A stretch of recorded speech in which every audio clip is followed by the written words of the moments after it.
on the, I guess that's supposed to be Nestic. It's supposed to be pronounced Nestic. This intervello that's going on.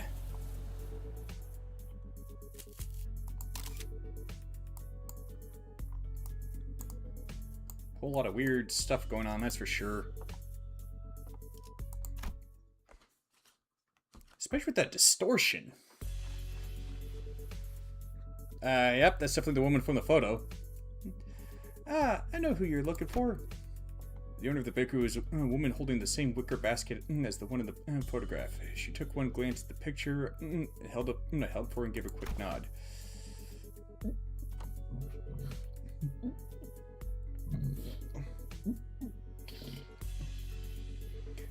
This man, he works at Carry 17, right next. He's a regular. He used to drop by every morning to buy sandwiches to share with his coworkers. I haven't seen him around lately, though. And those coworkers, I assume they were wearing the same uniform? I asked the question on my behalf. Otis showed Baker another photograph. Probably. He was always wearing one, too. I guess it's the cannery uniform. This confirms our lead, executive manager. A few inquiries at the cannery should bring us to the information we need. Okay, prosthetics is supposed to be a taboo. Prosthetics is supposed to be one of N-Corp's taboos, right? Shouldn't he be like wearing a hood, or like a hooded cloak or something to obscure the fact that he's got a prosthetic head? Yeah, you're right, but it's just that she doesn't seem very concerned at all. She's one of the people in the photos that weren't affected by the distortion, right? Thought she'd be a close acquaintance. Allow me to verify, executive manager. Do you know the name of this regular you spoke of? His name? Am I supposed to know that? I wasn't expecting her to actually know his name. The apathy evident in her voice gave me pause. He took a photo of you. Wouldn't it be reasonable to assume that you're well acquainted with him? What are you hiding, Missy? Also, no. Initially, I thought that was a feather duster, but now I realize it's a mop. Oh, that! The baker's demeanor changed when Otis pressed the point. She gave a strange, unsettling smile before pulling something from her apron pocket. A thin and round, can-like object. He said he'd give me 5 of these canned experiences for free if I let him take my picture. He even said he'd thrown the docograph of the building of my choice.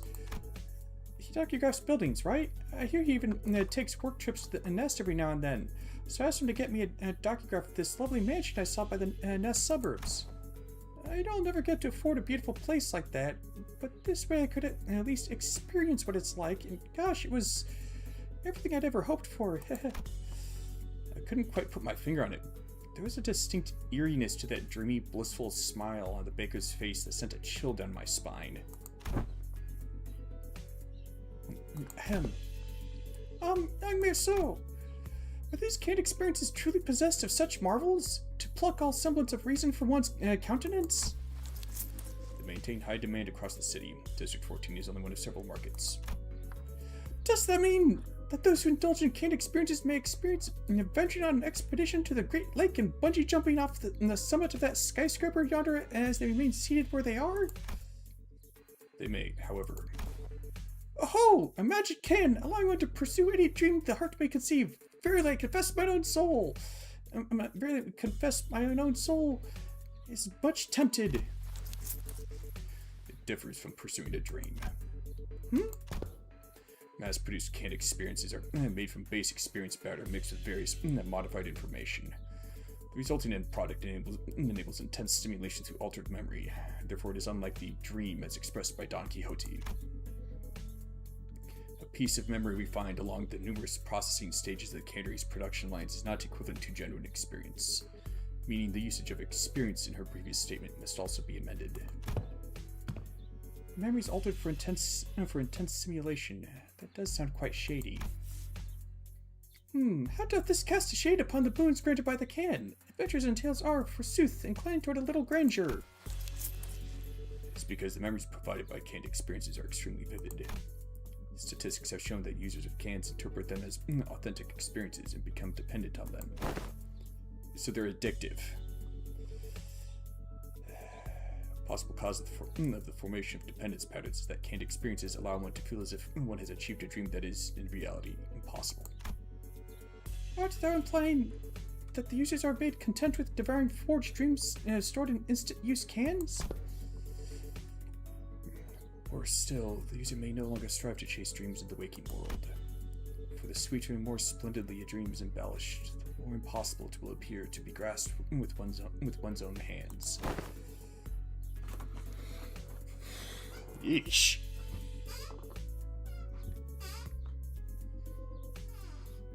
To become a cause for surrender, instead of inciting one to march forth.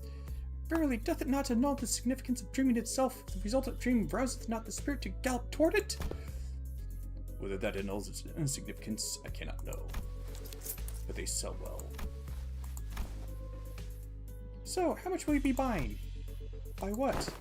You came barging in with all these questions, and I was patient enough to answer them politely, wasn't I?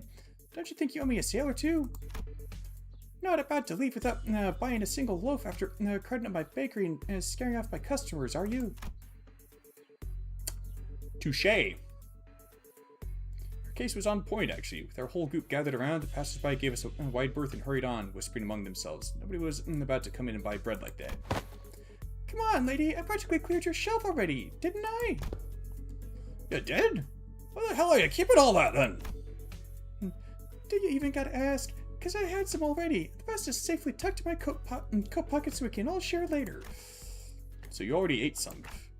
Let's buy a little more. It's true we scared off the other customers. Understood. Given that the expense is made to facilitate this operation, the lack of prior budgeting should not pose a problem. Oh, nice. Sesame rice bun for me, please. I guess he wasn't there a moment ago.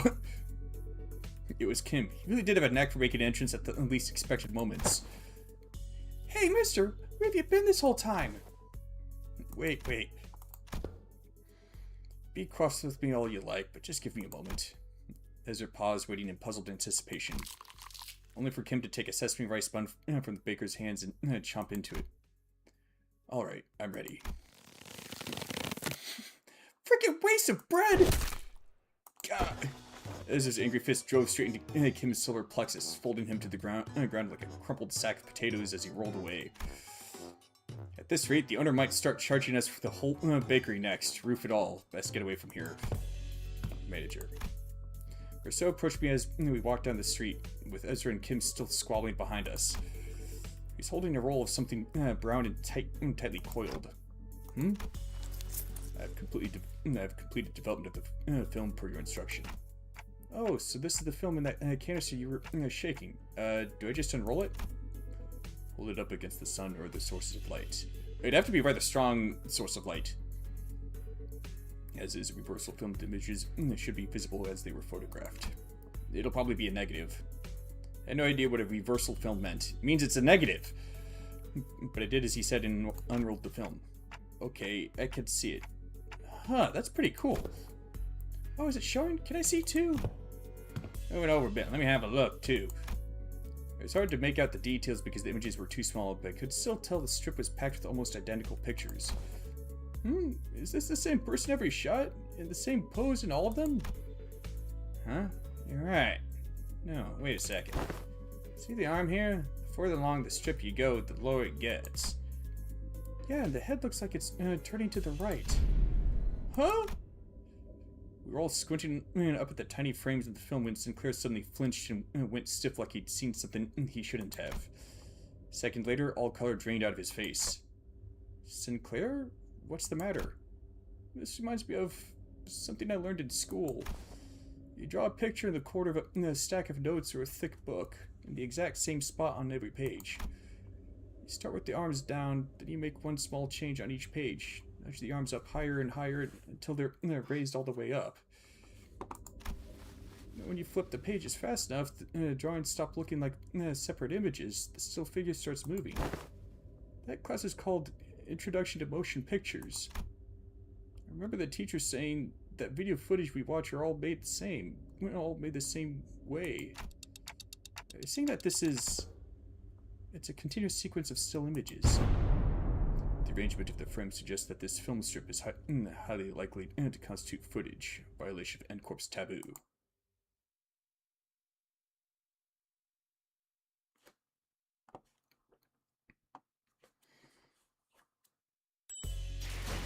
Great!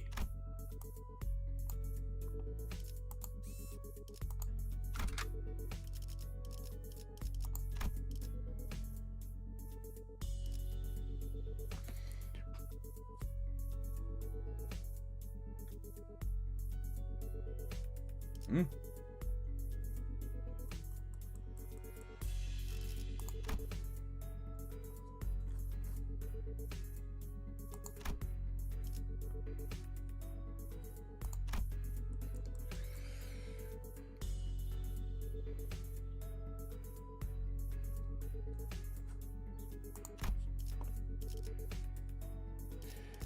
Yeah, that should do.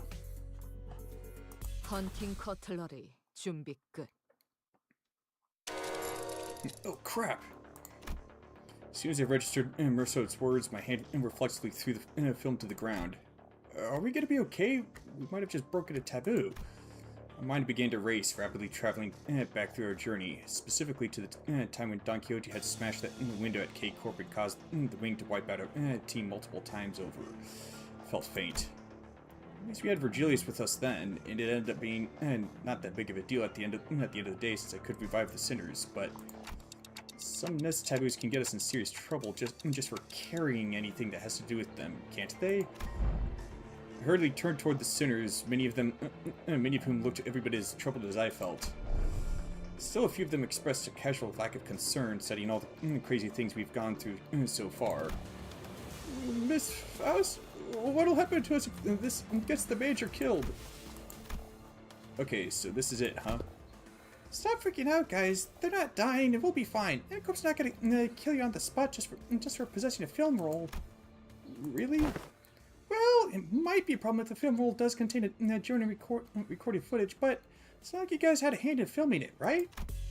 When N-Corp dudes get here to pick it up, just comply with the commands, thank them for their service, and nicely hand it over to the authorities. And everything should be A-okay. There is a possibility that everything will not be okay. Eh? Because I've developed the contents of that film roll in that dark room. Oh! The court will take the lack of intentionality into consideration. However, it is very likely that my actions will be deemed as aiding the primary violator of the taboo. Really? But... Team Leader said that N-Corp has their own regulatory standards regarding image quality, which they use to determine the severity of taboo violation. If the footage's image quality or frame rate is within regulations, N-Corp won't be sticking their fixers on our butts right away. That could buy us time or give our company some leverage to make a deal, however small it might be. Well, your biggest asset to dealing with the situation currently would be to keep the fact that you have that film roll secret.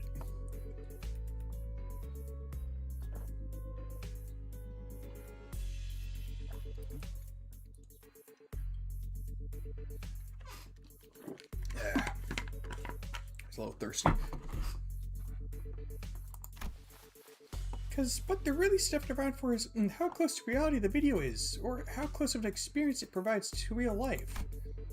So even if we're really, really unlucky, and they actually come after us, it's going to be fine as long as the footage is low fidelity, probably.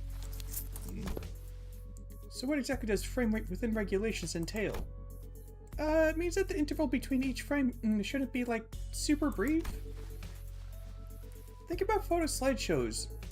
They only show you one image every few seconds, so it doesn't feel real or vivid, right? You could technically call them motion pictures, but there's no vividness required to violate their taboo. Then let us analyze this film roll and see how vivid it really is. So, I trust that you're knowledgeable in subjects concerning N-Corp, yes? Cooperate. Could this film roll be considered a violation of the taboo? Otis picked up the film from the ground and showed it to Mirso. That cannot be determined, unless each frame is thoroughly analyzed and compared with adjacent.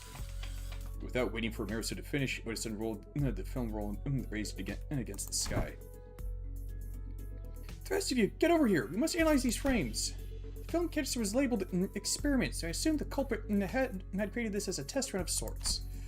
An experiment to see how close they could get to violating a taboo, and testing the limits of the law. It may even be a mere collection of similar photographs that are pretending to be recorded footage.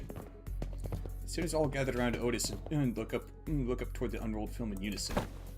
Here, the flower pot moves between frames, doesn't it? Dr. Griffer couldn't possibly have moved the pot while also holding down the shutter button. I don't see any difference. See here, the expression of vision on the subject's visage appears rather stiff. Maybe they're just a gloomy sort. Perhaps, yet observe closer. The stiffness arises not from gloom, but from strain to maintain it. Oh, if that's the case, maybe the subject really is trying to fake an actual footage by moving very, very slowly. That's a pretty convincing theory, but I'm not sure if that's enough to conclude they're in the clear just yet. That's when Bamboo-Head and Kim, who had been sprawled on the ground ever since Ezra punched him, stepped into the conversation. Let's see. Look at the shadow cast of the windowsill. See how it noticeably shifts between each frame? Whoever made this knows their craft for sure, but I can't imagine a Backstreet's dweller would have any way to mess with the sun's trajectory. The likely scenario must be that the creator of this film world deliberately made subject move very slowly from frame to frame, creating a series of disconnected footage that, when played sequentially, would look like footage that violates the taboo. In which case, this film world does not violate the Nest taboo, correct? That is highly probable. So he says, Executive Victor, we should be in the clear for now, at least in regards to aiding the violation of a wing's taboo. Phew. But if he was willing to go through this much trouble just to test N-Corp's patience, it's hard to believe that he'd have stopped here. Based on all available evidence, Executive Manager, it seems feasible to conclude that the inflection point of this case is a taboo violator on the run. But what motive would they have to do that? Sure, working for a Wing subsidiary has nothing on being an actual Wing employee, and it's still pretty up there when it comes to careers available in the back streets. Work for a subsidiary long enough, you might even get transferred to a factory job in a Nest. And it gives you a pretty okay chance at a better life, so... Maybe he was just tired of living that kind of life. Everyone has one of those days, don't they? The sudden feeling that you could be doing more than live the rest of your life in 9-to-5 hell? The drive to do something that takes you away from the pressure of trying to make a life? Something about what Ishmael said must have tickled Bamboo-Headed Kim, because he...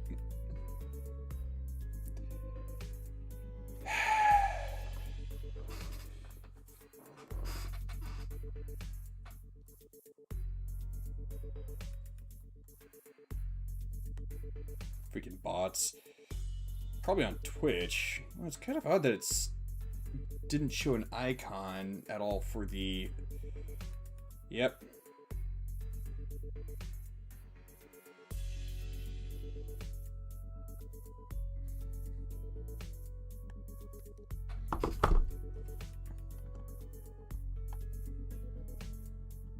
Let's see.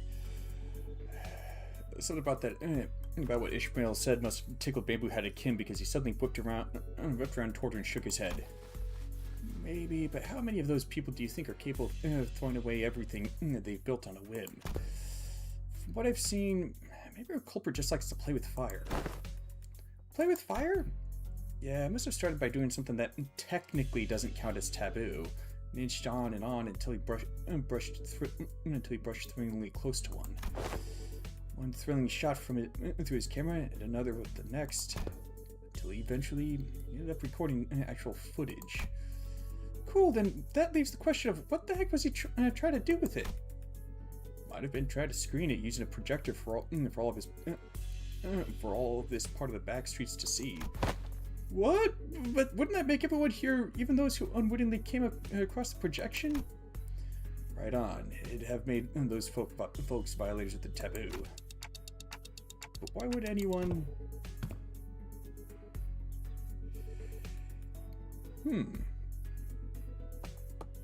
Maybe to use it as a weapon.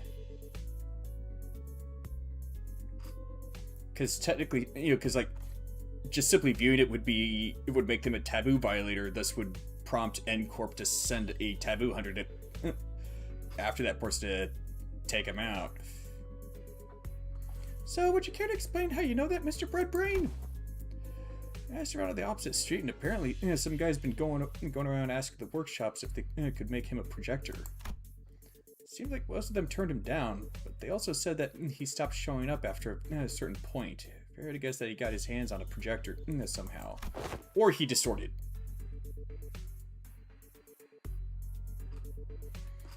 Alas, is it not a taboo of NCorp to view recorded videos? Pray tell, why would any insane mind...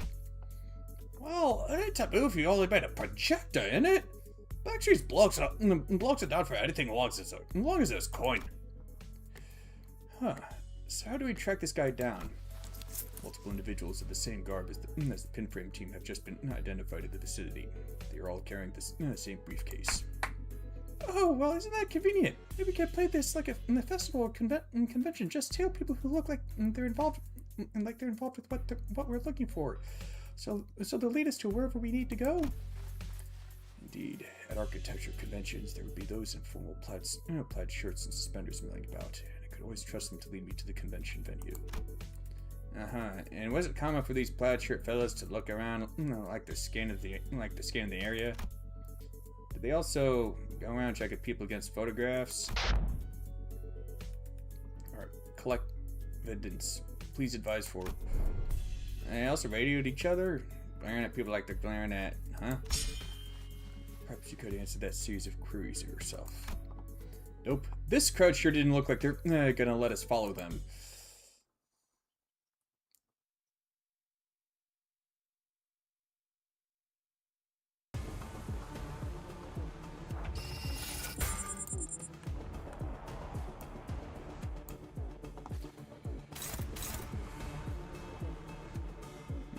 Bleed and tremor.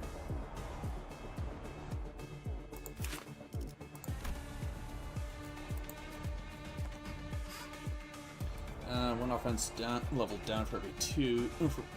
For every 2 bind. Gain bleed equal to stack. It doesn't say that it's unique bleed. I think it did with nails. I'd have to check. Tremor burst, gain bleed count equal to stack. Gain bleed equal to stack next turn, then lose 1 stack. Oh, gain bind. The penny nail effect would probably work pretty well in combination with... What was it? NCorp Ego, Contempt and Awe, Ryoshu.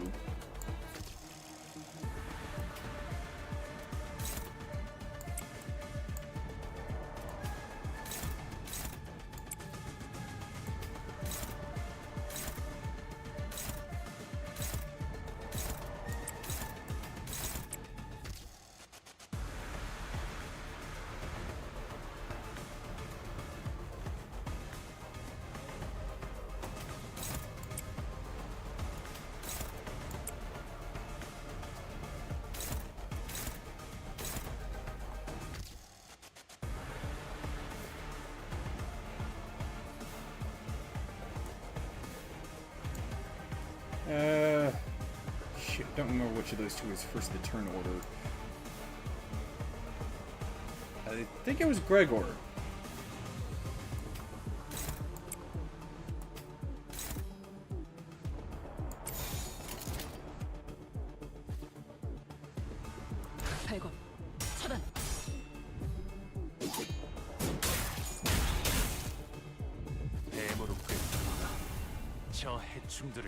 Yep.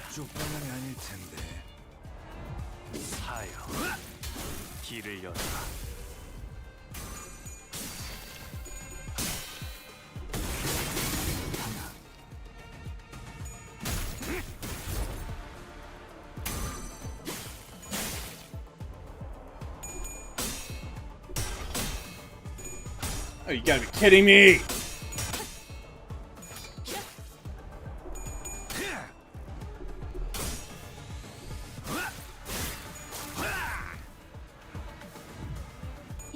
충분해. 너한텐 멀겠지만.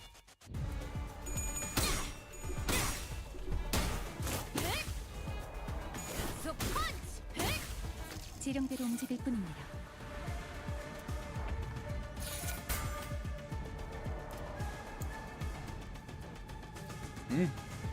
피로 다스리지.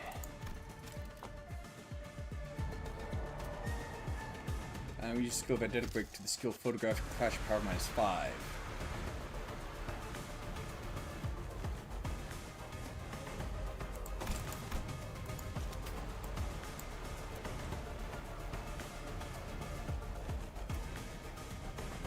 Oh great, he's got 3 paralyze.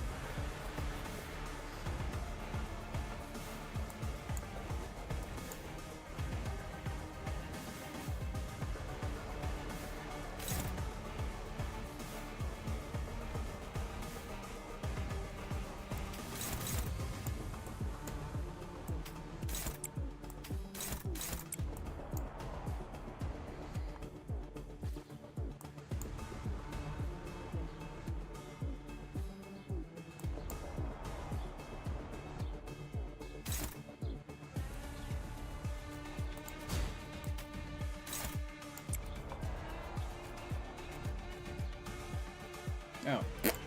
Derp. That's right.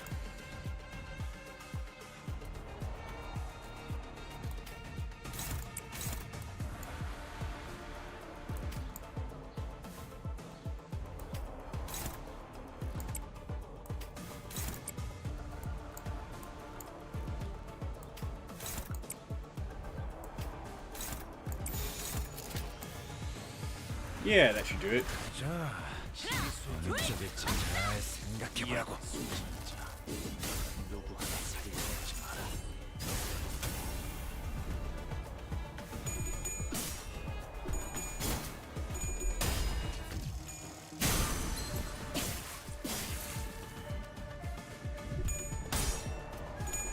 Oh, you gotta be kidding me.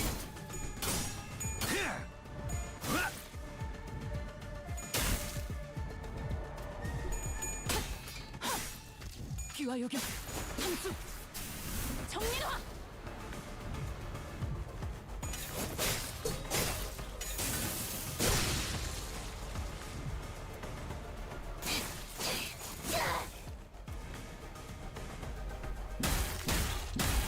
굳이 직접 목격하지 않아도 느낄 수 있겠죠.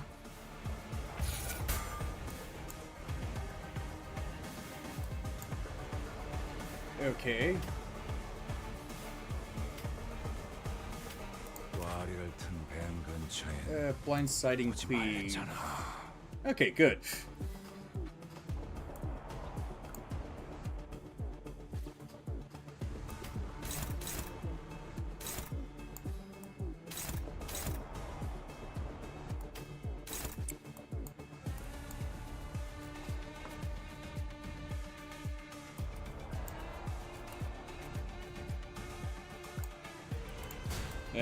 Probably best.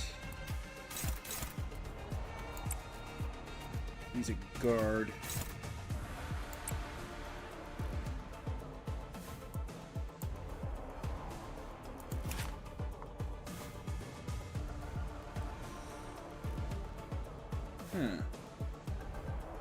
So, what's that swirly thing right there? Is that this buff or that one? Probably this one. That one seems to play off of her sword, and it's swirling around the hilt of her sword.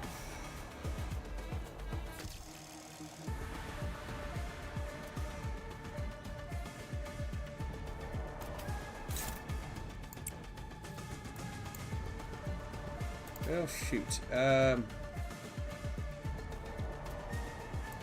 Okay then.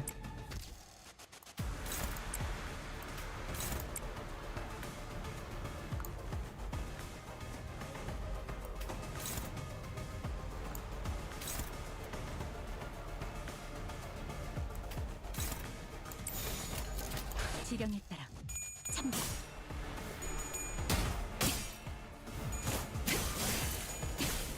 충족. 지령이 이끄는 대로.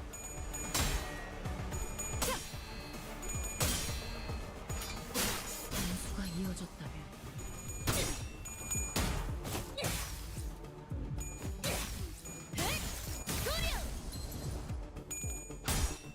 I wonder what she uses the charge for.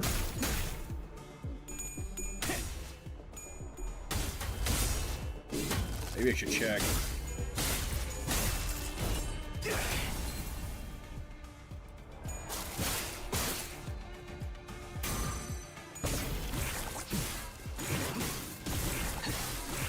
유쾌하게 모아뭉쳐.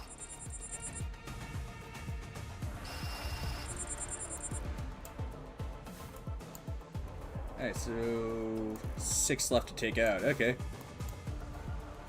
I guess he's not going to be able to use Furiosa Replica. Oh well.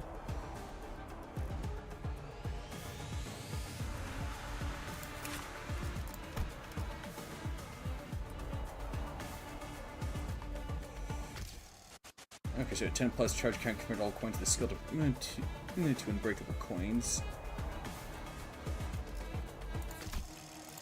Wait. 6 plus charge count inflicts 3 additional tremor. Okay.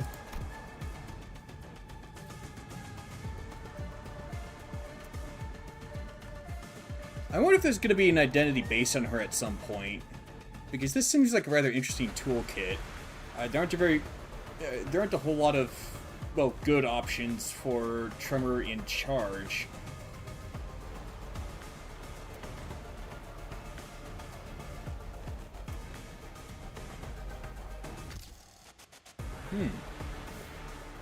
That's actually rather good. That's actually a rather good effect right there. Yeah, especially with how that first one inflicts 6 tremors, so it'd get them up to that threshold.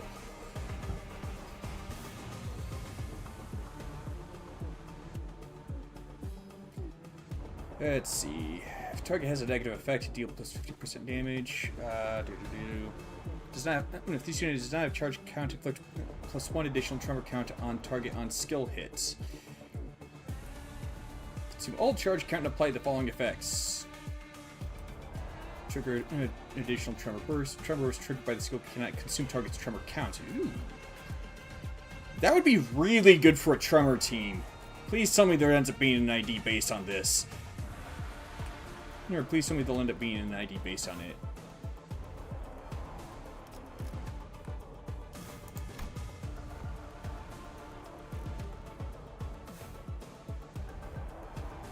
Let's see.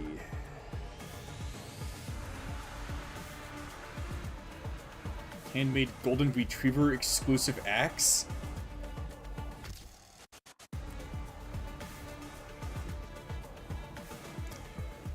Golden Retriever's referring to her, isn't it?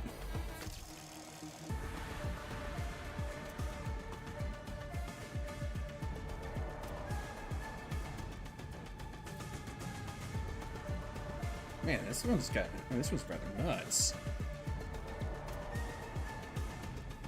Activate bleed on target once. Target loses 1 bleed on count. Trigger tremor burst. Reduce target's tremor count by 1.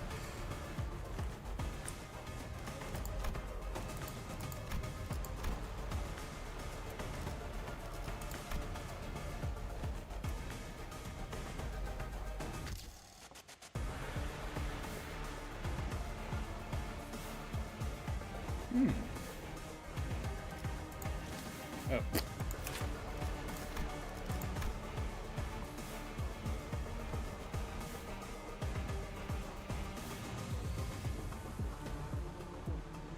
Hang on. Esther. Okay, I see.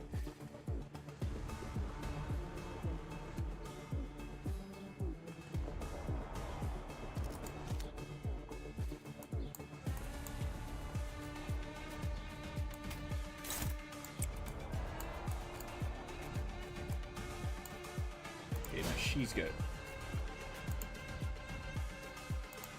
I wonder why that flashed.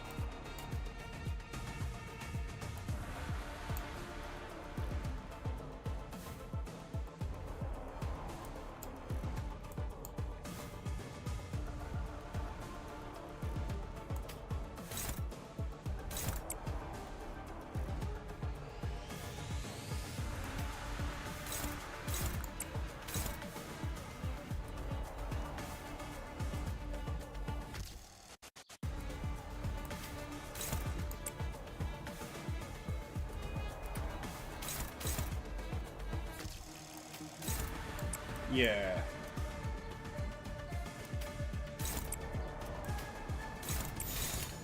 지령에 따라 참가.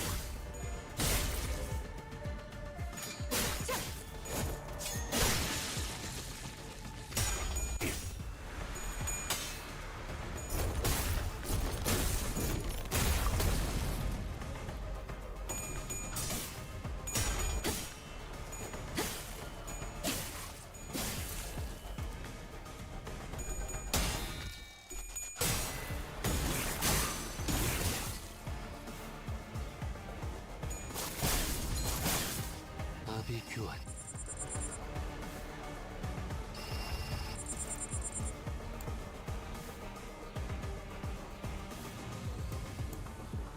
Huh? I guess it's because she didn't attack the designated person?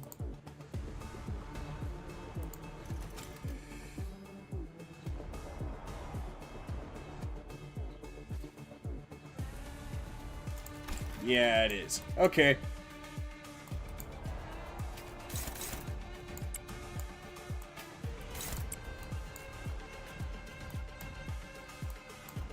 I thought that ID didn't have to do that.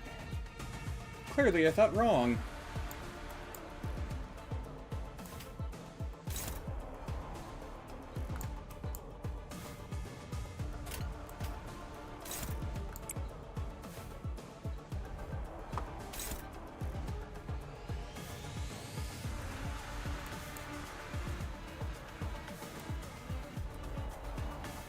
Okay, yeah. That's a lot of employees. Sick of against. Well, that one, he's got the most health, but that'll probably do. Probably.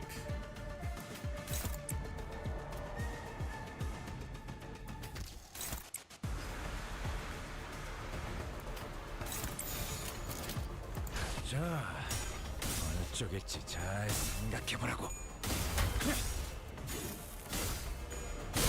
넌 푸름을 틔울 수도 없겠구나.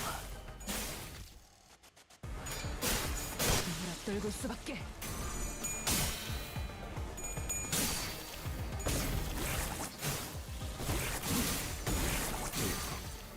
앞으로 둘.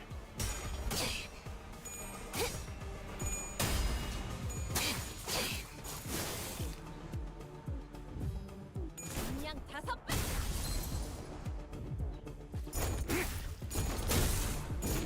의식 불명. 좋아, 한 줄 지워주지.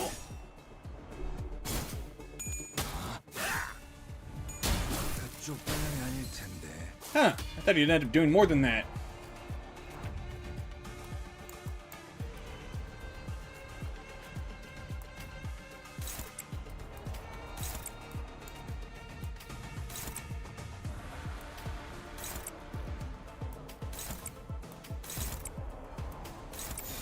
자, 어느 쪽일지 잘 생각해보라고. 문제 완료.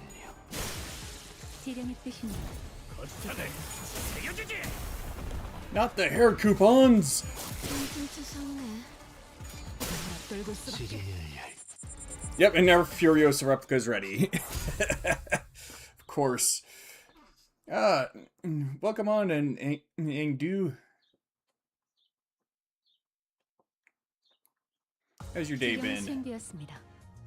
한치의 고민도 필요가 없을 명확한 지령이었기에 수행 또한 간편했죠. 비록 저희에게 대항하는 자들은 많았지만 보셨다시피 그런 것은 의미가 없었습니다.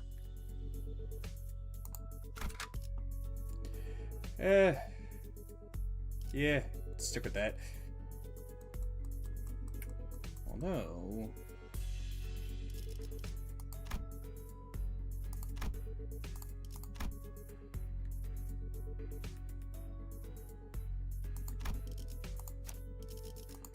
화점에 두지. 화점에 두지. 죽음께서 어,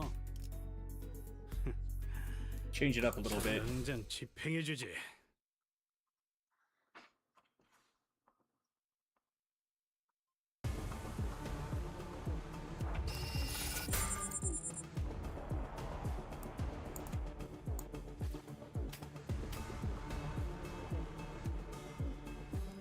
Yeah, that one. Okay.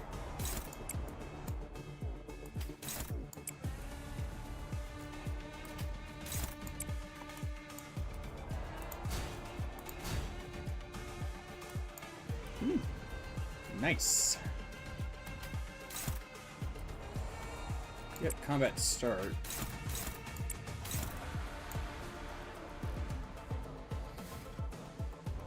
Let's see.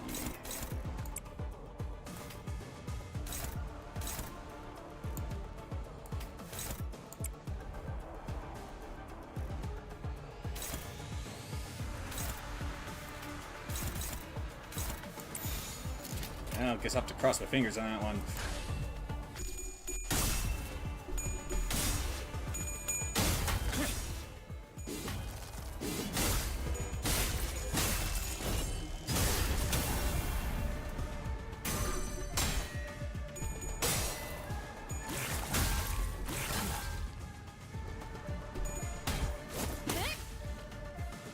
So punch!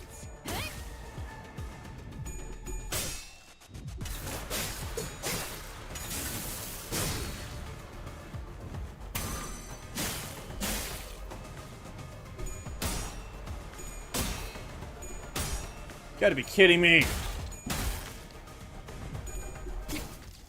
Seriously? 지름대로 움직일 뿐입니다.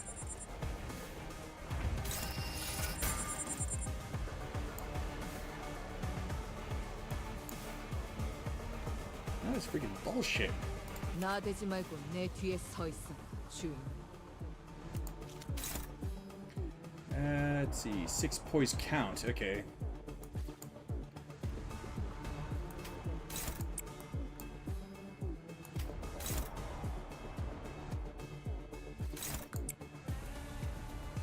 나대지 말고 내 뒤에 서 있어. 3 to 8. 주인. Huh.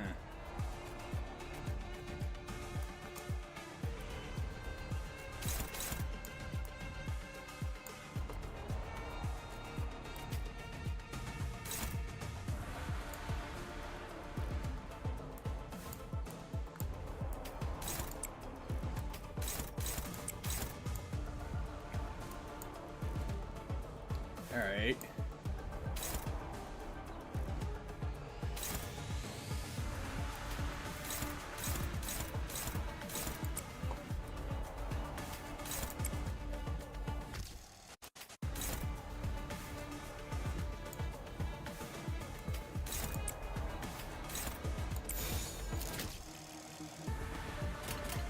Okay. This should do it. 그대는 어디까지 가고 있을지 이 앞에 숨쉬는 자. 하나, 둘, 핫살! 하지 마라.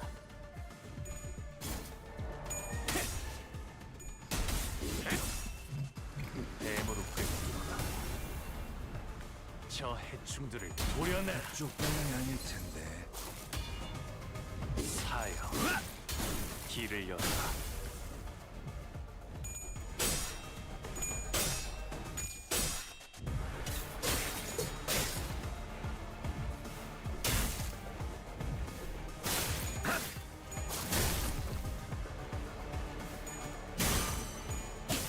So I wonder if the 7 Association tends to work a lot with N Corp, or is there maybe something of a, like some animosity? 너한테 알겠지만 Like maybe the N Corp thinking that they're kind of encroaching on their territory, so to speak.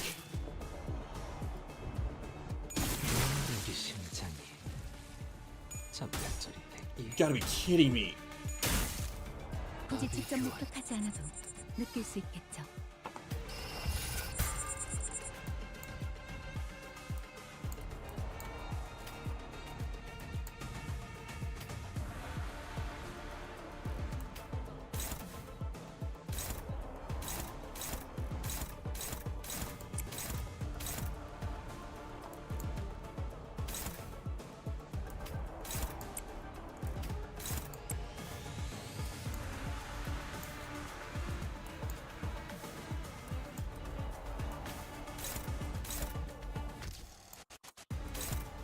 That wasn't the skill that she...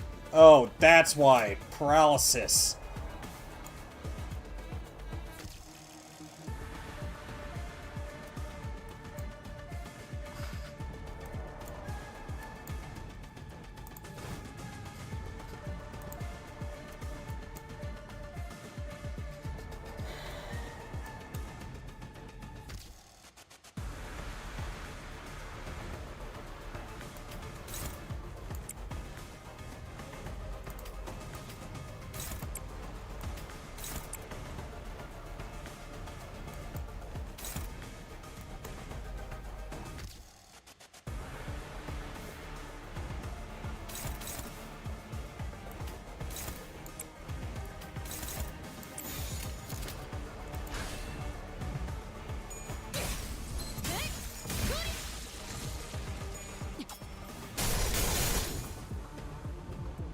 기와 요격 함수 정리로와.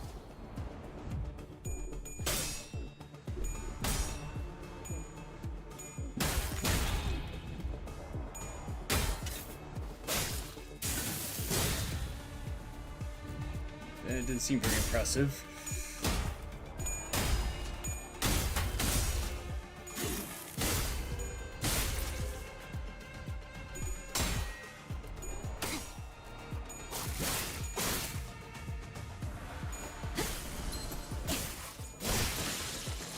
굳이 직접 목격하지 않아도 느낄 수 있겠죠.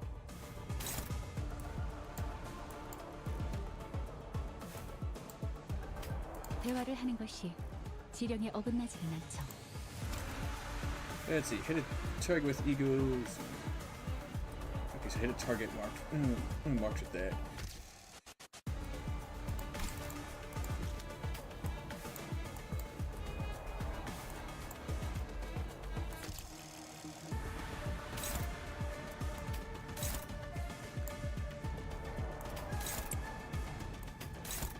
Okay.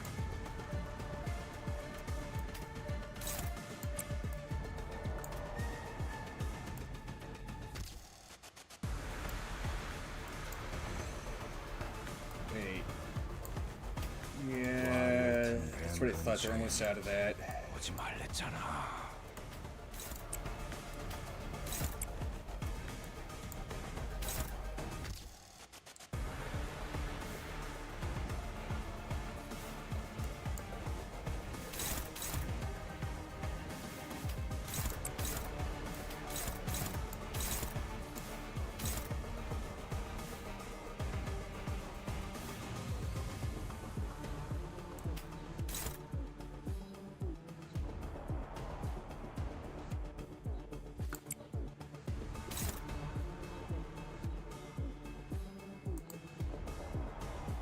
Oh.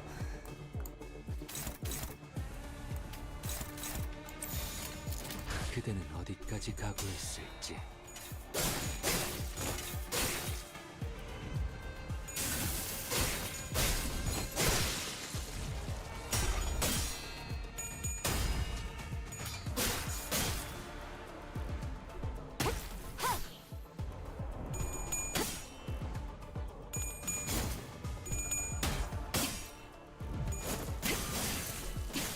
충정.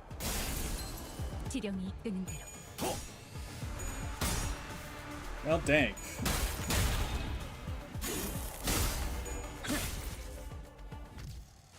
그냥 다섯.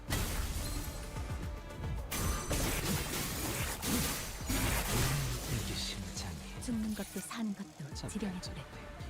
두렵지 않습니다.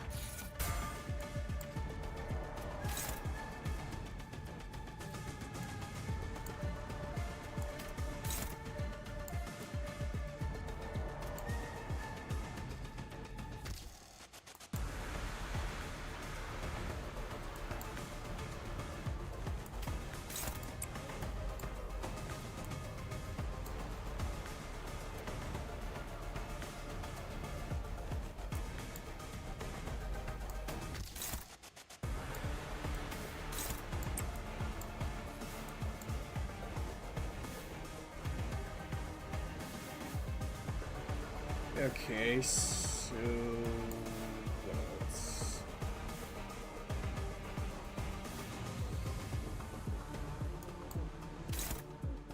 She's probably gonna finish that one off.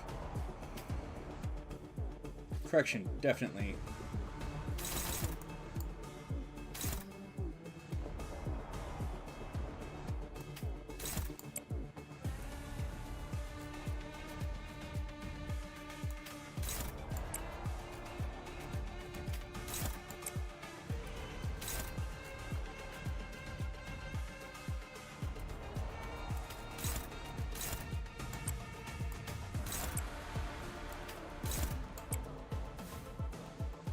Oh.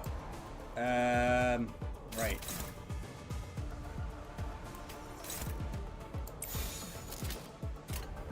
그대는 어디까지 각오했을지. Like I said, definitely gonna finish it off. 목을 떨궈주마.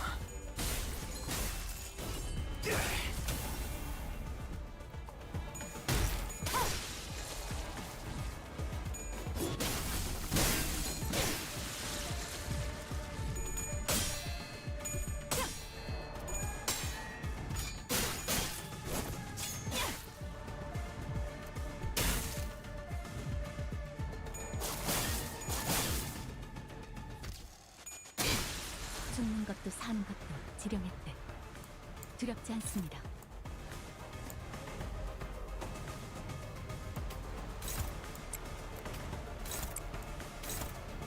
Ooh. Hey now. Actually, maybe leave those for now.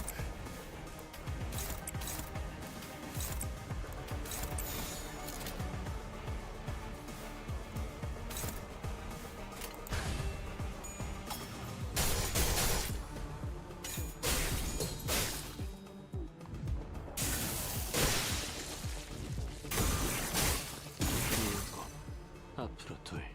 잠시. 아직 5번 더 갈라야만 합니다. 그쪽 방향이 아닐 텐데. 죽는 것도 사는 것도 지령의 뜻.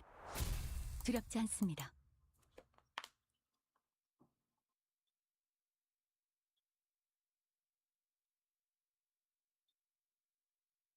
지령은 수행되었습니다. 한치의 고민도 필요가 없을 명확한 지령이었기에.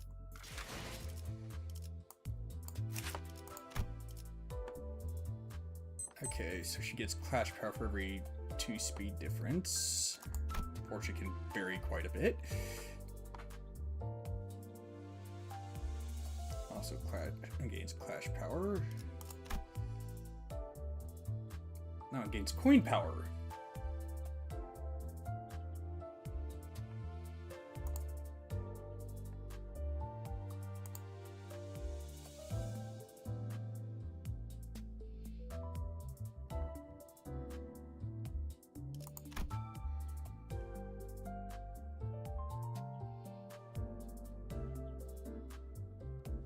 Okay.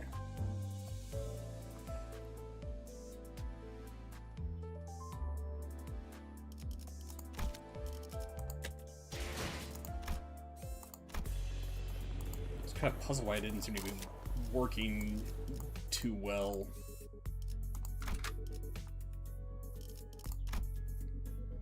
Huh. Interesting. 내 명을 들은 시비수 결집이다. Hardly a challenge. What a WOT. Whew. At least not much of a fighter one-on-one. Surface Stick Chloe is not a combat specialized department. While they have all undergone basic combat training for exigent circumstances, they are not prepared for head-on conflicts such as this. Yeah, I noticed. They kept taking pictures of us with their briefcases. I'm guessing that's their primary job description. What are they slapping away for? What are they slapping away for then? What's behind our backs like a lot of creeps? Collecting photos to include in the report for their higher upside wager. I can kind of see how they could think we're involved in this somehow. Every time they followed a lead, they ended up encountering us. It's hardly a surprising rationale. So stood a footstep away from the rest sinners and watched in silence as they tried to come up with an explanation. What is he thinking? What is it that he wishes to say? Or is he simply contemplating, observing without any preconceived notions in his mind? His silence shouldn't have been any different from his usual reticence, but as though by some chance or whim... Hey, Merceau? I was struck by this sense of brief yet distinct strangeness, and was compelled to speak with him. Yes, Venture. Don't hesitate to let me know if there's something you want to say, but aren't sure if you're supposed to say it. Yes, Major. I will do as you ordered should one circumstance occur. As always, his reply was deflatingly concise and was as deflating and concise and direct, as though he had some rule of his own that told him this was the specific response for situations like these. Okay, but I'm talking about right now. Actually, do you have anything to say right now? No, I do not. It did not appear to me that he was trying to hide anything or choosing his words in response to my question. His reply was simply that, an answer, nothing more. Yes, a prepared answer written down in a list of responses. That's what it felt like to me. As though this particular answer had always been the only one he had available for situations like this. Clearly, prodding him for answers wasn't going to get me anywhere, so... With a curt, "Sure, if you say so," I turned away from him and took off to join the other sinners. As I did so, a few words lingered at the tip of my proverbial tongue, asking to be let out, so I did. It would have been nice to know what you were looking at. Of that, he spoke. I cannot form a judgment. What? That is because the precise definition and nature of the subject of my gaze are just as unknown to me as to you. Should you point to an object or an enemy, I can provide a verbal explanation based on my current knowledge. If you require such information, please rephrase your question accordingly. Had I asked him again then, had I tried to get to the bottom of that line of questioning, could I have found myself the smallest peek into Mariso's psyche, which had remained entirely shrouded in mystery even after an entire year of traveling together? I suppose that's not up for me to judge as well. Manager. Yeah? Another battle is imminent. As you have previously instructed, I have I've informed you of an imminent battle. Yo, Boss Clock! Are you just gonna sit there all day and while we do all the fighting? They're pouring out of that building over there! So they must have been on their way to that building. Our path ahead seems clear, Executive Manager. Let us neutralize these foes and head up there. Gotcha. Be right there. The brief lull battle came to a close. Battling enemies who arrived precisely at the time Mariso had predicted, we made our way into the building. What the heck? Bloody hell, them blokes that fought downstairs must have been the weaker ones of the bunch. How does Anchor have so many guys on their payroll? There's no end to them. It is a wing, after all. Are these the taboo violators? I thought the culprit worked alone. No, I'm quite certain they're the ones with the subsequent reports. The N-Corp fixers appeared just as confused as we were. It was clear to me that they were expecting to find the taboo violator here, not a big group of a dozen or so people. What were they thinking, sending fodder like us to deal with an organized taboo violation? They should have sent taboo hunters here instead. What do you think they told us to consume canned experience containing mass melee combat? They must have thought our current manpower would suffice to deal with this. I don't know about that. Wait, wasn't there an extra report? That one of them's All of a sudden, with a click, the room began to buzz with the metallic whir of some kind of machinery. And immediately, I could tell what it was. Distortion. Standing in the middle of the shabby room was a device I wasn't sure if I had seen before. That device seems connected to the distortion, considering all the pictures, stickers, or whatever the heck it is, tacked to it. Its exterior was plastered with strange shapes that looked similar to what we saw on the Chunokun's faces in her earlier battles, making it difficult to grasp its full shape. The round object affixed to it began to rotate slowly, with the dull, worn-out groan of a thing past its prime. Men! Shield your eyes! The moment it began to emit a faint ray of light, Otis thundered in a commanding voice. Good! I quickly turned away as well, making sure not to catch even a glimpse of it. The device could be playing a recorded video, Executive Manager. Even a brief look at it could constitute a taboo violation. Shit! I saw that, I'm so finished! Just as panic began creeping into the voices of several unlucky individuals. Oh man, folks, this is starting to get a little embarrassing. Sleepy voice breaks the darkness past my, metaphorically speaking, shut eyes. Mentor? Eyes open, iron dude. What's wrong with everyone? Got dust in your eyes? What the hell is wrong with you? Don't you know that anyone who watches even a split second of a recorded video in N-Corp gets... Of course I know, but I watched it anyway. Open your eyes, esteemed fellows. This motion picture isn't recorded. Hang on, he's right. That video's not a recording. Possibly emboldened by Kim's comment, or perhaps believing that seeing the video could be excused as incidental exposure incurred while subduing violators, the N-Corp employees also opened their eyes and began to mutter amongst themselves. Is that thing talking to us? Finally allowed myself a good look at the machine, which was firing a conical beam of light against the side of the wall. This was its message, delivered via white words on a black background. So you've tracked me down this far. After what I went through to take refuge in here, they still ended up finding this place. All of you blindly consuming fake experience after fake experience without even a care about the real thing. Case number TC3224. You're under suspicion of a Category 3 violation. Reveal yourself now and forfeit your illegal recordings. Should you comply, we will... What is foolery? No, what is foolery? What is buffoonery in the absence of fools?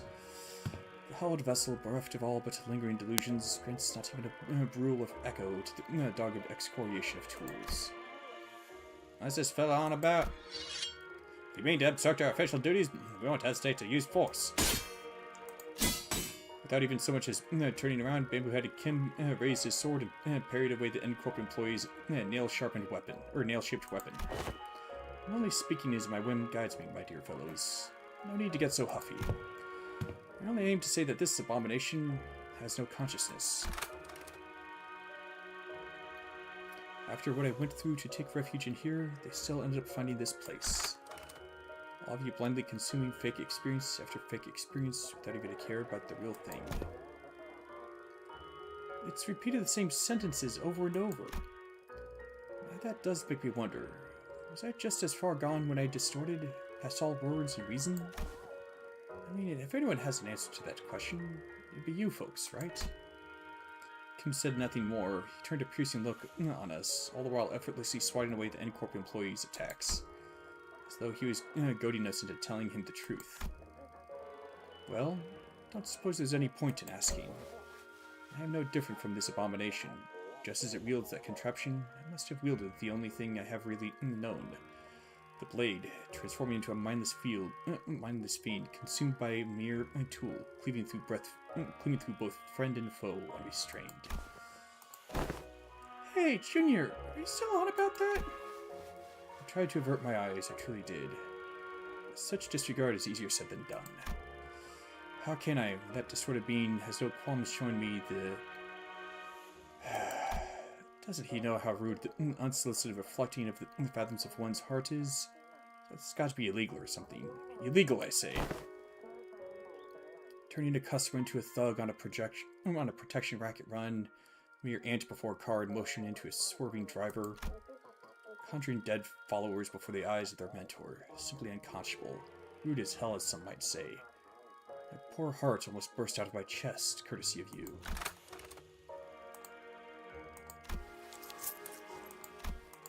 That split second, I think I saw Mariso's eyebrows twitch. Battle's imminent, manager. Just a natural response to sensing an imminent battle, perhaps? Blinding flash followed by an explosive bang. My vision immediately went white and decided to take its dang time coming back. What it did? First thing that came into view was a particularly unsettling landscape of S-Corp, followed by bamboo-headed Kim surrounded by a small army of Chunokun. Mentor!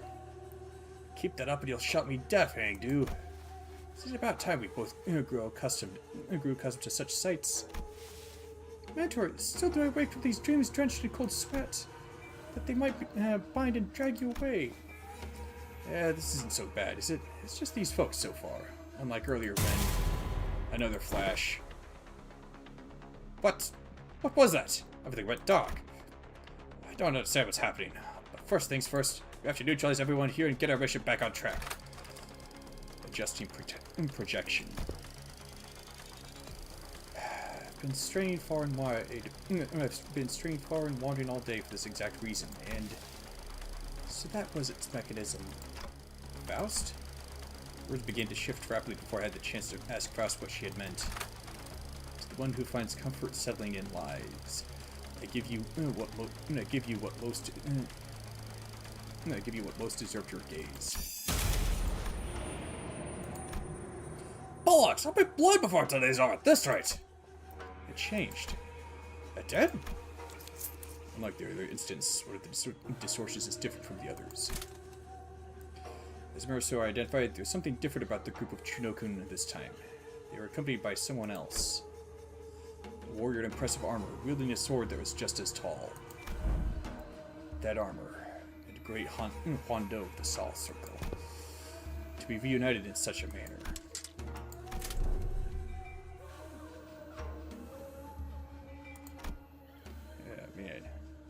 freaky. The warrior drew a bow that hung from the waist guard and knocked an arrow. I suppose this is how it would have gone down had you been the one to grab me. Military Commissioner Im Byung. I'm not sure how to pronounce that. How do you fare, friend? At the signal, arrows loosing, seize the accused. The warrior loosed the knocked arrow, which soared into the sky with a piercing whistle. And with that air-splitting sound as their cue, the Chidokun began to swarm us.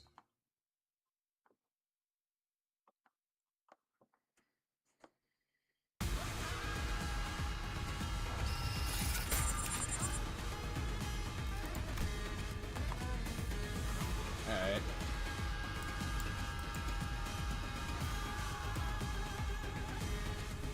So I need to make sure he loses that clash.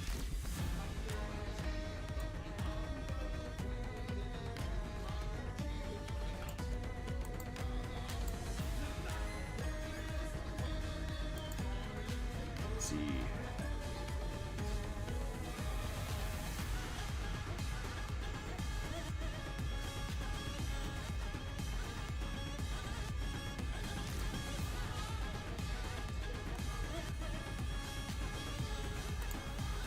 Huh.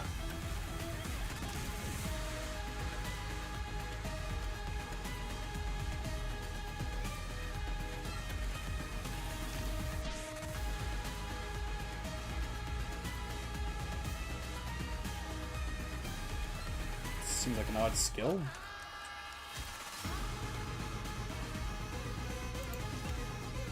Wait, hang on.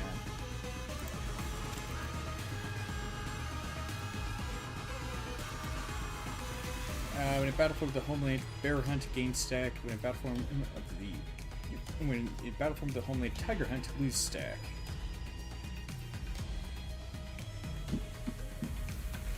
Gains advantage at higher swordplay of the homeland. Mountains of S-Corp's District 19 are home to all manner of beasts. Amongst them, the bear in particular boasts strength and force akin to boulders falling from the cliff in a landslide, giving ground to the creature's charge is ill-advised. One must aim to hew it down with the first slash of the blade.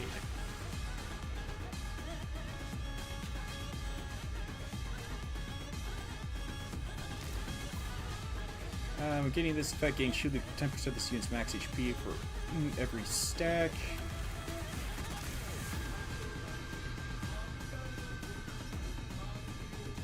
Okay.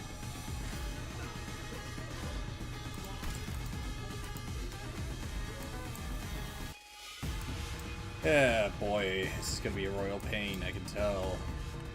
I can feel it!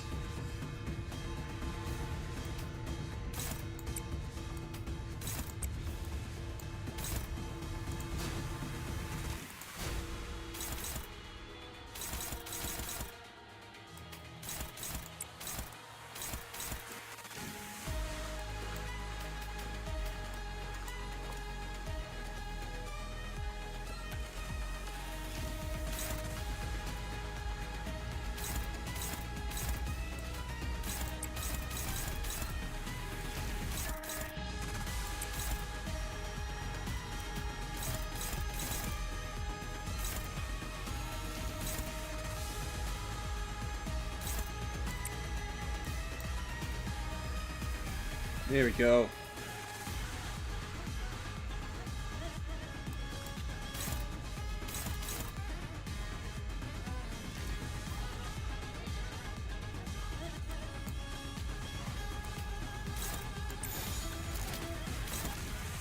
Oh.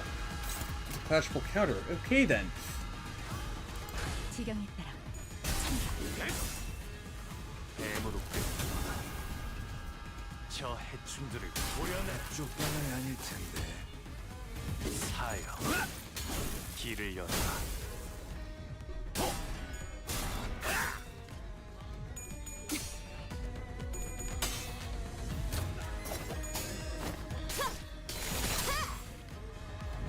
네 상대는 나야.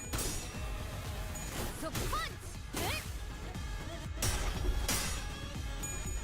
Oh, you gotta be kidding me!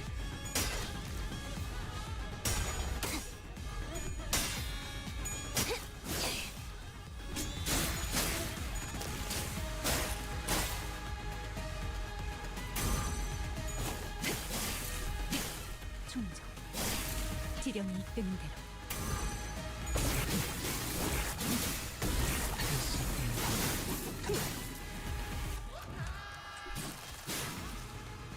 나 상대해야 할걸?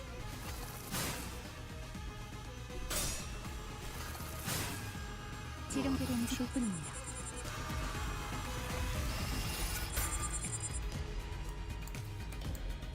Alright.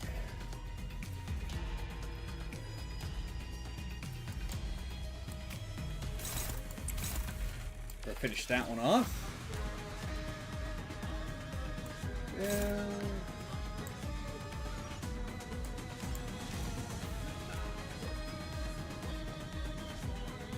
Yeah.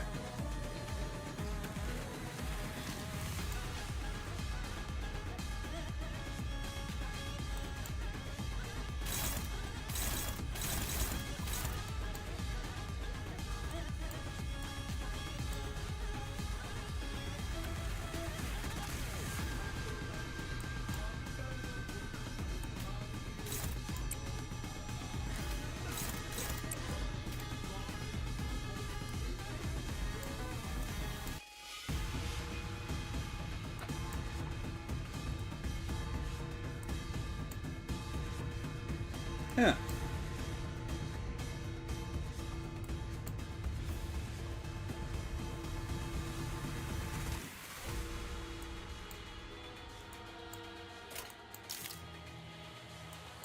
Oh, there it is.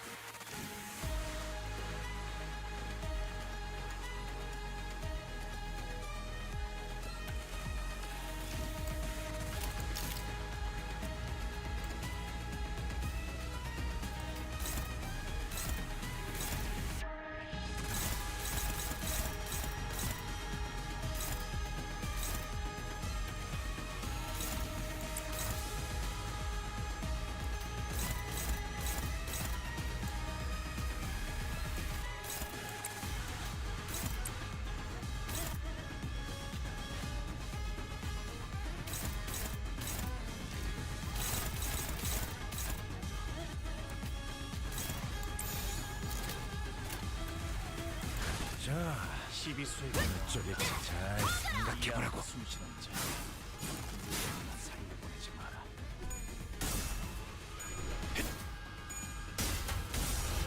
진 목을 떨고 주마.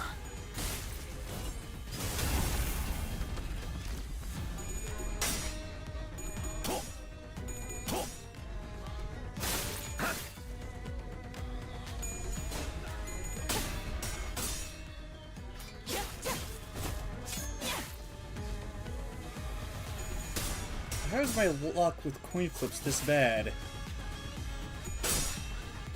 Well, then again, this is about on par for my luck.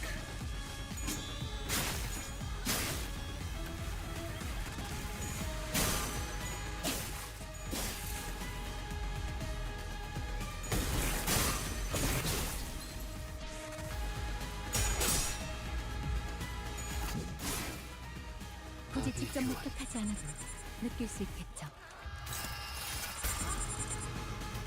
대화를 하는 것이 지령에 어긋나지가 않죠.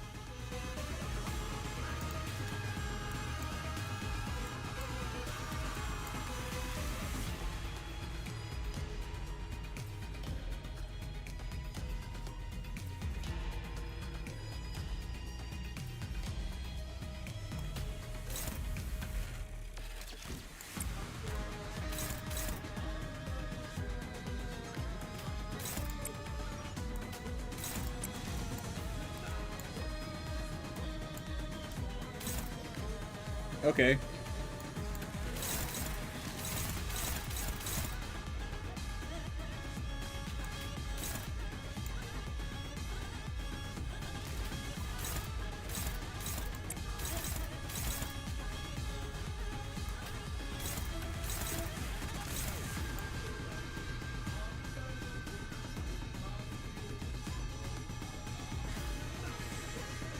Let's see.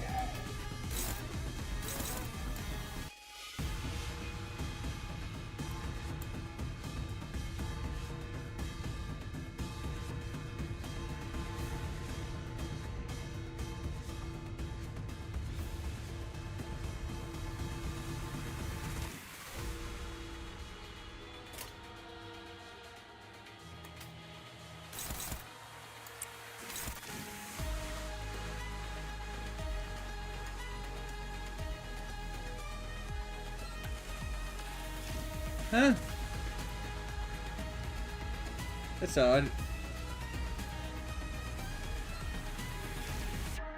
says at 6 plus rupture on target plus poison on self, coin power plus 1. Oh, I was looking at the wrong person, that's why.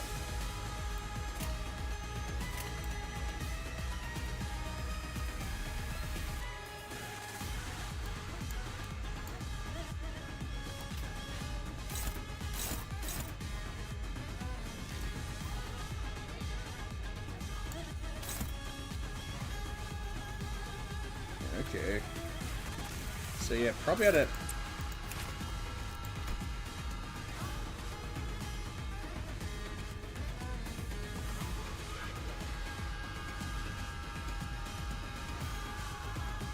Sword running.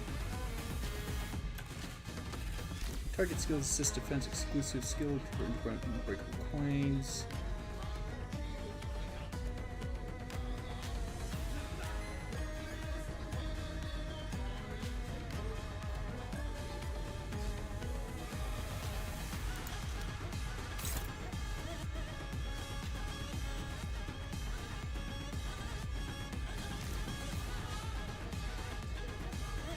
I don't understand. Am I supposed to clash? Win a clash against it or not? Whatever. 목을 콱 물어버리자고.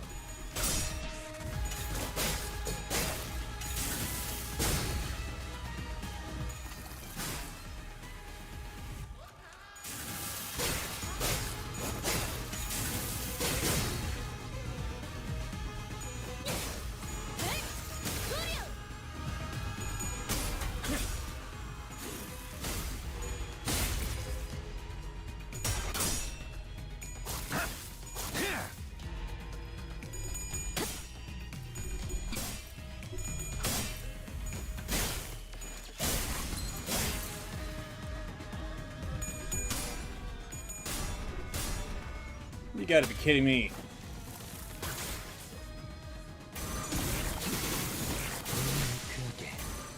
그대 선택했지. 귀와 요격, 함수, 정리화. 굳이 직접 목격하지 않아도 느낄 수 있겠죠.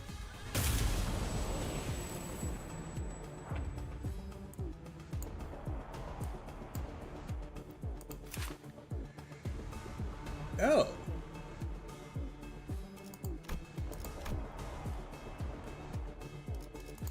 Interesting.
That one.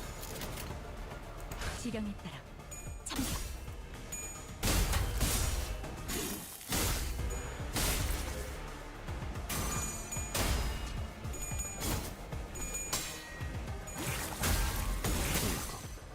앞으로 둘.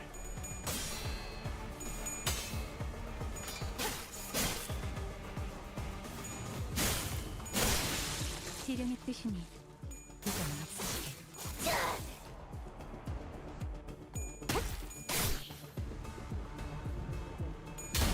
그쪽 방향이 아닐 텐데. That's a good hit, but it could be better. 하지 않아도 느낄 수 있겠죠.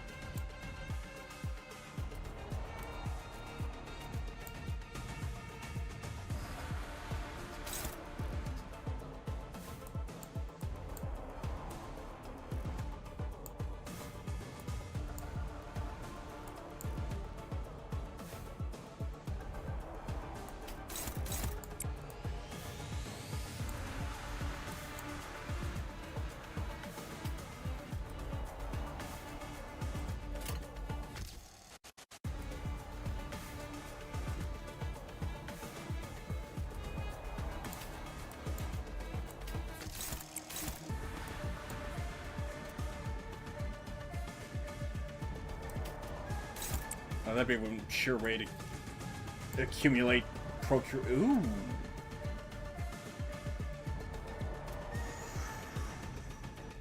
Let's see. I think there's a passive that converted them to unbreakable coins.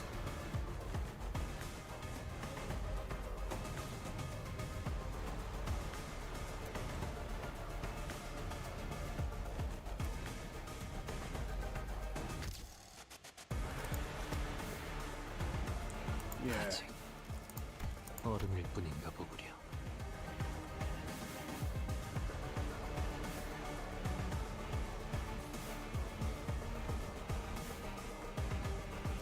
Okay, so convert coins equal to unlock stage -1 into unbreakable coins, beginning with the final coin. Okay. He's at unlock stage 2. Okay.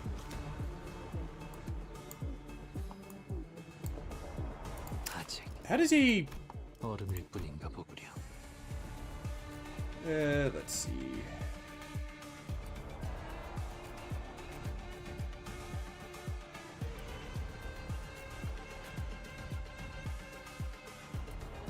Okay, so it's by getting accumulating grace the prescript.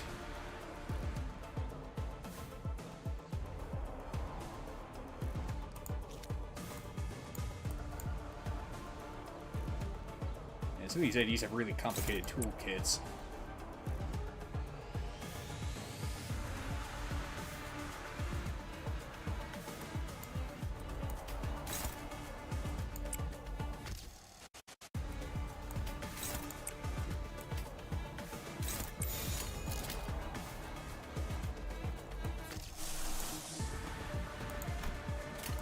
자, 어느 쪽일지 잘 생각해보라고.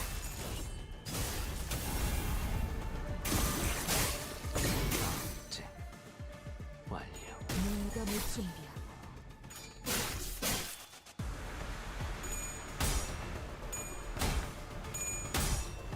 Great. 그냥 5배. 시련의 뜻입니다. 이건 없으시게. 굳이 직접 목격하지 않아도 느낄 수 있겠죠.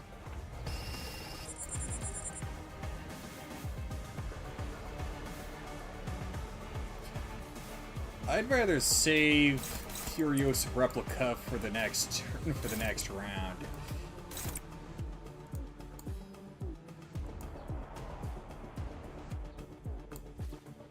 나대지 말고 내 뒤에 서 있어, 주인.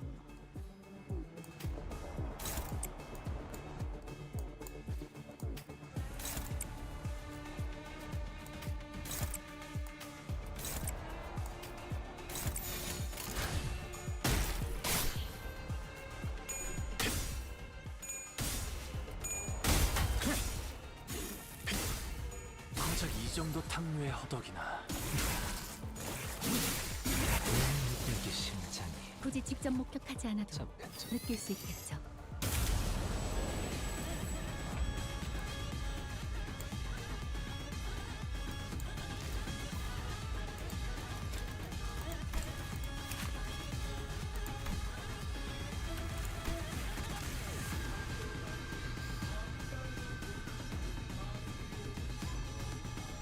Oh.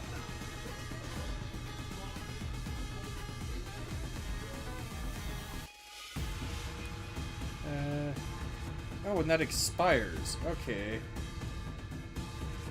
Eastern War Stride armors are not so much equipped as they are piloted.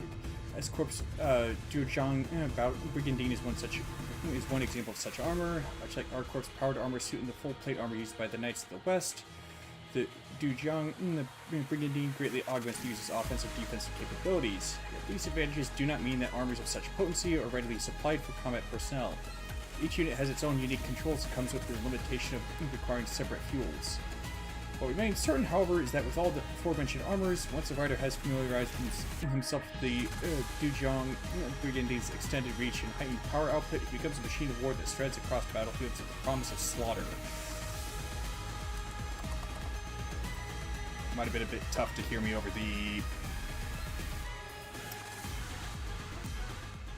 the background music.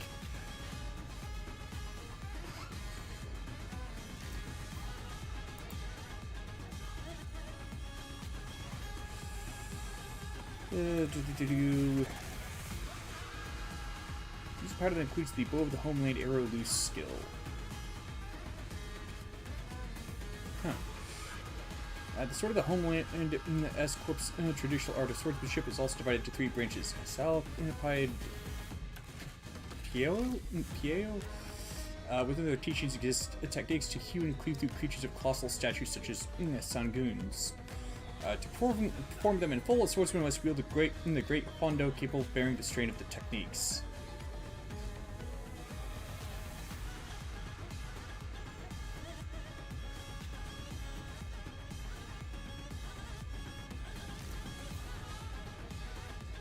Gain +2 poise count. The unit's skill hit less than. If this unit's skill hit less than 5, or if this unit's skill hit has less than 5 bleed. If the target this unit's skill hit has less than 5 bleed potency, inflict 1 bleed at +2 bleed count at attack end. Okay. There are those who persevere in training for lack of talent, and there are those who bless with talent only to let it rust. All men say that the title of Apex Blade can be seized only by the gifted. It matters not, until the day comes for this blade of mine to rise high enough to meet the clouds, I shall persevere in honing my prowess. It's bloody memory.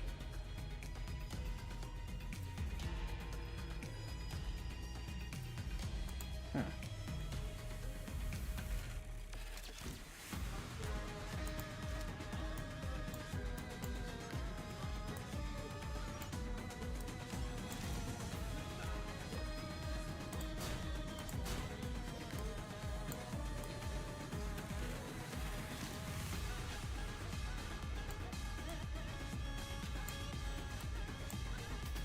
나대지 말고 내 뒤에 서 있어, 주인.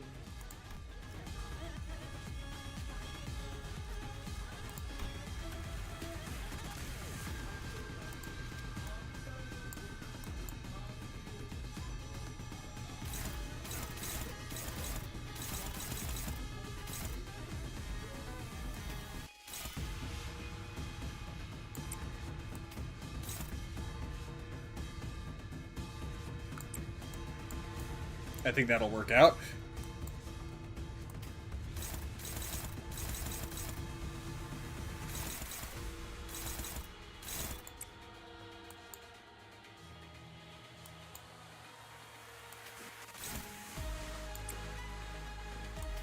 Certain that one's gonna work out.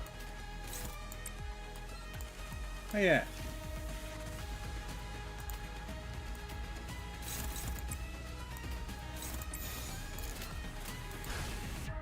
격정의 마음을 모방하겠어.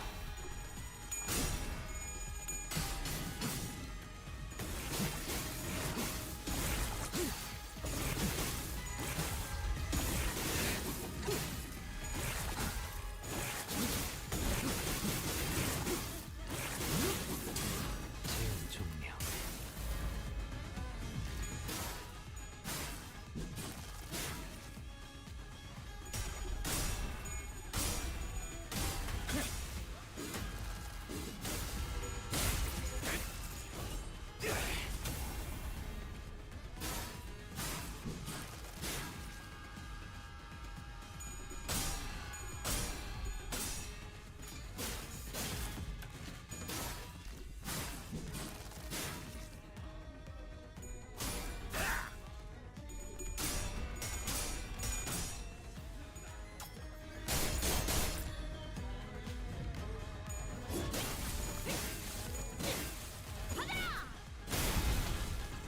That's a big freaking axe.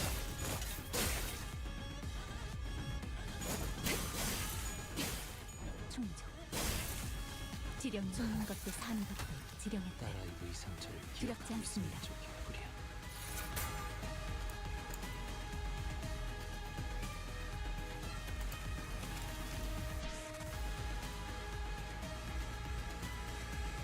Tigers are cunning, ferocious. One cannot hope to cut through a tiger's flesh with a single stroke. Only a relentless flurry of chained slashes can overwhelm the creature.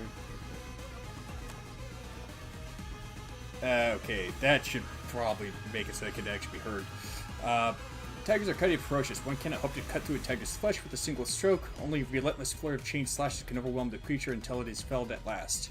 Fail to do so, the tiger will escape death, or best its opponent to one day grow into a Sangun, a lord of the mountain. Whether these beings will grant auspicious fortune on men or return as malevolent calamity is impossible to tell.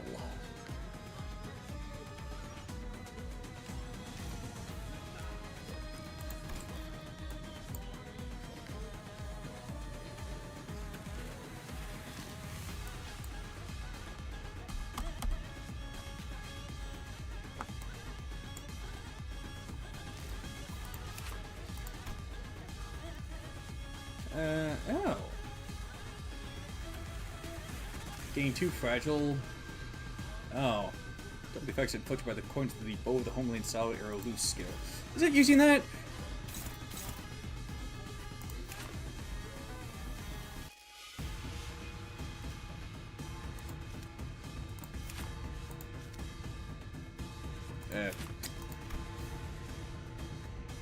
Bow of the homeland, okay.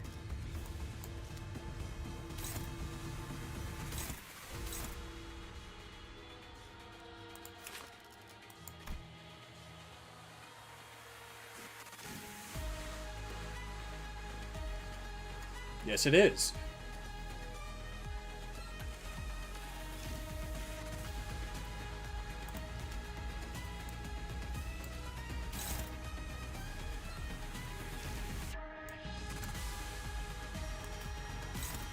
Yeah, sure you can win that, buddy.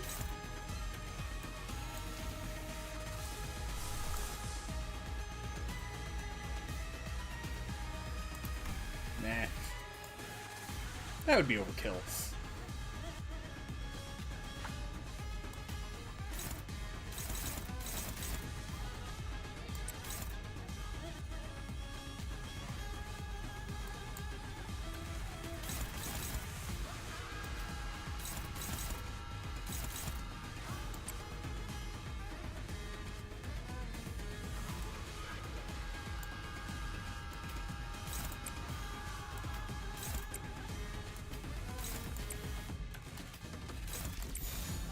There we go. 발광. 차단.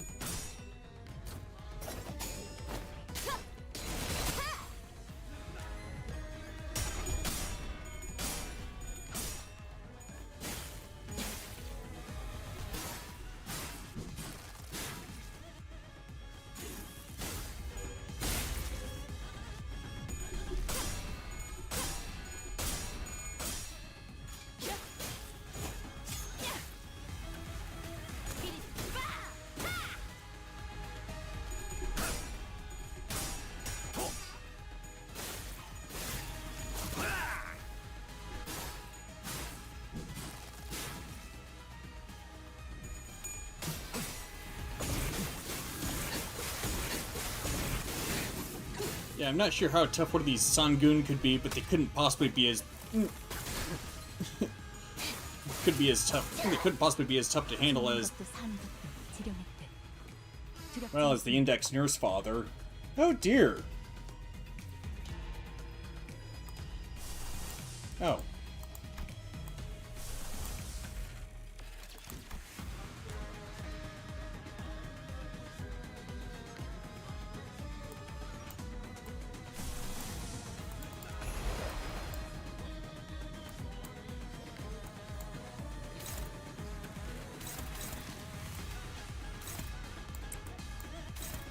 Eh.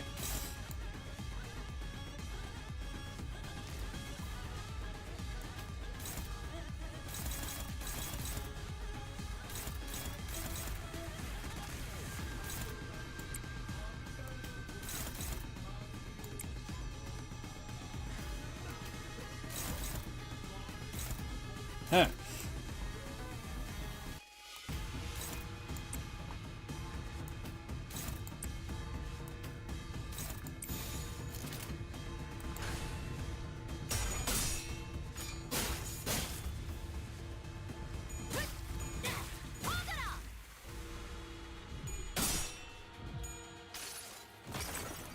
This battle will conclude with victory!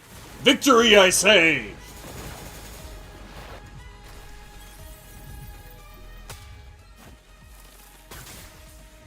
Ha, that tickled.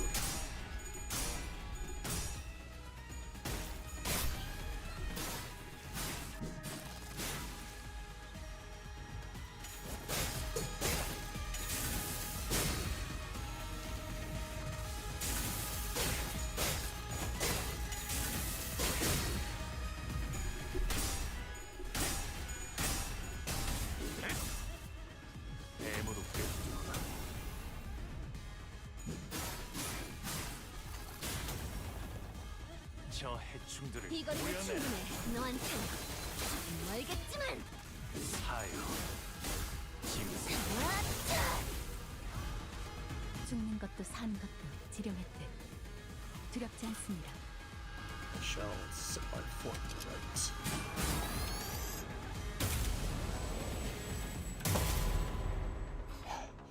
Just a little more, and I think we might be able to smash that dang thing to smithereens, but... Yeah, but it's really hard to focus on one thing with that huge warrior zapping in and out of reality as soon as we make ourselves an opening. It'd make our lives a whole lot easier if we could get rid of just one of them. Battle seemed to be taking a toll on the sinners, more so than usual. It wasn't that we were up against an insurmountable foe, not even close. Not to mention how Ezra and Angdu were here to help us out. But... Shite! Oh, that not enough! About time they gave up, isn't it? Boy, don't you go legging it again! That big sword-carrying fella sure is kicking our butts, but I don't know if they're the key to solving this distortion. We ain't exactly flush with options, are we? Like this blocks it, like we could stop mid-fight to strategize. The battlefield constantly shifting and flashing between N Corp and S Corp, we simply did not have breathing room to focus on either the projector or Im Gyong Yup, who is swinging that great blade with frightening force. Besides... Hey dude, go cover his back too! It shall be done.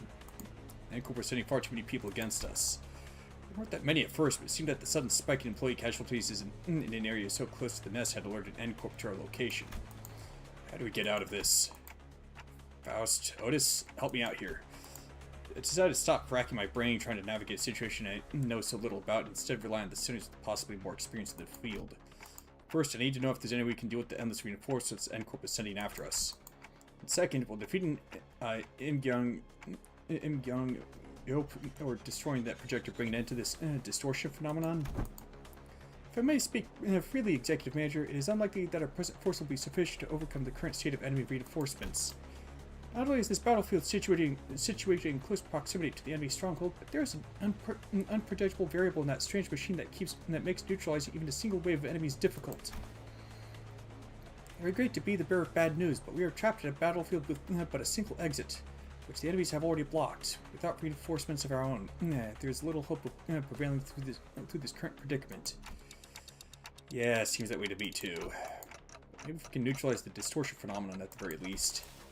Faust? Faust recommends entering the Dungeon of the Fathoms as our exit.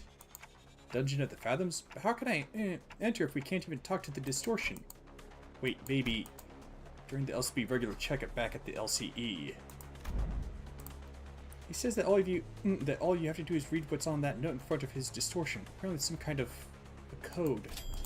Right, keywords. This one seems to be a location type distortion, which means that regardless of where the bright flashes take us, N Corp or the twisted caricature of S Corp we're still within its range. In other words, as long as I have the right keywords, I can summon an entrance to its Dungeon of the Fathoms from anywhere within it. Okay, so what are the keywords for this distortion then? Hohenheim had provided us the necessary keywords for his distortion back then, but this time we had to figure it out on our own.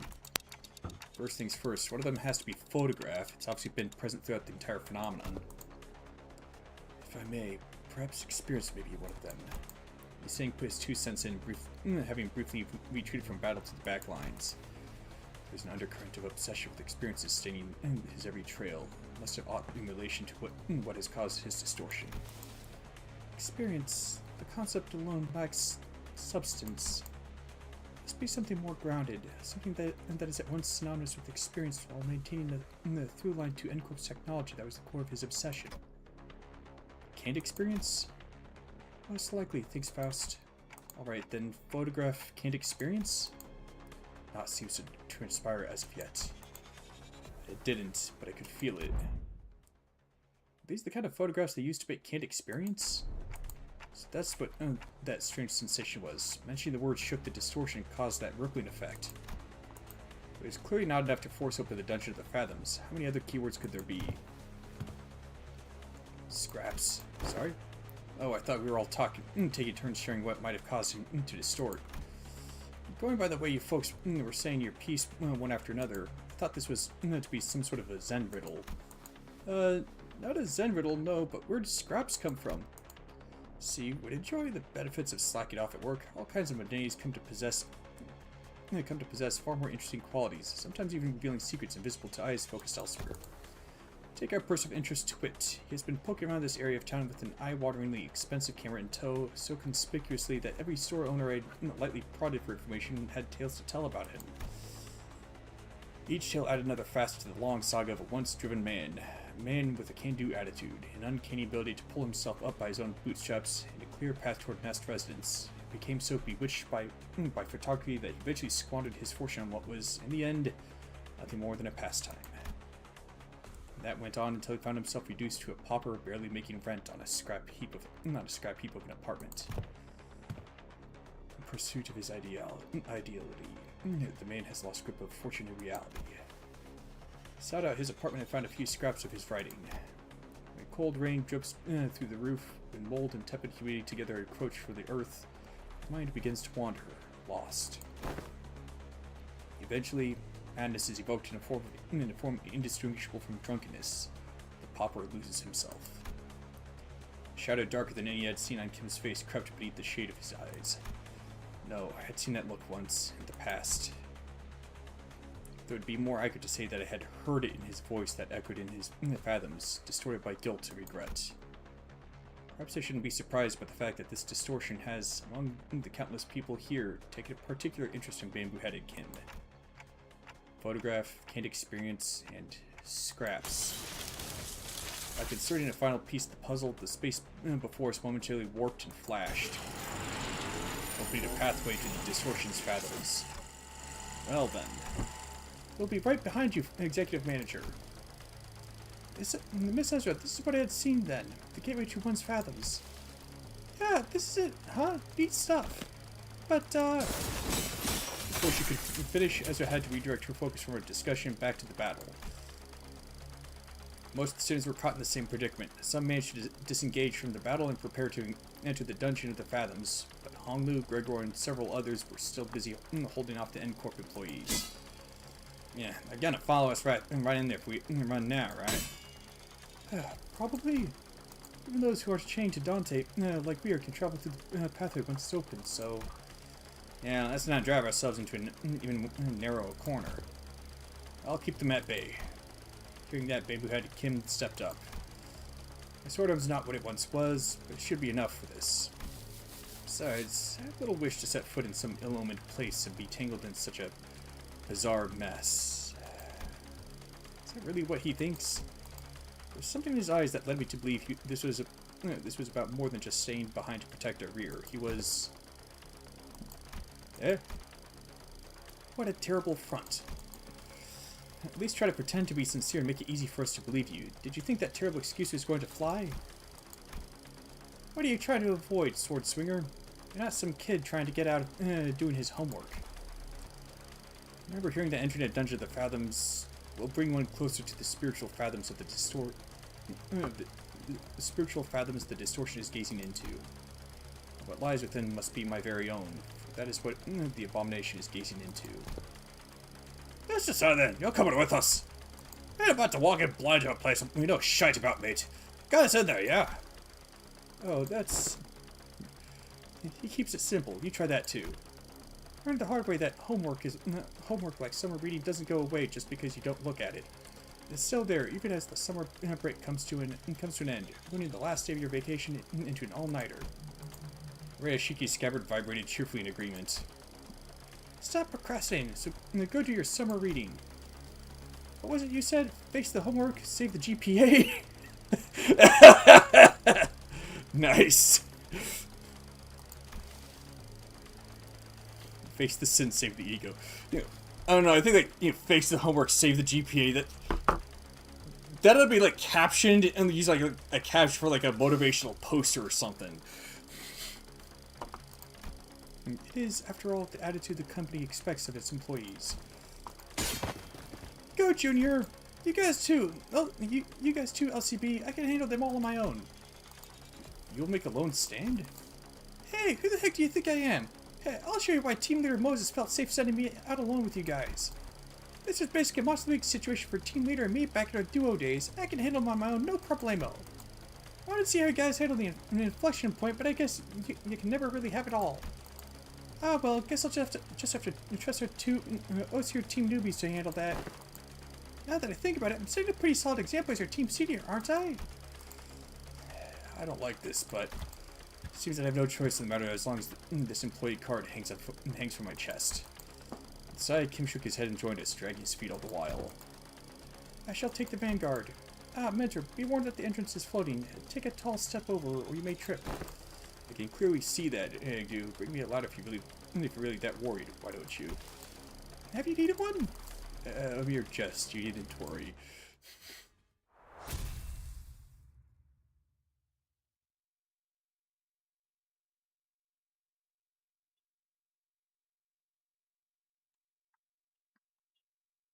완벽하게 수행되었지 않은가?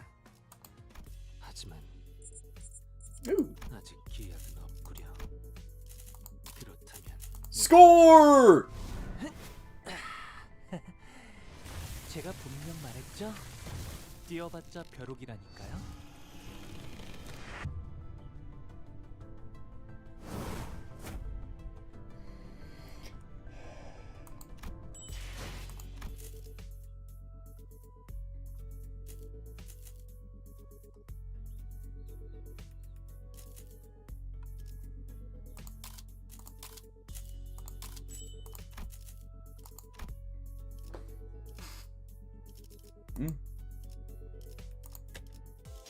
Oh.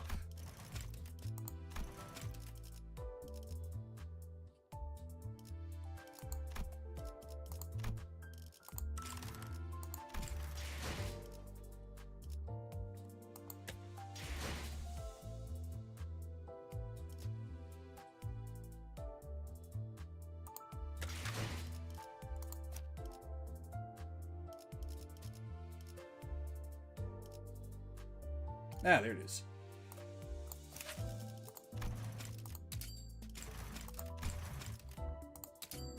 이리 나오시죠. 노비면 노비답게, 죄인이면 죄인답게. 이 오랏줄에 묶이시길.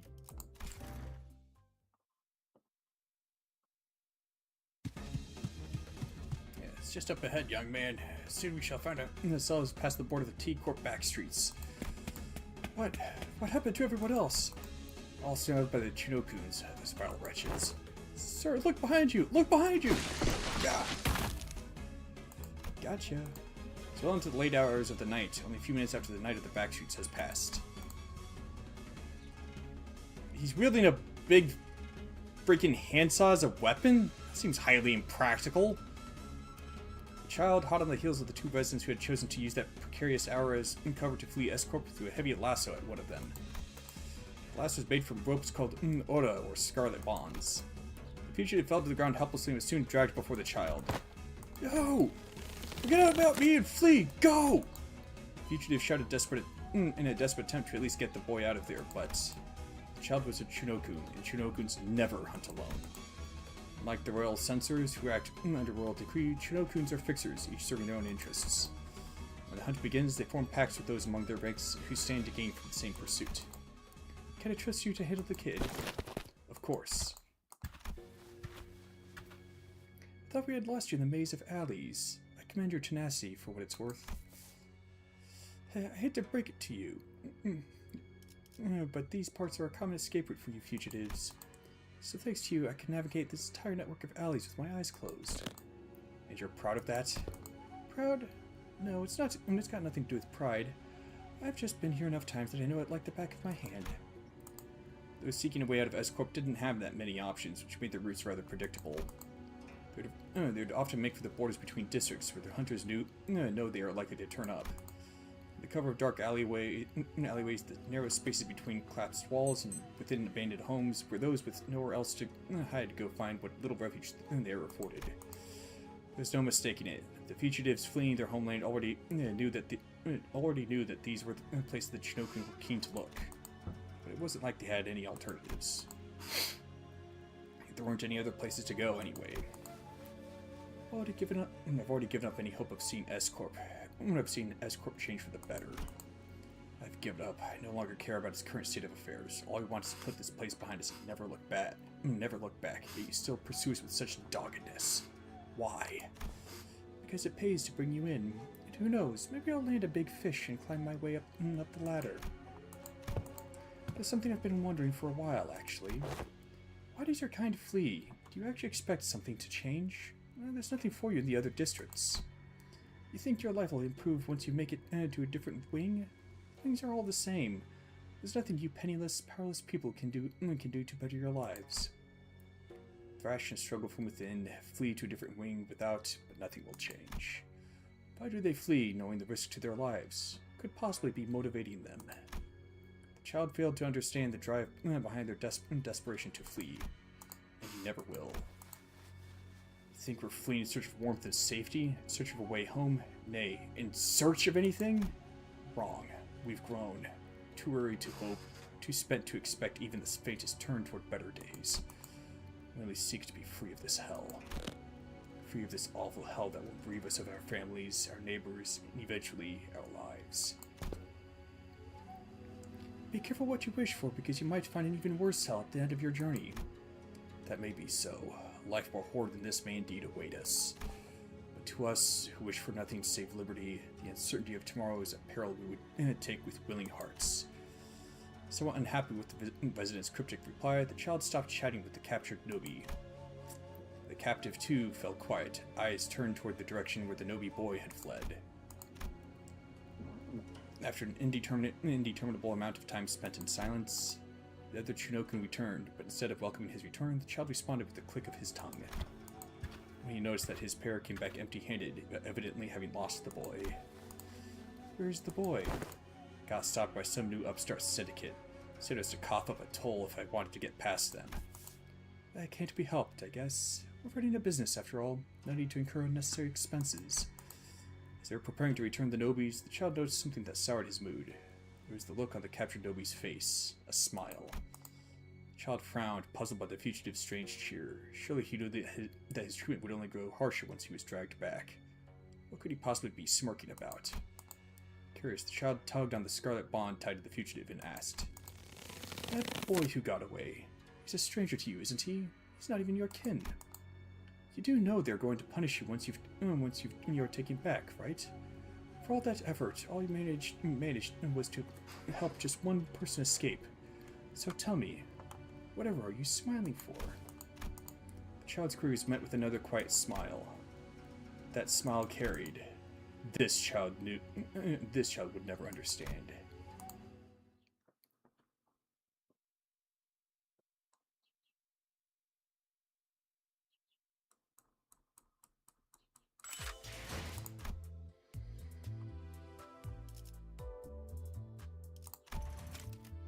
Yeah, ain't no way that's gonna be enough to get him to max level.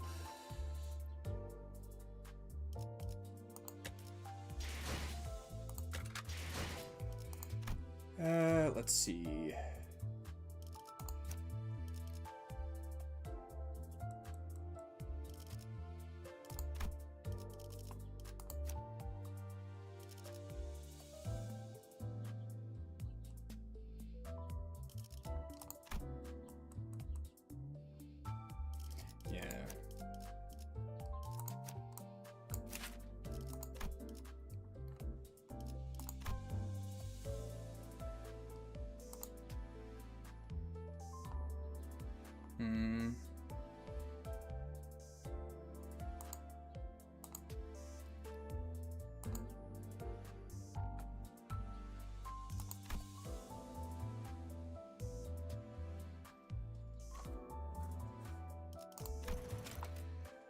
Let's see.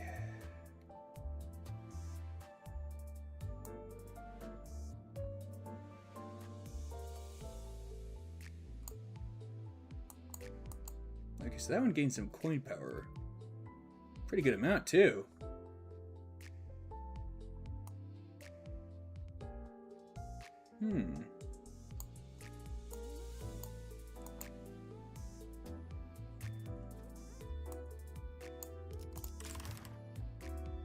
Okay, so it seems he'd be likely to clash with them if they have trust. Or trust? How is that word pronounced?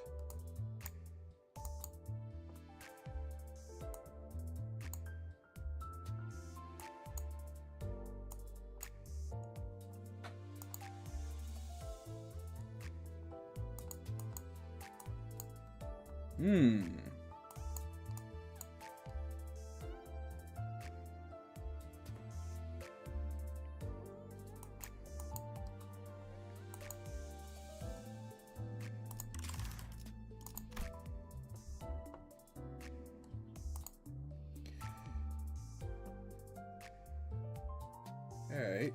Gain clash power +1 on hit with against enemies that have true strong loot, fluctuate 1 bleed, and gain 1 poise. Okay.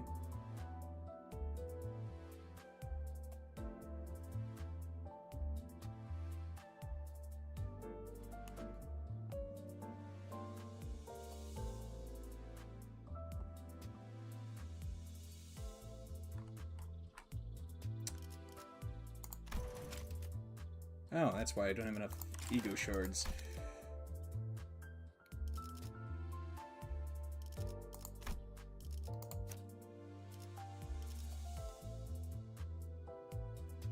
That one. That was it.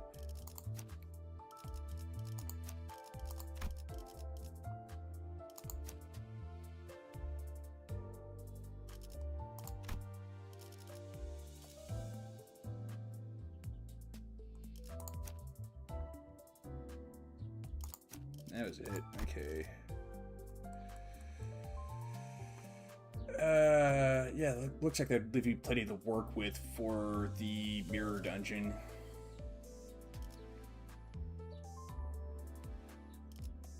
Well, maybe. Oh yeah, that's right. I could just swap to this one instead.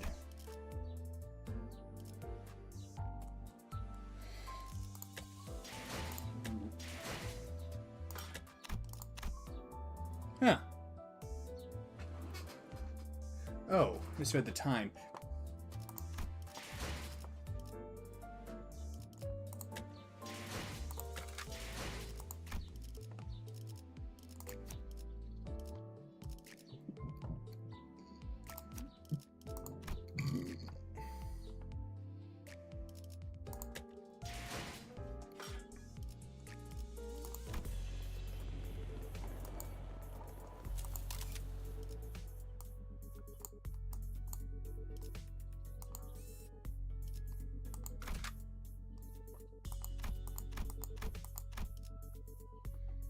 Yeah. Alright.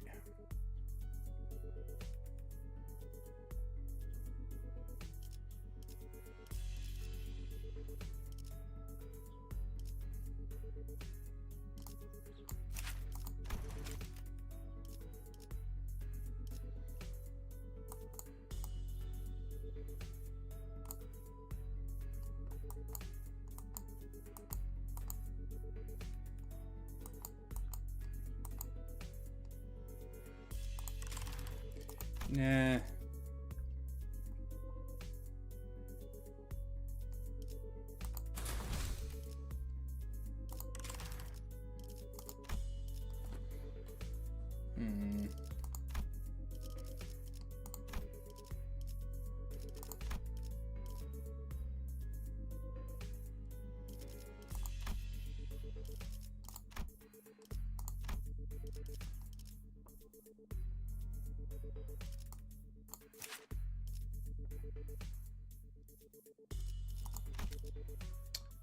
Maybe.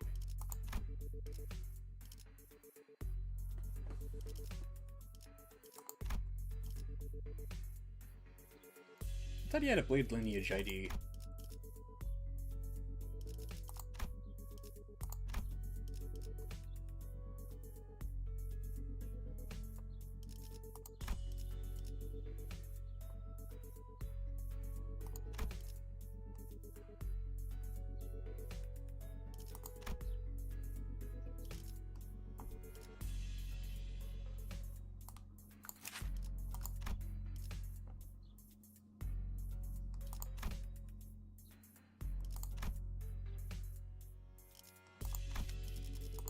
Yeah. Try and get the most out of this. Probably should have done that all along.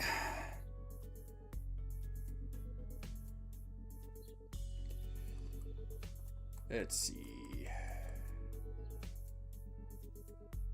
So those two is 100. Those two plus that is another 100.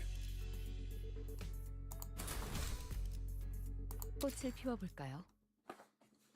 Percent, I mean.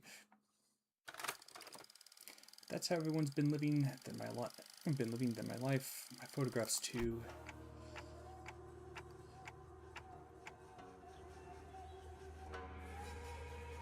Huh. So this is S Corp 2, right? It is reminiscent of my homeland, but the sights are much too hideous compared to what rests in my memories. Hideous was apt when we emerged from the entrance of the dungeon and into S Corp streets. What greeted us was a distorted and eerie scenery. I wouldn't be surprised to find it in an S Corp themed haunted mansion. 'Tis a place hardly fit for human habitation, far more dilapidated than once expected. Thou sayest that people inhabit these lands for truth? Really? I think it has a cool vibe. I don't know, it seems kind of patched together. Vibes my foot. I don't think I'll be able to get a wink of sleep in here. The lives of the downtrodden were beset by 1,000 woes and 10-fold war struggles. And the streets they inhabit reflect that reality. Many times I had contemplated in consternation how the folk here had even the will to live on. The shadow that had begun to haunt Kim's face still lingered there as he looked around. The distortion reveals the fathoms of those it gazes into, as Kim had said. Perhaps this is how S Corp is reflected in Kim's eyes. On the days of the skies are spotless blue, and without orders from the counselor, I would scale to the roof of that choga, thatched roofed house, and feel it rustle beneath my back as I lay upon it. I thought it had to be a respite solely mine, yet in this mirrored world, another has walked here before my arrival. I joined him in looking up at the thatched roof of the choga. Beneath it, a wicked tunnel have I passed, and now I witness myself before the one who shall strike the head from my torso.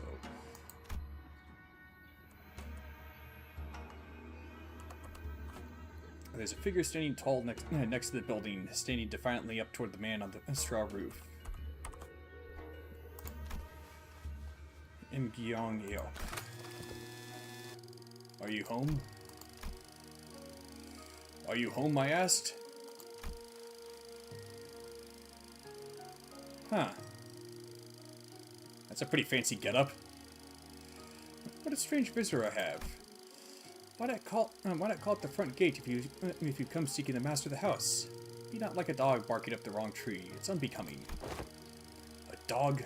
Really now? I can see you up there, lounging on the roof. I'm not going to speak to the door like I'm blind. Has a spell of some sort befallen the day? To have such an odd occurrence transpired twice successive, the work of a bewitching spirit, I say. What's so bewitching about checking in on someone?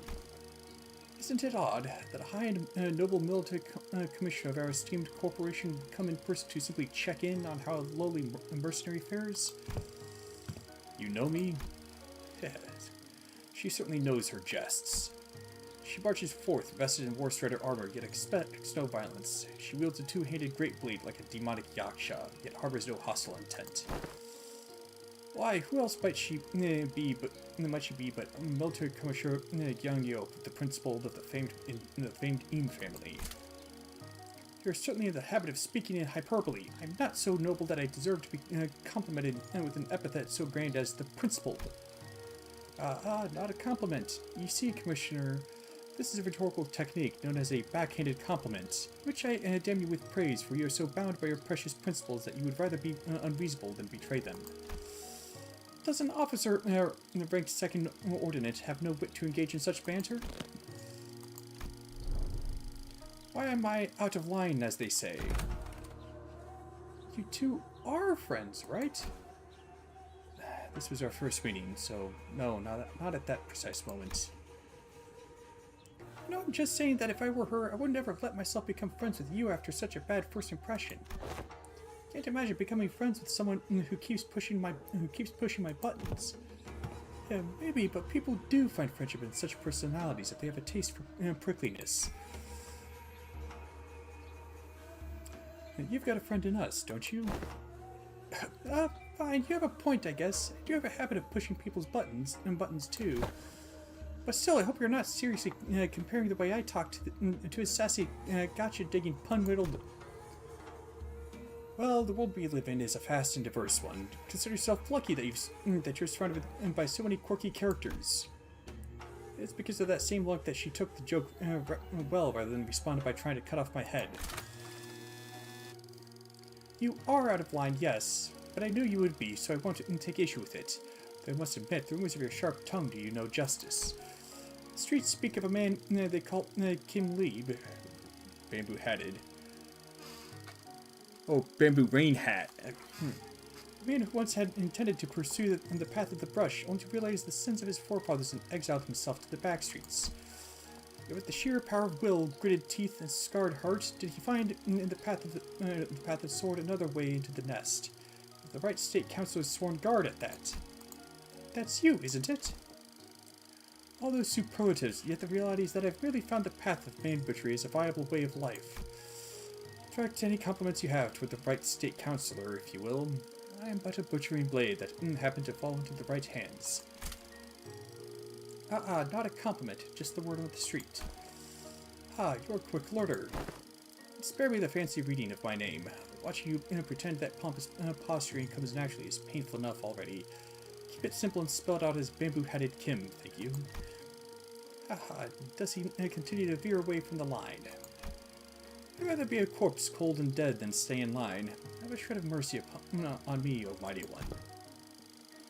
If I'd come all the way here just to punish you for every little misdeed and ill manners, I would have laid you out and split you in two, 3 ways before this riveting dialogue brought us this far.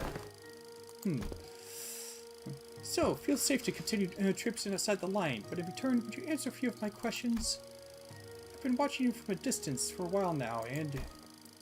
really, stalking someone's not very principled of you. Sure she did give you a good wallop after that? No, truly a mystery, isn't it? Besides, she did give me a free rein to continue traipsing outside the line. I couldn't in good conscience turn down such offers of kindness. Not that I ever do. You sure have a way with words. A way of finding your way under the listener's skin, huh? Perhaps, yet are such shapes not to be expected among fellowships of close mutual bond. They don't look like friends yet, though. So care to tell us why she's been watching you? I was engaged in the age-old pastime of throwing rocks. Oh, you speak of the game of...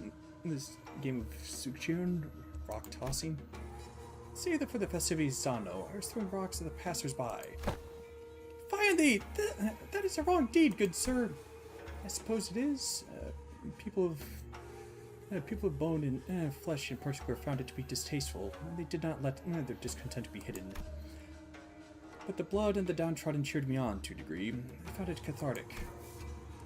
Oh, curious. That is it a right deed or a deed not right? Yes, whatever is it that thou art describing?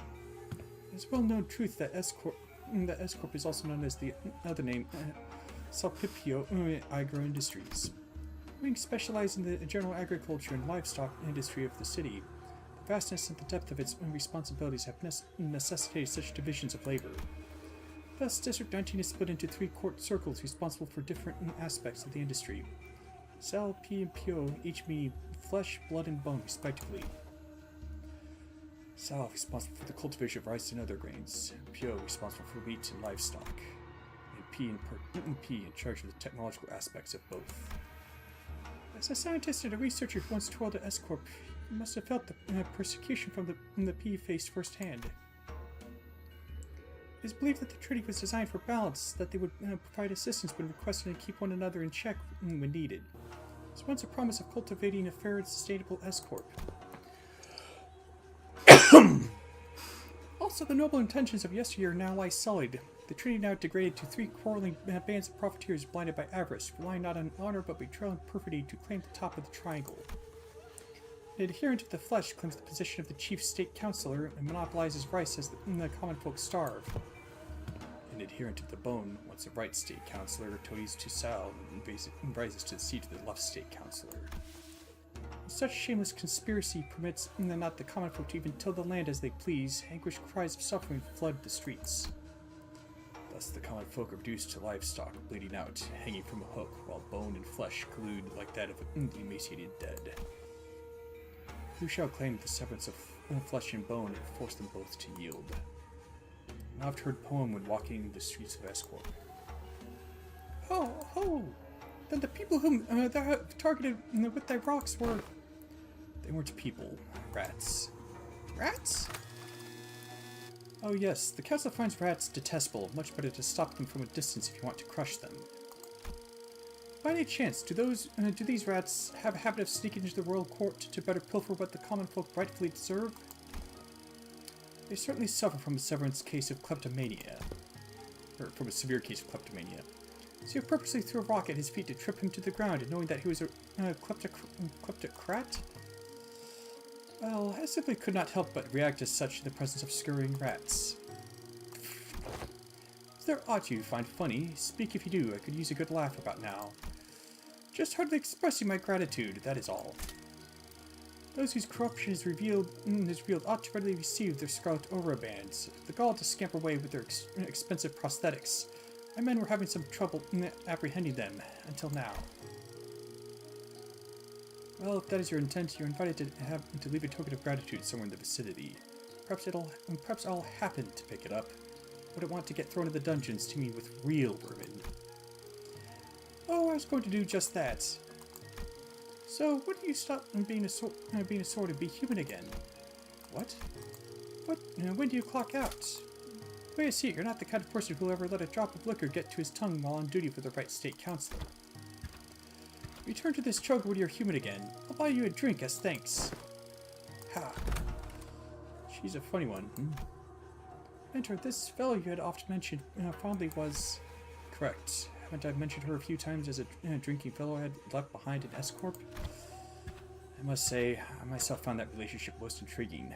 That a military commissioner of the Sal faction would fraternize with the bodyguard of the right state councilor, who was of the Pi faction.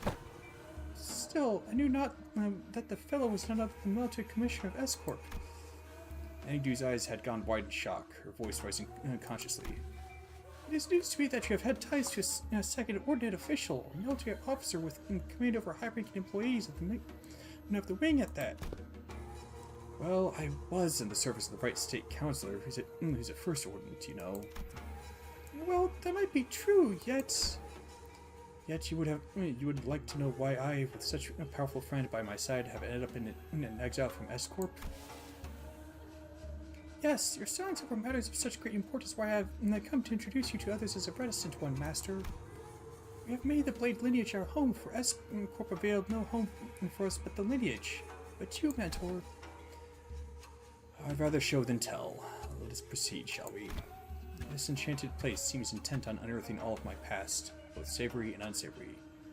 All shall be revealed in due time. Kim looked around, a twinge of loneliness in his eyes, before moving on. We followed without a word.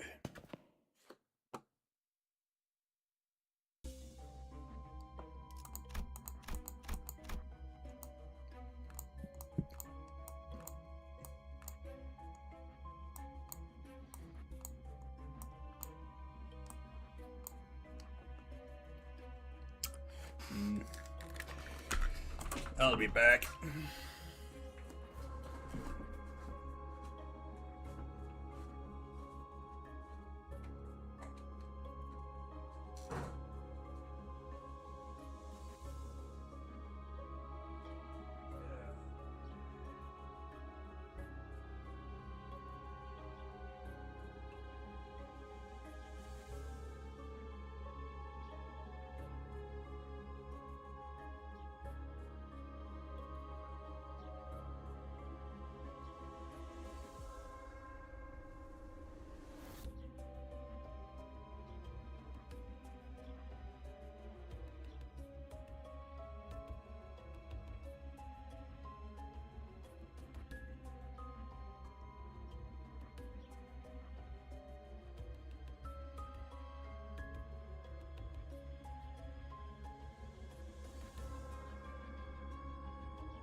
emerged into a dark, muggy cavern filled with air so stale it almost felt stifling.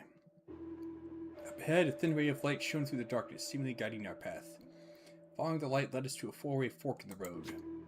A constant, powerful gust howled through one of the paths. Another was filled with a metallic tang, the smell of blood. Then there was a path that was entirely silent, and the last one echoed with the harsh noise of sword striking against sword.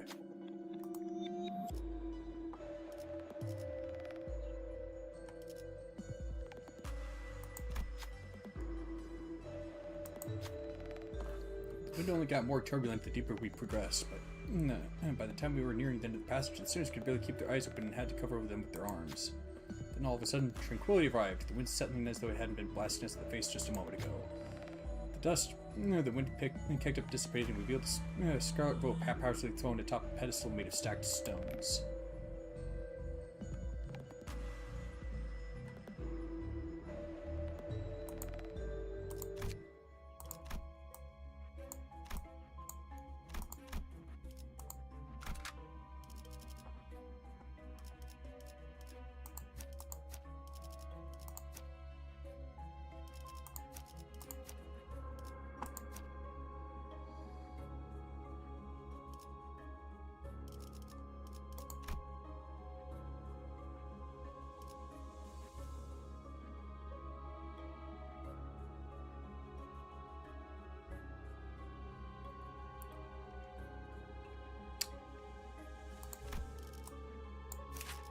Bleed, right? Oh, he inflicts burn too.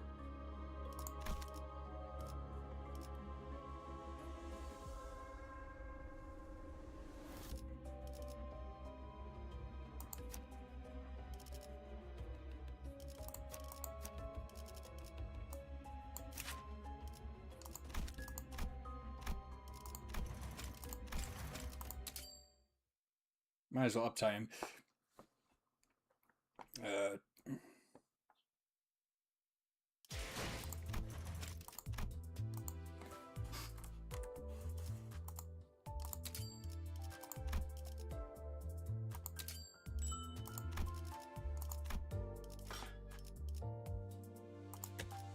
Oh. Got a bit mixed up there.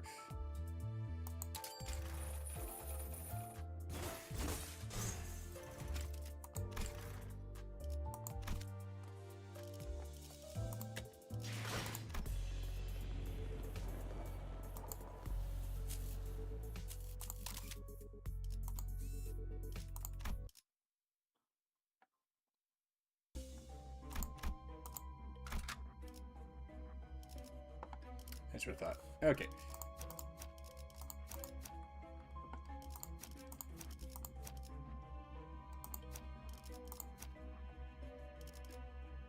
헌팅 커틀러리 준비 끝.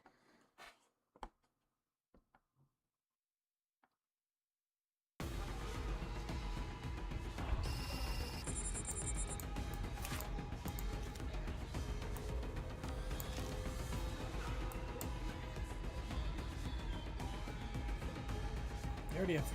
Oh, that's probably because of the ego gift.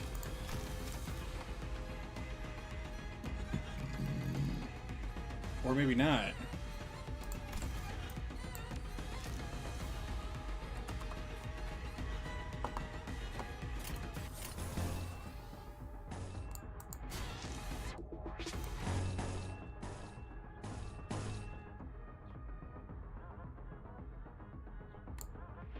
What the heck is that red plums effect? Oh, unique bleed. Plus 10% chance this unit to be critically hit if this unit is the main target. When struck by critical hit, gain bleed equal to the half the value take, plus value times 3% damage on critical hits.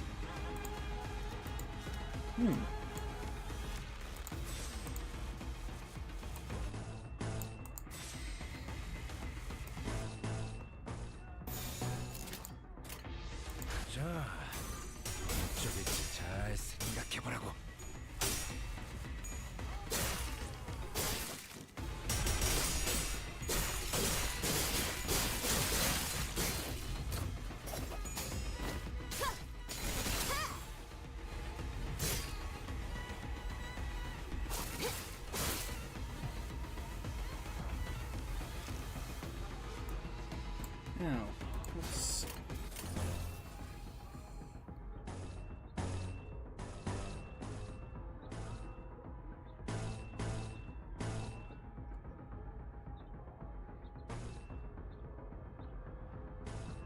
That idea would work rather well with a team that mixes bleed and poise.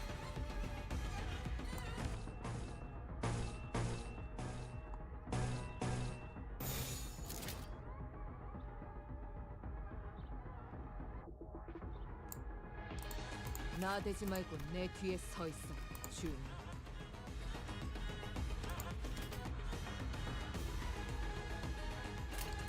물의 배들.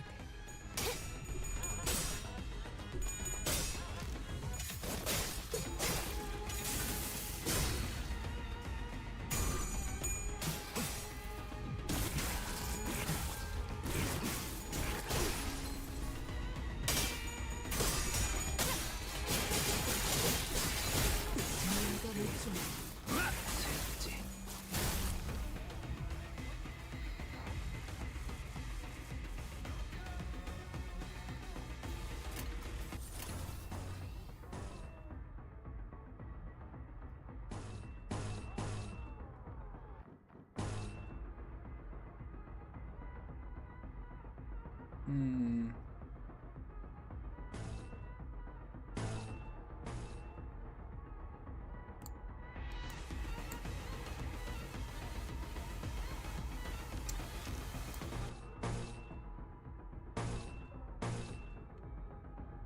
Hmm. Go with that.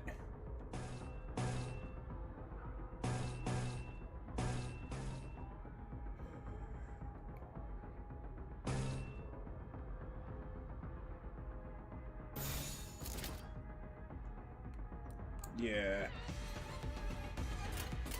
자, 어느 쪽일지 기와 잘 여기 생각해보라고. 긁을 수밖에.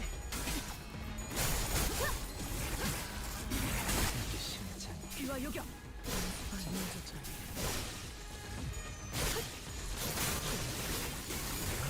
못했나봐.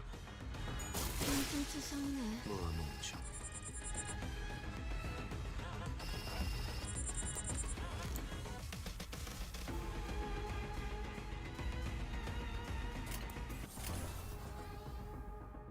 Oh boy. Gonna get a whole lot of her poise back.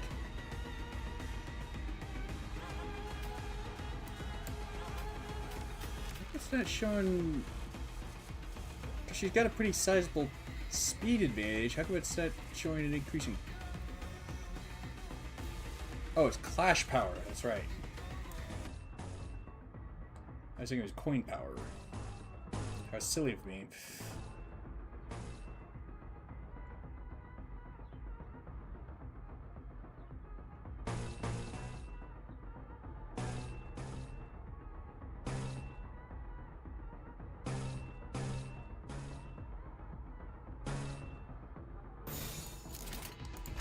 물의 배들.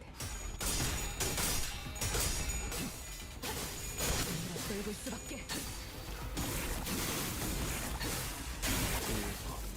앞으로 둘.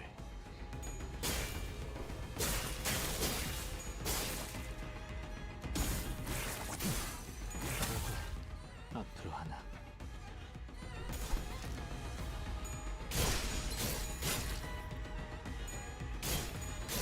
그러지. 이 거리는 충분해. 너한텐 조금 멀겠지만.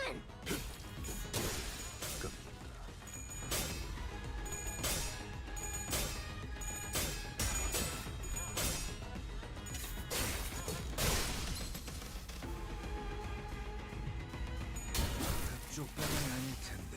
Not bad.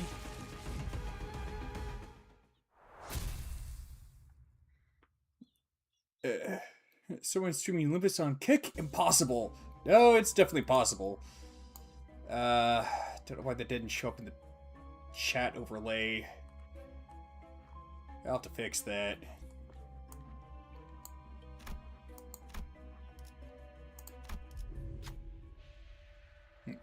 Excuse me. Let's see.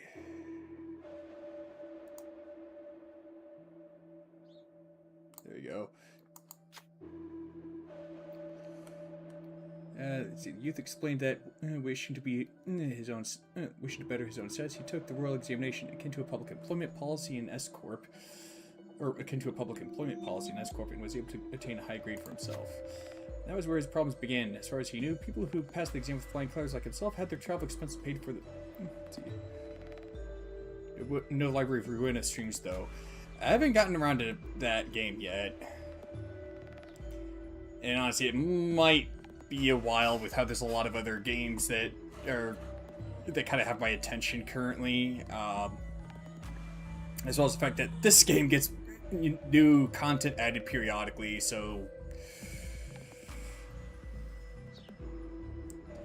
And, being busy with my day job and just taking care of myself, that can take a lot of time.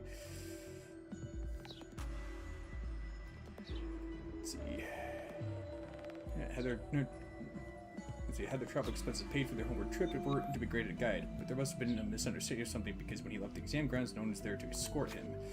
Confused by the unexpected turn of events, he wandered away from the exam grounds in search of his escort, lost his bearings, and found himself in these alleys. Alright. I get you. Take care.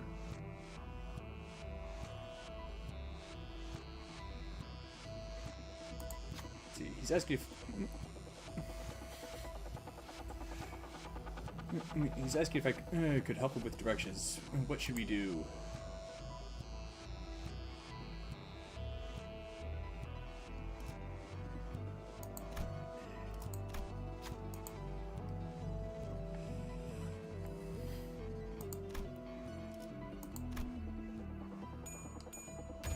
Booyah! They're so open to their mouth to begin. Stopped, then turned around to where Bamboo had Kim and Angdu were. Whoops.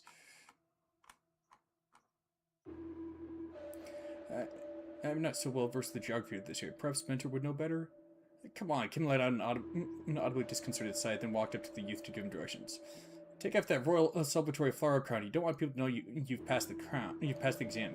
But why would... It's for a good reason. Just do as I say and you'll thank me one day. Youth stared back at him in puzzlement before seemingly deciding that giving proper gratitude for Kim's assistance took precedence. He handed us what appeared to be a small ceramic vessel. Or ceramic-ware vessel. Might this be a water dropper for brush calligraphy? Though you may have no practical need of this, for I see none of you are much acquainted with the art of grinding ink against inkstone. I impart this gift to you in hopes that this dropper may form a small flow in your rivers of life. That would have made for a rather moving moment had it not been for the exaggerated scoff Kim gave. The youth hurried on his path without minding the sudden discourtesy. Angdu later asked if Kim had spurred the sudden outburst, but he did not give her a reply, instead choosing silence behind pursed lips. Let's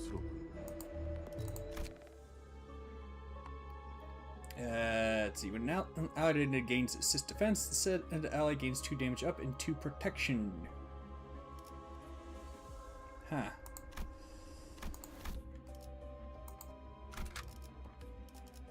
이 경로는 Next. 숨어들기 나쁘지 않군 거래.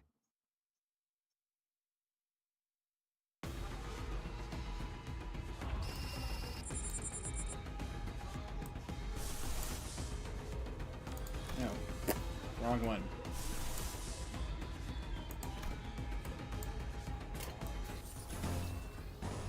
Whoops.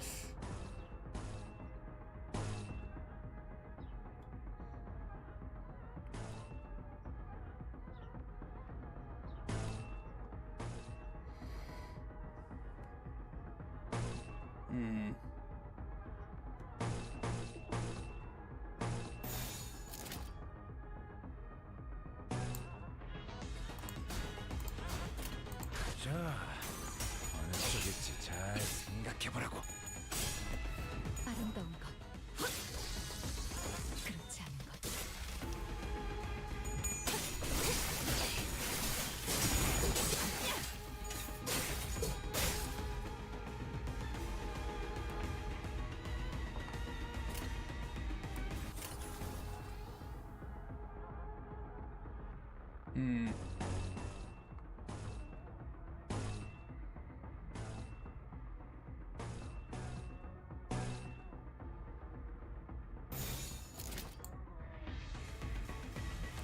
Can't get much out of Yield My Flesh without a clash. 된다면 사월을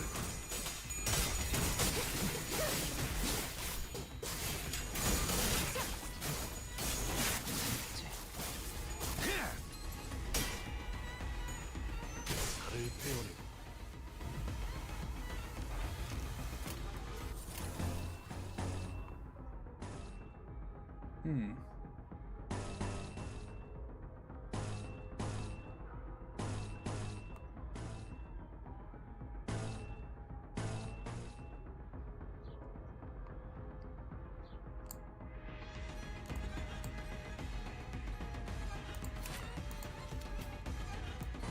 Well, dang.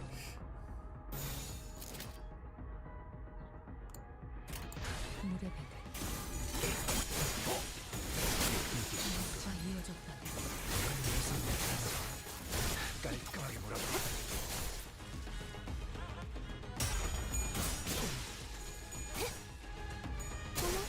놀랐어? 아름다운 것. 무한무청.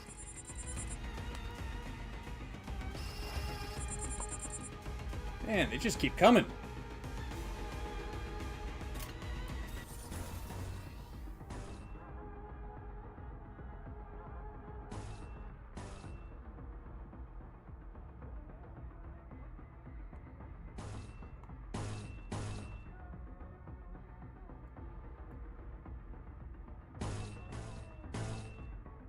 Yeah, that's gonna be of more benefit.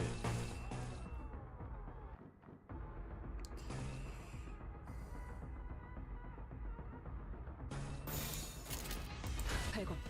차단.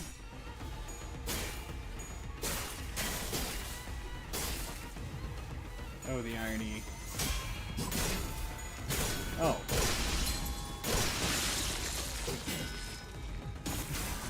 Nice. 앞으로 둘. 여덟. 앞으로 하나.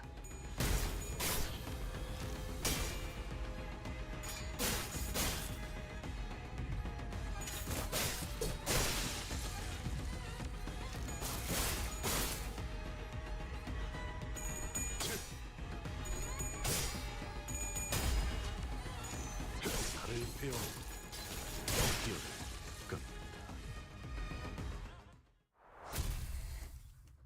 All right.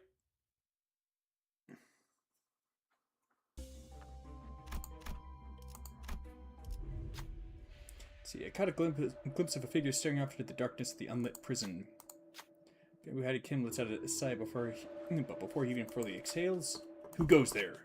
A sharp cry cuts through the stagnant air. Someone here must have noticed us. What should we do?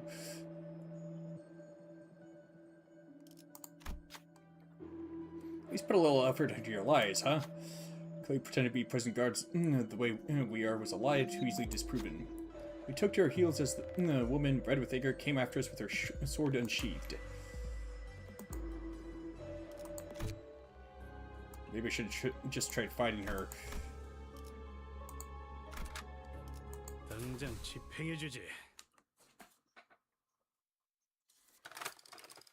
No, it can't be. My life is... The experiences, the memories I've recorded are different.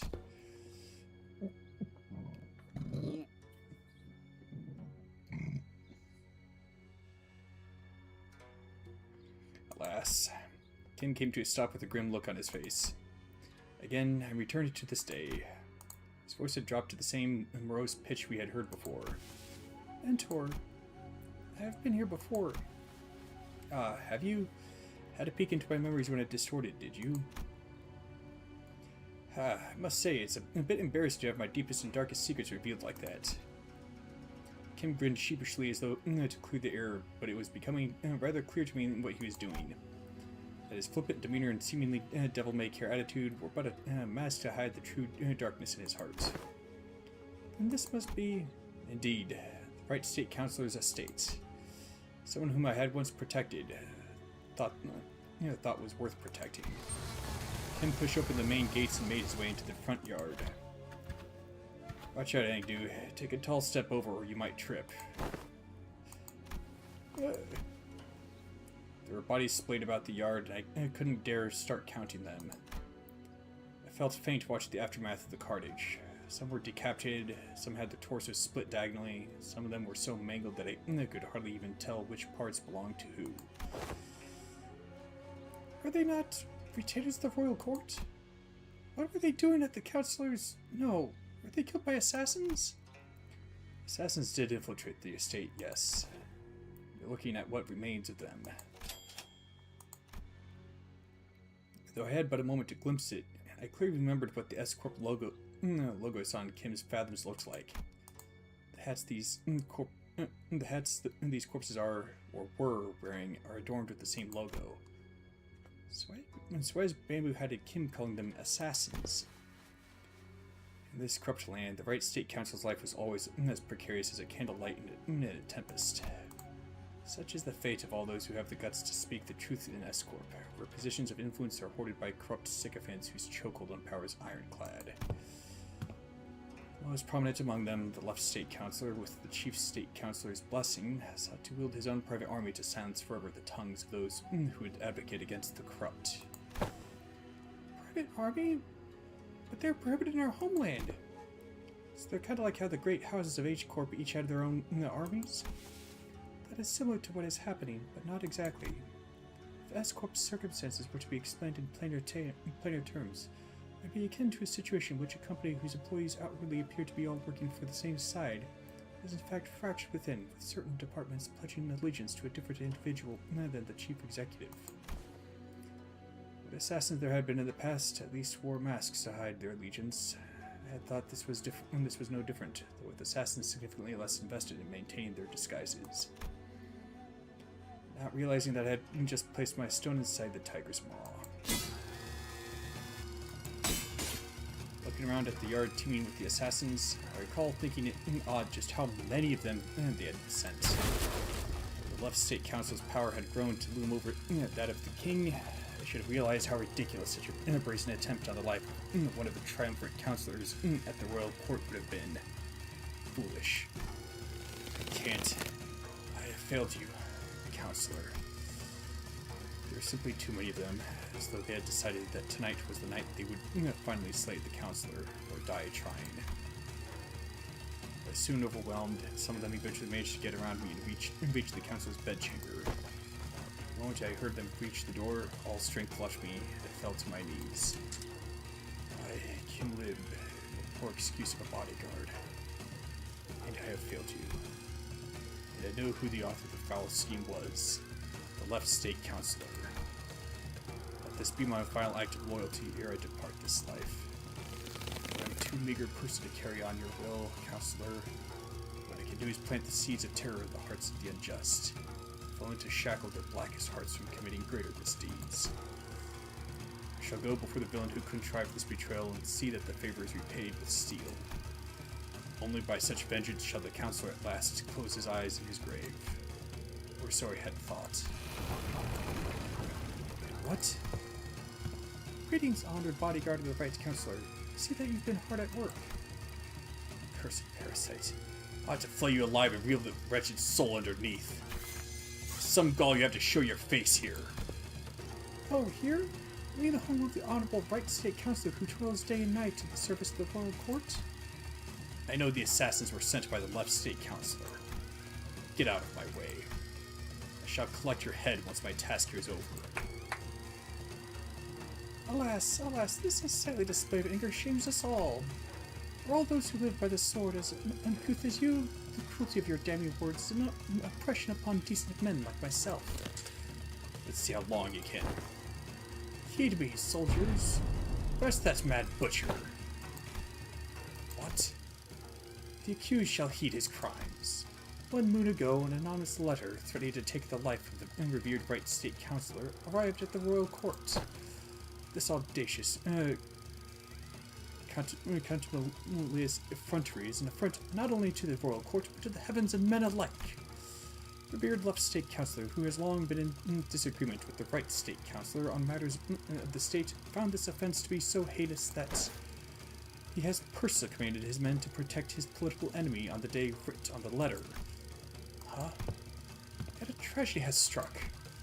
All those lives sent to protect the noble counselor are slain. The bravery and justice of their honorable hearts trampled upon the ground by this villain. And now the villain promises death to yet another pillar of the royal court. Thus we are perforce to arrest the criminal and restore the rule of law. You spout senseless drivel. I saw your men make their way into the counselor's bedchamber with their blades drawn. The counselor? I should be looking for the right state counselor here, alive and well. My lord? The vile wretch leaned down next to my ear and whispered, "Perhaps you should have known where not to stick your nose. Did you really think you could overcome the entire private army that left state counselor's service? He sent so many of his men to their deaths, just to lure me into a trap? Why? Now, don't take this as a compliment.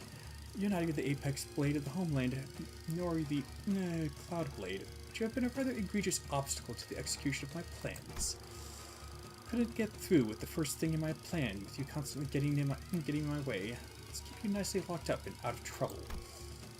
This can't be! For what it's worth, young man, I'm sorry. I've come to realize the error of my ways. The truth is, though S-Corp is indeed a pond of turbid water, it was those like us who had stirred the dirt from its bed and turned it cloudy. Fearing the worst, we arrived to protect the revered right state counselor.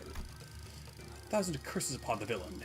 In his quest for the right state counselor's life, the butcherous man has already watered the ground with S-Corp's laborers, the very lifeblood that runs the veins of this most serene wing.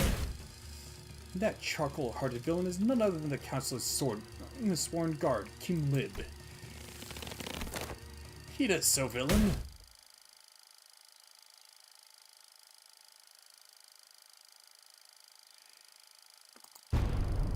Let the aura bonds take you.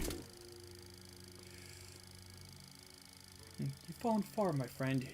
You who were once considered a candidate to the order of Ungeom. With that brand of Anobi sapping your strength. Even your mastery with the blade will only dull. Or to be my executioner Gyeongyup. I hadn't received the orders to behead you if that is what you're asking. Nor would it befit someone of my station to sully my hands with an executioner's duty. How will you live on now? I don't know. The council has abandoned me. There's no path forward.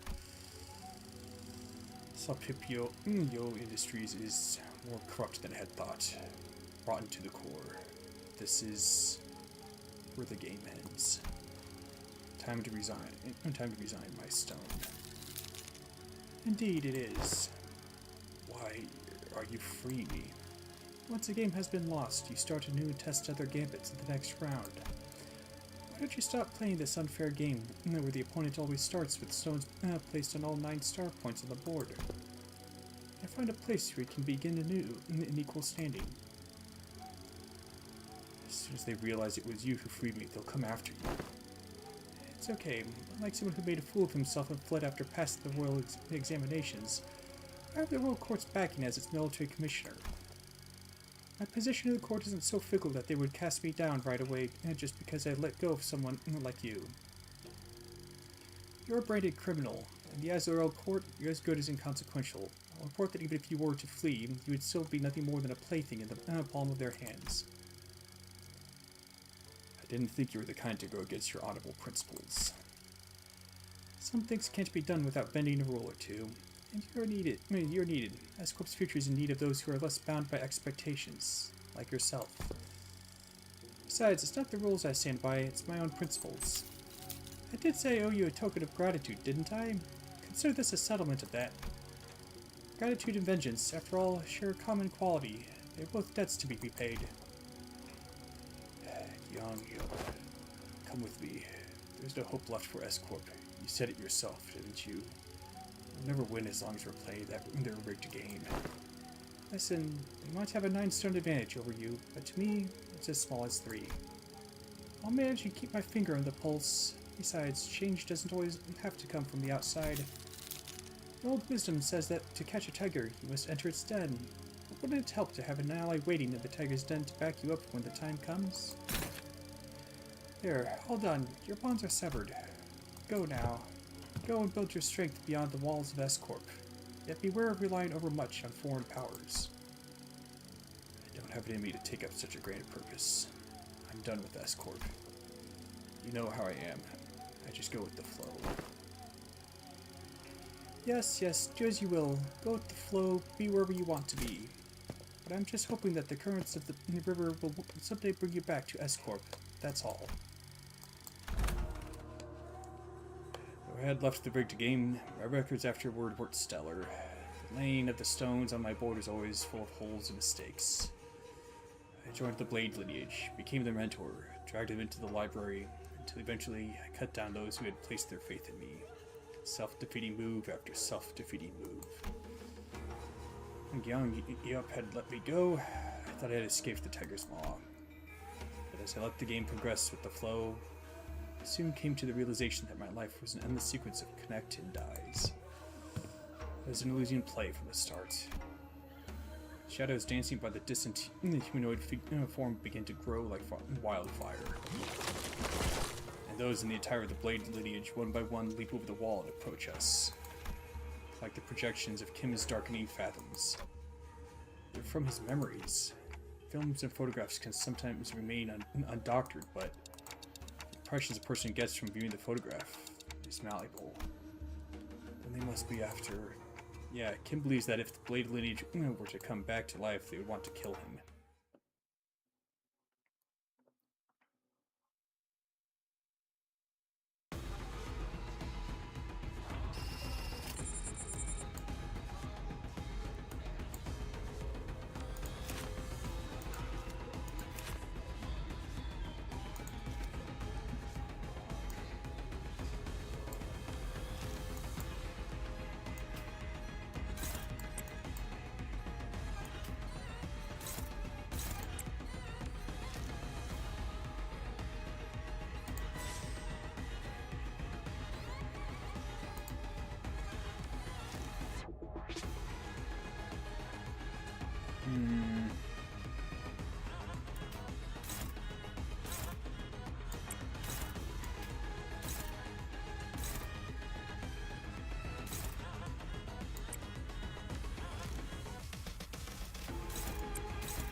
There we go. 랜덤 4월을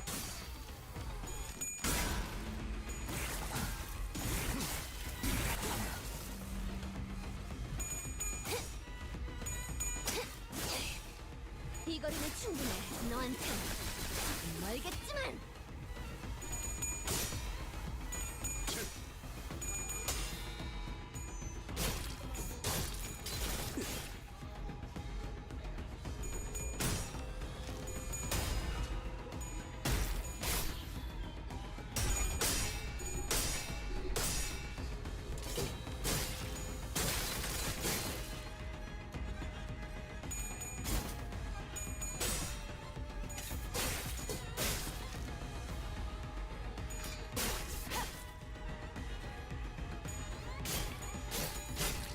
무음중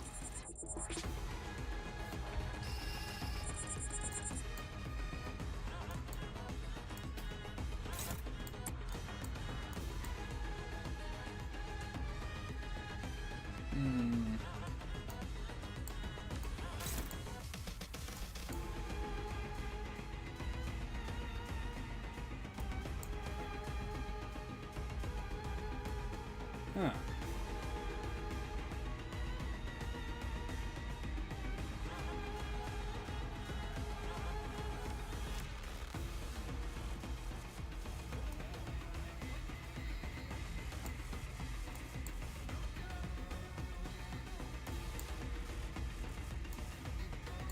Okay.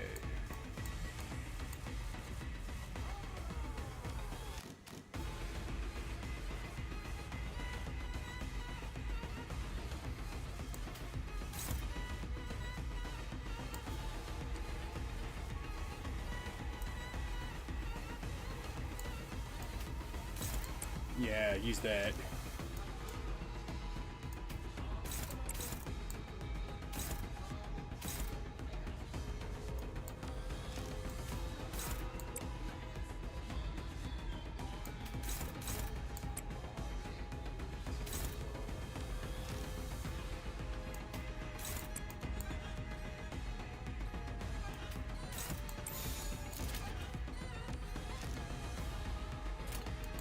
전투 응대에 나선다. 슬픈 몸에 좋은 느껴지 심장이 잠깐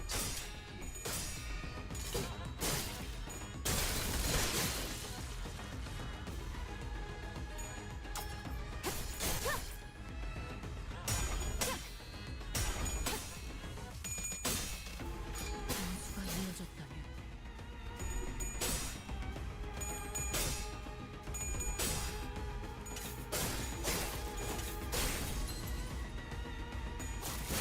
어머, 놀랐어?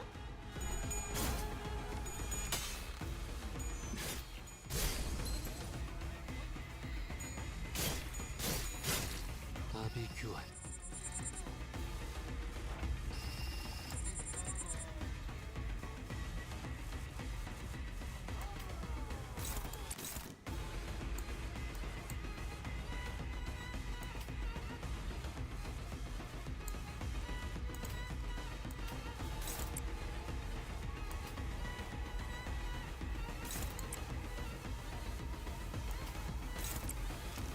And it's just the one wave, so let's all finish it off.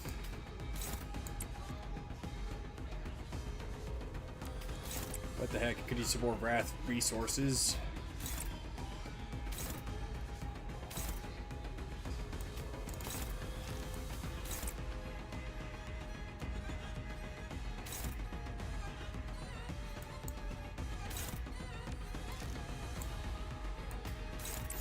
뺀다. 4월을 여기 심장이 잠깐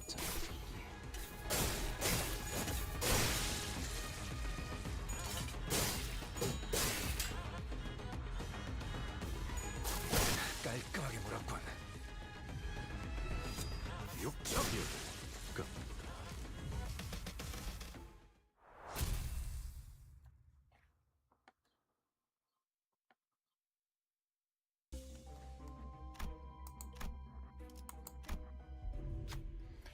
So we're carrying a sword on his belt and a sack on his shoulder, leaped into a haystack near us. A few moments later, a small squad of Chidokus, torches in hand, rushed in from the same direction as the maid had come from. We saw a criminal who has coveted the kingdom's properties flee this direction. Speak up if you have seen the wretch. The Chidokus began walking up to the civilians and questioning them about the criminal's whereabouts. Despite all having seen the man jump into the haystack, all of them shake their heads and refuse to give up the criminal.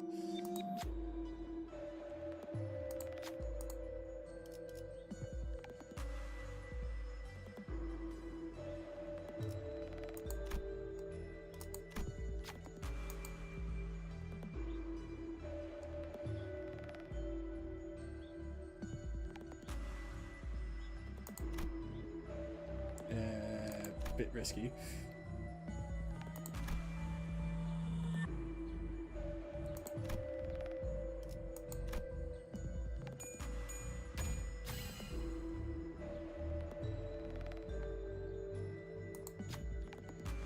Let's see. Good work, you. Can't have this wild Shoku take a noble thief like you away. A thief of the people. They're all wretches, I say. Wretches, so well fed while we all starve. I bet they'll bleed rice if we gut them. You have my thanks. I did not expect to be shielded by outsiders such as yourself. This is a welcome surprise. Who am I, you ask? Well, I have no name to give you, but it seems that the common folk have taken to calling the like-minded the Blade lineage. Always stealing the sacks of rice the corrupt officials have stolen, returning them to where they belong, just as Mentor Bamboo had Kim had once done. I waited here too long. They'll all be down my trail again. It's about time I saw myself off. Even in a hurry, he bade us to wait in the moment as he rummaged through the sack and produced a few packages of food. Take these. It's not much, but it should be quite filling for those on the road like yourselves. Gratitude and vengeance, after all, share a common quality. They are both debts to be repaid, eh? 미호스로. Oh, I thought I was going to get an ego gift. Oh well.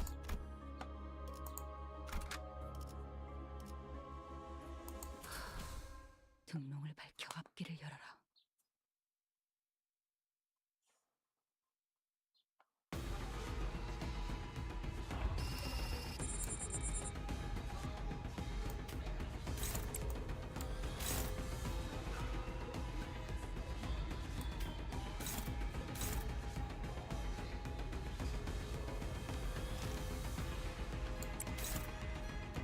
Why not?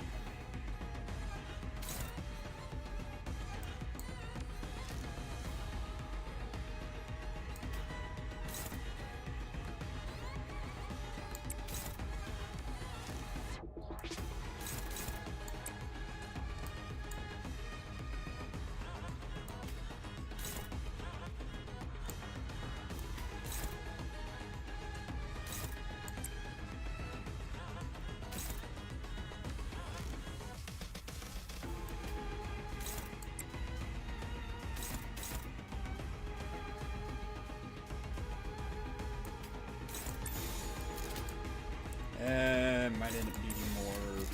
목을 콱 물어버리자고.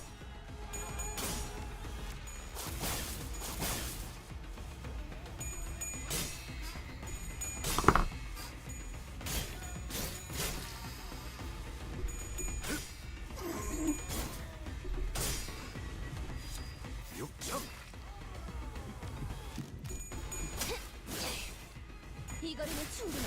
너한텐 멀겠지만.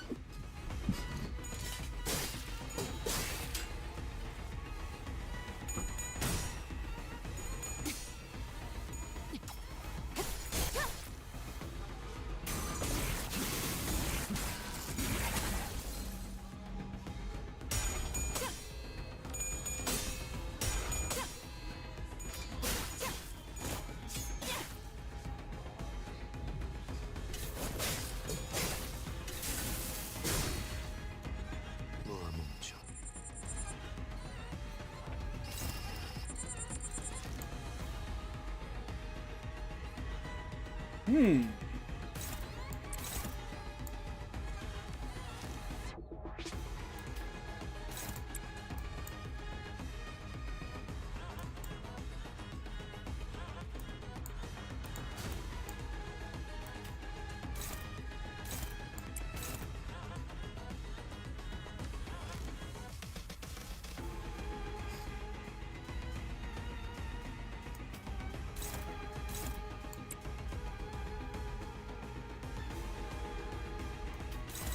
Just make sure that one's finished off.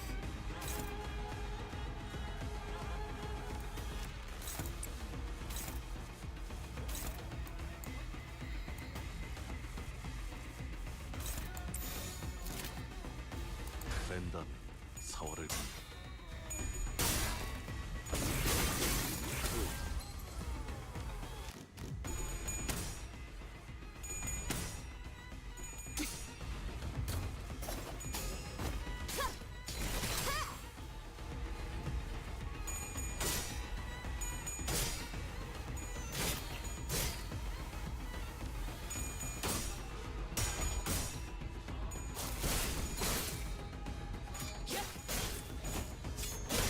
물어떨굴 수밖에.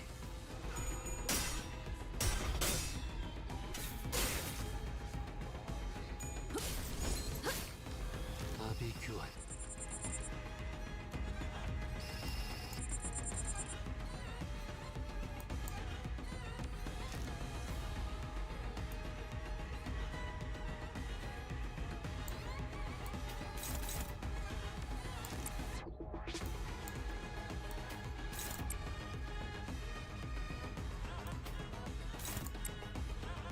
Alright.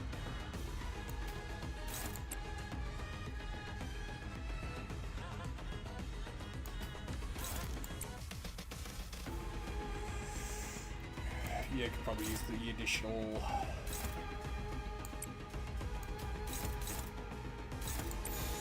발광. 차단. Additional gluttony of pride. 느끼기 심장이 젖볕처럼 됐기에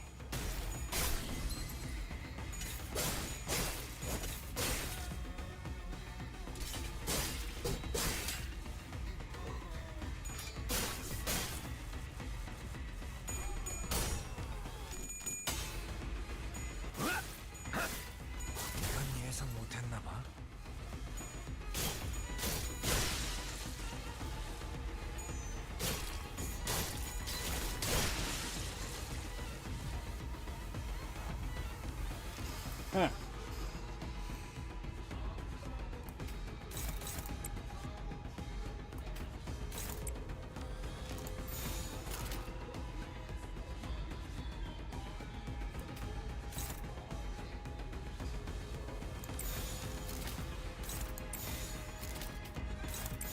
There you go. 자, 어느 쪽일지 잘 생각해보라고.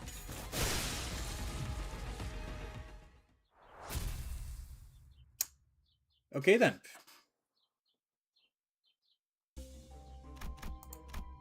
Alright, so let's see what this distortion really is. 착수.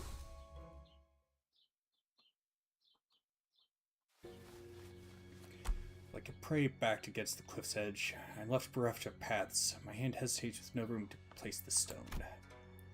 Its judgments burgeon when contemplations harrow the mind, indeed. All that remains is to neutralize that one enemy combatant in the yard. Tell me, who's waiting for us in there? You should know. This place and its enemies are projections of your memories. Not the hardest guess to make, is it? I expect to find Im Gyong Yop in there. She was a woman of loyalty and principles. Even as a military commissioner, she never stopped wanting to change the way the royal court was. But even she must have broken in the end. I scoured the newspapers and TV for anything I could find on the current state of S-Corp. It was plain as day that nothing had changed there since my departure.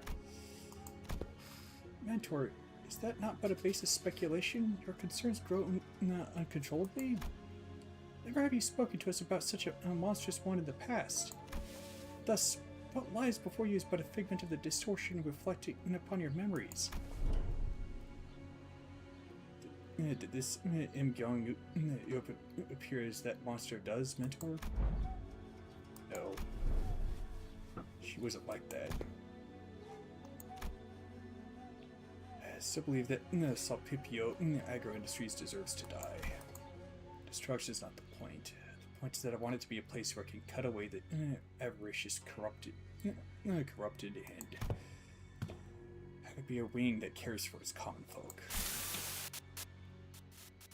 If I didn't know better, I would have thought you were seeking to supplant the current S-Corp. You know, that's not what I'm talking about. I'm just a wanderer, floating down the river's flow to where the currents take him. The river bent and I hit a wall, so it picked me up and made a blade out of me. Once abandoned, I returned to the flow and found myself a mentor to those who afforded me the undeserved faith. The river continues to wind, carrying me back to S-Corp whence I had fled. Shall I let the blade sing my inner thoughts? You think I'm satisfied with the way S-Corp is? But your method, as it is now, goes against the principles. I expected better from someone of your wilds.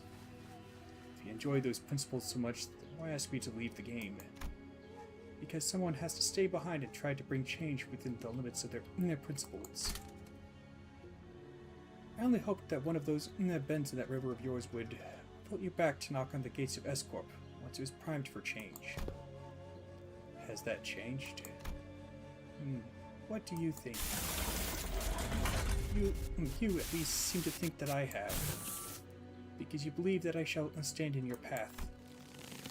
Stand in my path? And stem the flow of this river evermore.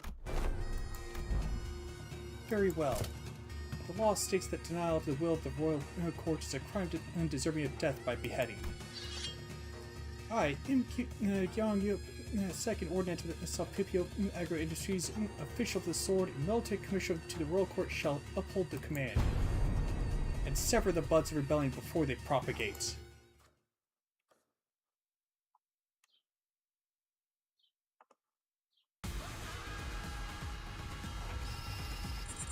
Alright, that's a lot of skill sauce.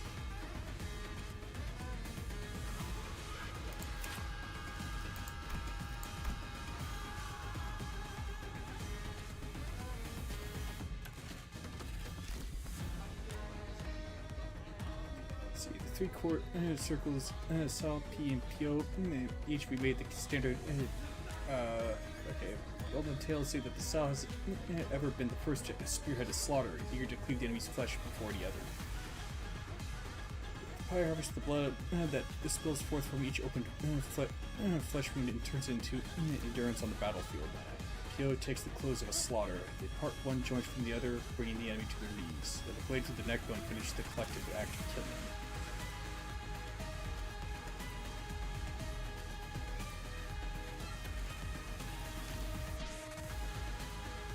Oh.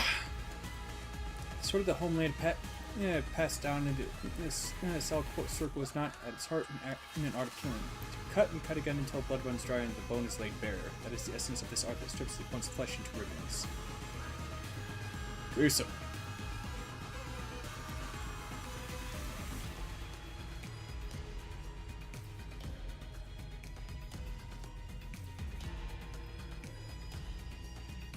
Looks like it's pretty much the same as it was before.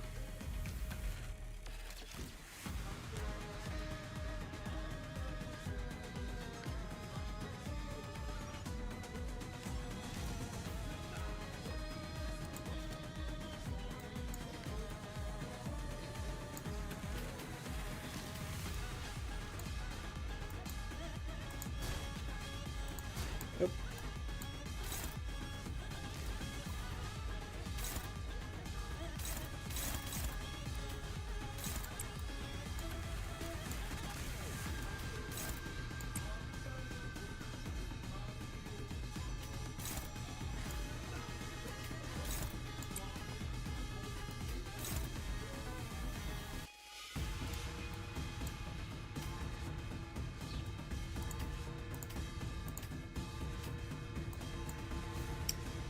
Okay then.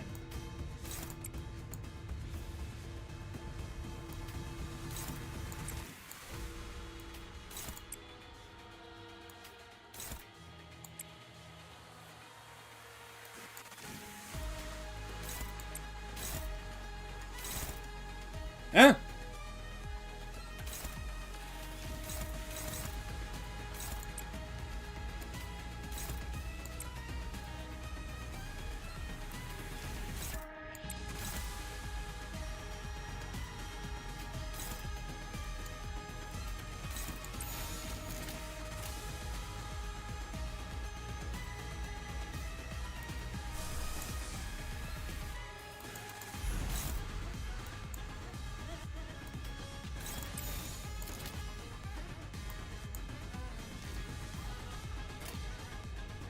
I would have been able to get better mileage out of that with a different ID. Oh well. Well, let's see. 혼수는 금기다.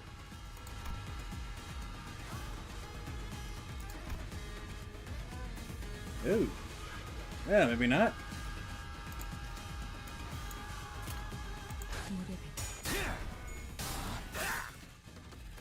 Take that.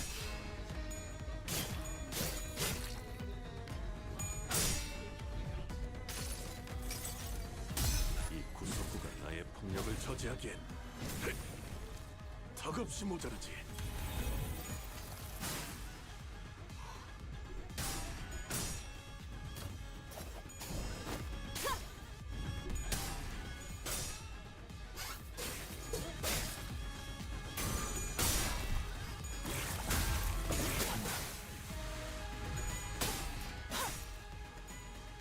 귀와 요격 함수 정리로와.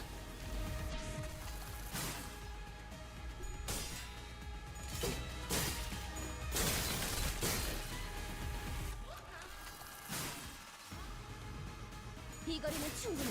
너한텐 조금 멀겠지만. 멈춰.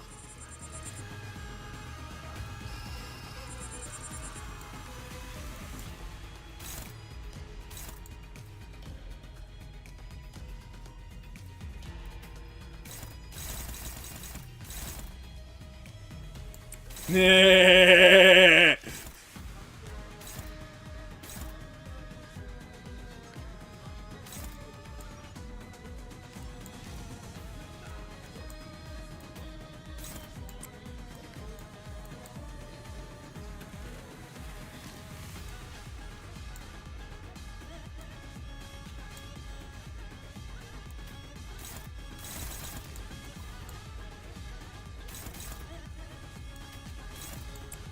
Oh, wait.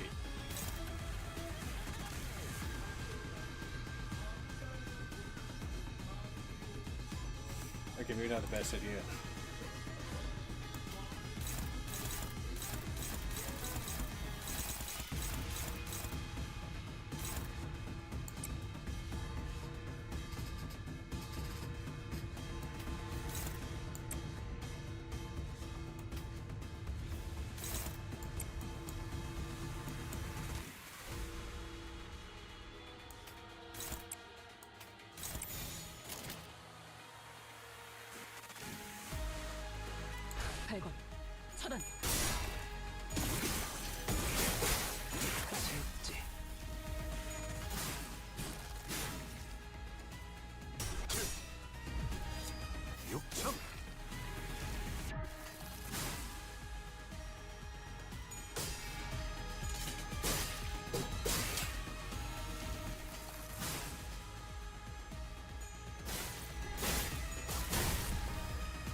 나대지 말고 내 뒤에 서 있어. 주. Okay, so that it has to get a crit for that one.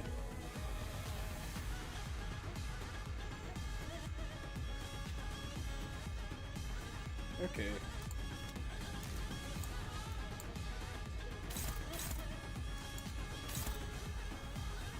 Hmm.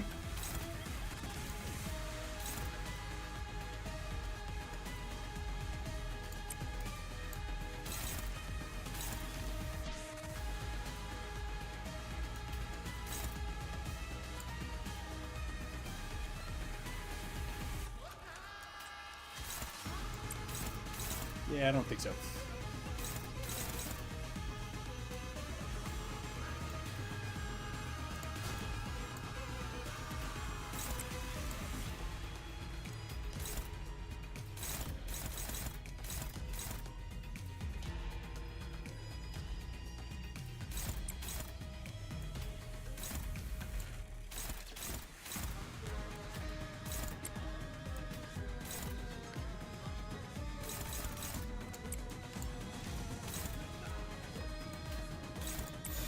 There we go. That should do the trick. 자, 어느 쪽일지 잘 생각해보라고.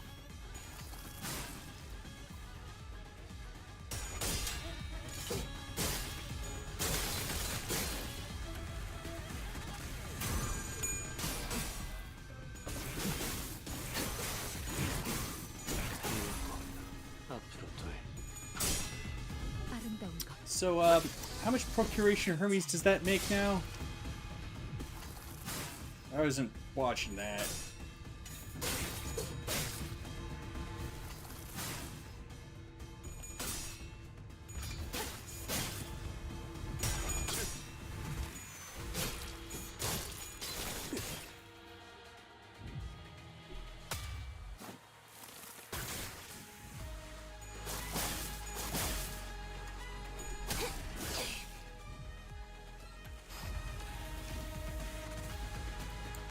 Ooh!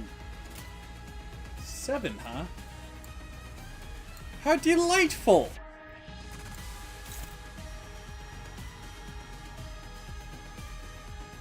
I got a bad feeling about that one.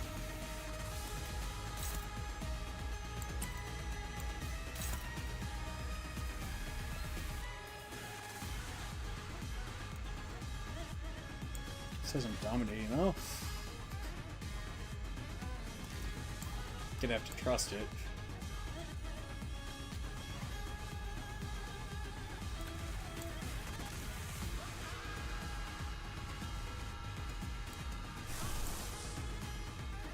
Oh yeah, that's right. Hmm.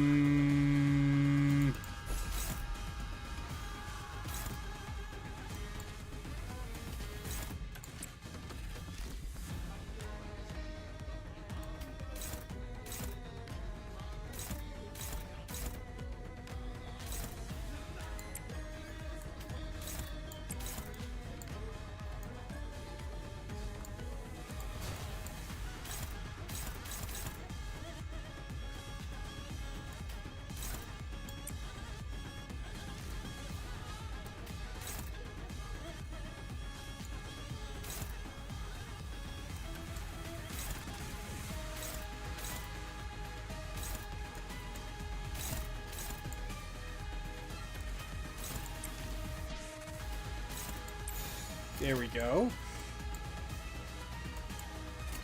목을 콱 물어버리자.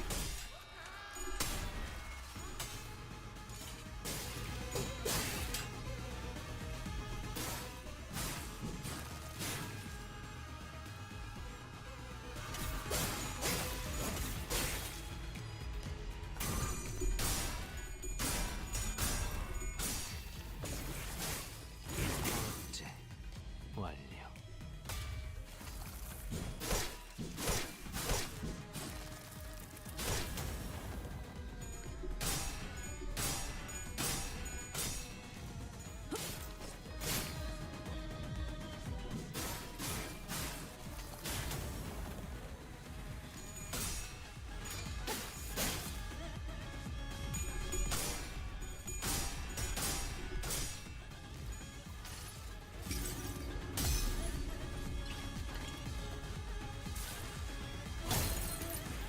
like some of it.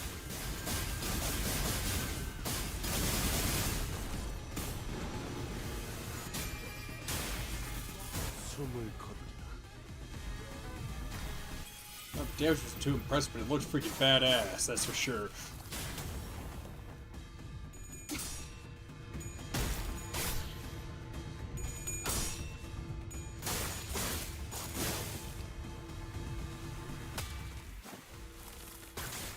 지리멸렬.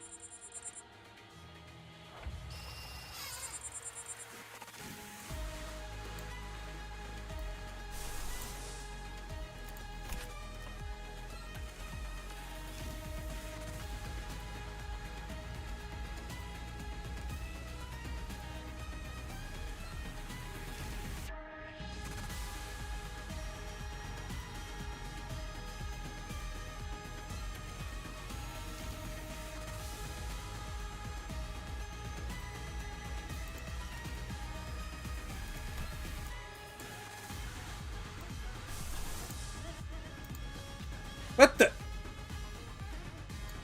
Oh yeah, that's right. I was borrowing that one. I forgot.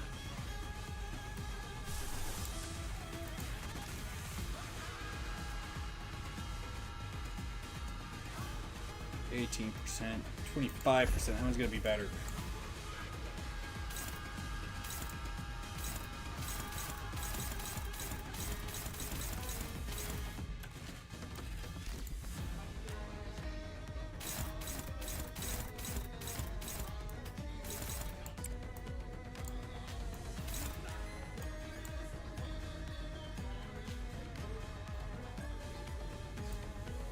Time for the Fast and 아직 the Furiosa, 얼음일 뿐인가 보구려.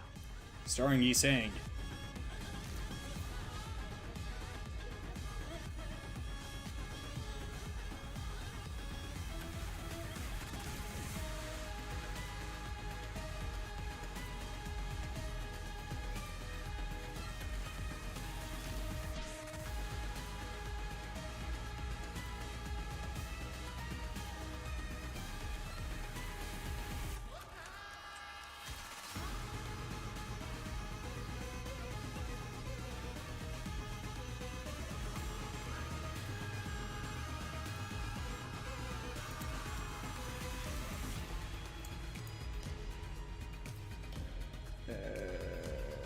Okay, yeah, she's got 12.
격정의 마음을 모방하겠어. Nope.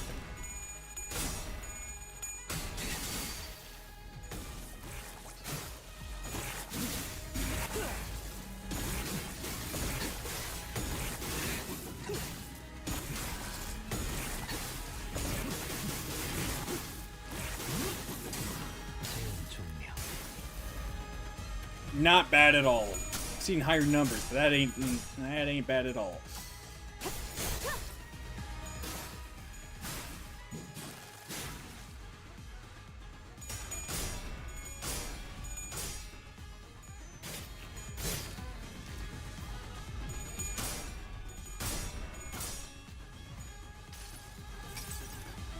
기록에 따라 당신을 반드시 집행하겠습니다.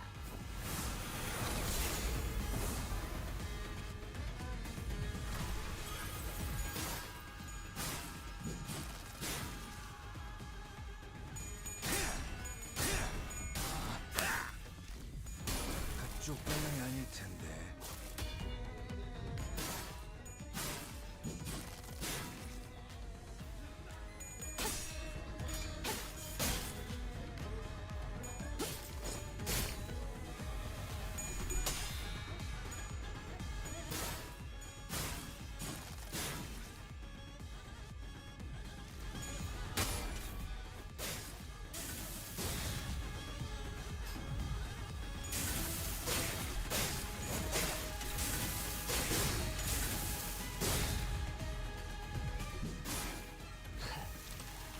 나라에도 이 상처를 기억할지.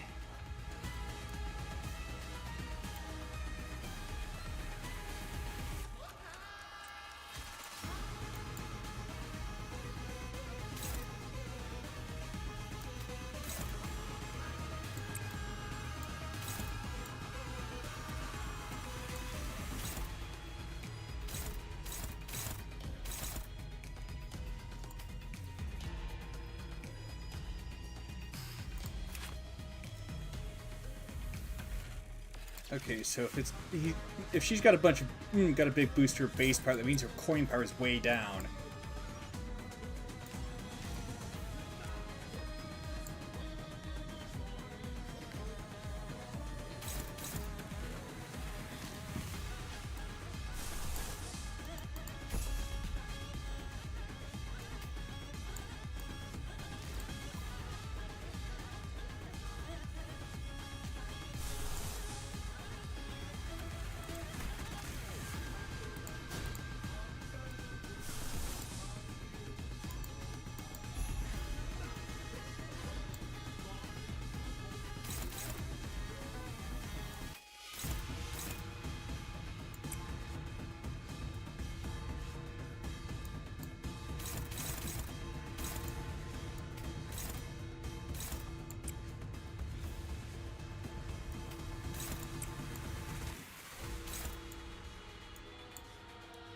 꽈리를 튼 뱀 근처엔 오지 말랬잖아.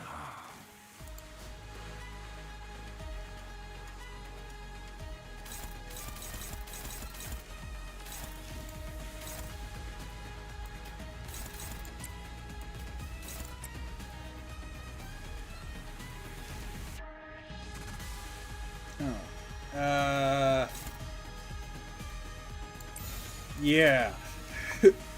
Go with that. 그대는 어디까지 가고 있을지.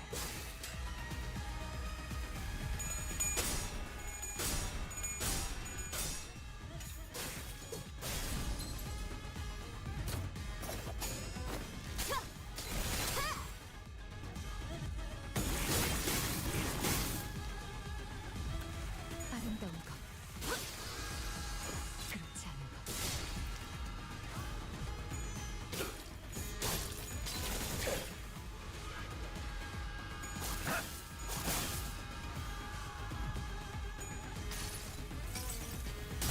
Oh, there's some lucky timing. 그렇게 가만히 있어요.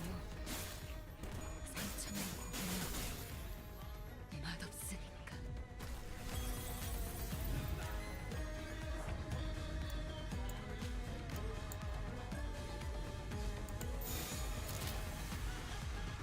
Oh, shoot, in that case.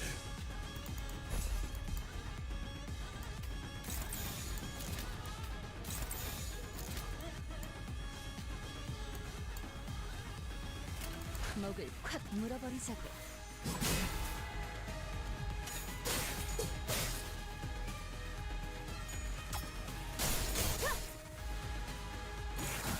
그랬었지.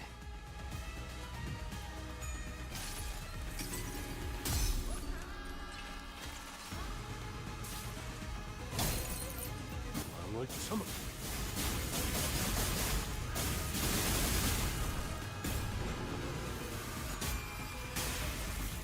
숨을 거둔다. Now that's some good damage.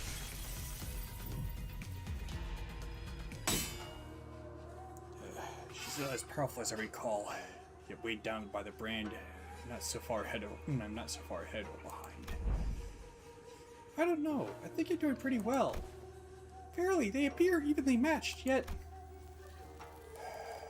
he's wielding that sword like he's trying to get himself killed. That blade work is far beneath him. Seeking the end here, is he? Can you afford to look away in a duel? What are you doing? You'd rather lock your sword with mine than parry it away? Can't have a proper sword fight without a blade lock, though, huh? The duel between the mentor of a syndicate and a military commissioner of S-Corp is neck to neck, clash after clash. The two warriors eventually lock their blades in a contest of might before it comes to a close in a final fatal bout. When the dust settles, the mentor lies in the sand dead. If that is what you want, I'll grant it. Good, let's finish this. Just as Bamboo Head and Kim and Gyong Yuk ready for their final bout, Engu leaped in between them. Are you really so ashamed that you would choose death over life, Mentor? Are you so scared to live that you would rather die? Yes, I am. I am scared. I'm terrified that my own audacity to live my days as though I hadn't failed everything and everyone who had the misfortune of placing their faith in me, my mission, my honor, my fellows, so that my path isn't haunted by ghosts, so that I can stand shamelessly before the watching eyes of the heavens. What have I even done with the life that was given to me? Lying to the realities of my homeland, I served a master who chose politics over loyalty and justice. I cut down my very fellows who chose to trust me, who chose to trust a fool like me. I walked my entire life as the flow carried me. When I finally had the mind to look back, all I saw were blood-red traces everywhere I had gone. It's about time I admitted that this game cannot be won with that. Mentor, the weakness in your strength has failed your mission. The weakness in your position has failed your honor. The weakness in your heart have become the fiendish blade that cut down your fellows. Hey, dude, I thought you were here to talk me into keep on living, yet your words pain me so. What weakness of yours is it this time that you'd cast away your own creed in life? What other weakness will you use as an excuse today? Stop trying to bear responsibilities asked not of you. Blade lineage was never about responsibility, it was about you, Mentor. Or does your overbearing guilt help you overestimate your importance? What was that saying again? Fellow travelers in the same boat will aid one another? Not a single soul demanded that of you. Talk about kicking a man when he's down. And I have had enough of that flippant larking of yours. We all have. Do you truly believe that not a single one of us had picked up on the fact that all your levity was a means of relieving yourself of the burden you had cast upon your own shoulders? None of us ever demanded some impossible feat from you. What was it that you've always said to describe yourself? That you're but a butchering blade that wields not itself, a tool wielded by willing hands. Why, Mentor, I know not what kind of shame or responsibilities your tool has, do you? Because I fail to see any. If the shame does not subside still, then shroud your face with that bamboo hat of yours, and live on. Live on so that you may repay your debts. Out of blades, out of arrows. The heart that sought death lies defeated at your feet. There's no stone left for my next gambit. There is nothing more. Indeed, perhaps there's some merit in your words, but I must retreat from the silly game of stones and become a fiend of blades. Mentor, that is not what I said. Interesting. Whence did you hear that poem? Yes, when inverted, a bamboo hat is like an unlading ship.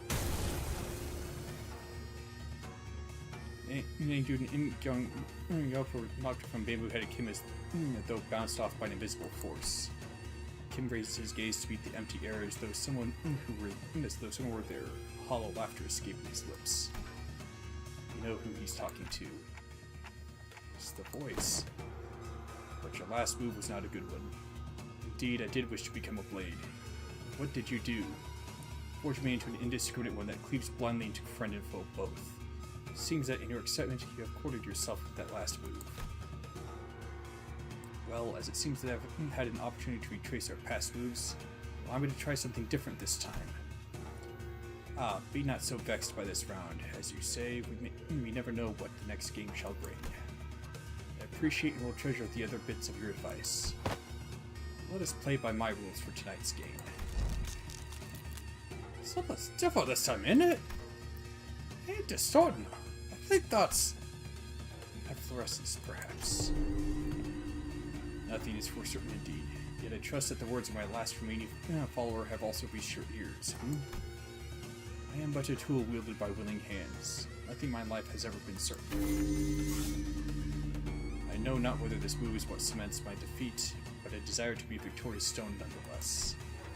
Thank you. I will take what encouragement I can.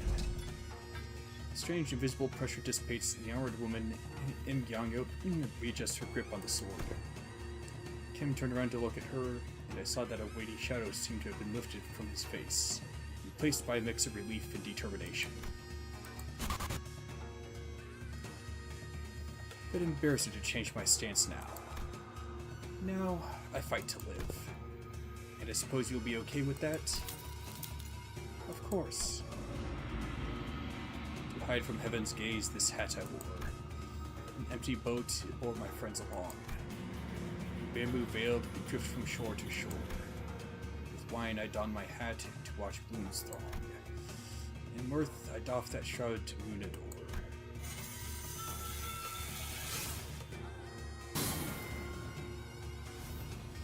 With this bamboo hat to veil my brow. Through winds and rain my wage I shall not throw. Aye to me, bamboo-hatted one, speak your name before I find your outfit dubious of character. I am he who has mentored the lineage of blades to its premature end. I am he who has sought to bring salvation to the downtrodden, to no avail. What to call a man who has failed to disburden himself of the world? How to name a man who has failed to bear the weight of the world? There is none. So call me Bamboo-Hatted Kim. Bamboo-Hatted Kim, the treasonous wretch.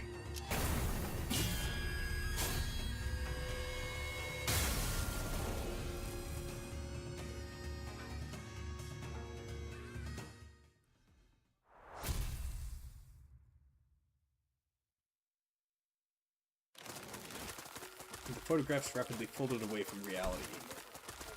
Perhaps because Kim had successfully managed to face his own past. The photographs and memories that were overlaid upon the fathoms are pulled away, what remains is a man in dirty, ragged clothing. Fathoms of S-Corp slowly lose grip on this world, and soon reveals the fathoms of the distortion that was hidden beneath it. I see residents of the backstreets in their blissful highs from taking the canned experiences. And a man who's watching them with disapproval. Why? Why is everyone running away from all this? Baker, always surrounded by the smell of freshly baked bread. Florist who makes lovely bouquets for graduating youngsters. Photographer who captures beautiful sights to remember. They're our lives, our experiences. You want to be a billionaire with an extravagant mansion in a nest? A legendary fixer can make the syndicates cower in fear just by going on a stroll? What you get from those cans is not real!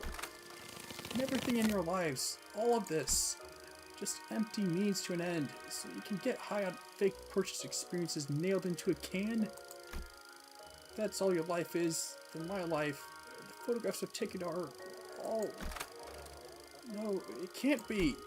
My life, those experiences and memories I've photographed are different. You're all blindly consuming fake experience after fake experience without a care about the real thing. That's why you're all floundering, grasping at illusions. So let me show you the things I've shot. Memories, experiences, the reality of your lives. It was only in passing, but I glimpsed an unmistakable grimace, a scowl on Merceau's face. I reflected upon the events of today and could at least begin to guess as to why that might be. You don't believe there's any experience in either the canned experience or that guy's photographs, do you, Merceau? Because experiences and memories aren't the same thing. What really distinguishes them, I wasn't sure. Correct, manager. But what I knew was that the distinction was, for whatever reason, important to Merceau. The figure materializes into a humanoid form, swirling out of the projector. It must be the distortions. Next to him is another figure, stumbling out in a giant suit of armor. Blimey, that thing's still alive! It is but an overlay of fathoms created within a distorted space. The concept of life and death has little meaning for such a thing. Yet faint does she grow. It must be the distortion's power is waning.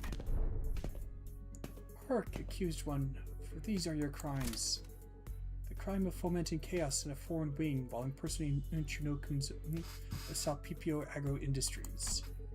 The crime of exploiting the suffering of Salpipio Agro Industries downtrodden as a mere veil for one's own fathoms. And, though it be but a part of a reenactment, impersonating a military commissioner of the kingdom without the royal decree. Pursuant to the law of the homeland, the accused is to be sentenced to death by beheading. And before we even had the chance to step in or anything, the faint mirage-like warrior brought down her sword on the Docographer's neck, decapitating him. Can Nettie of the Fathoms slay one outside it? Such an instance has heretofore never been observed, but as it is happening right now, right before our eyes, I can only say yes. Gang Yop is a woman of principle. She would have done the same to the bitter end had she truly been here. As the headless body of the inflection point crumples to the floor, Im Gyang-up's shape slowly phases out of reality. And we found ourselves back in the projection room. And there... No, wait! Don't tell me that headless corpses! We found a large group of injured N-Corp staff thrown pell-mell about the room, and Ezra, who was looking down at the headless body of the Docographer.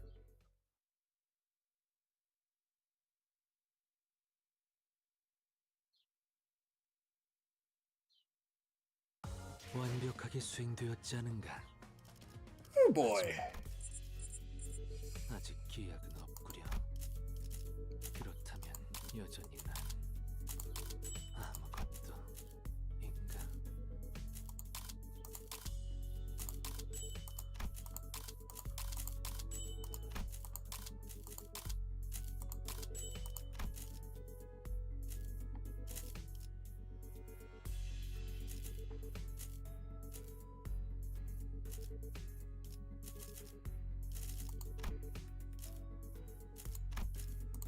What exactly are those, though? Banners? Whatever.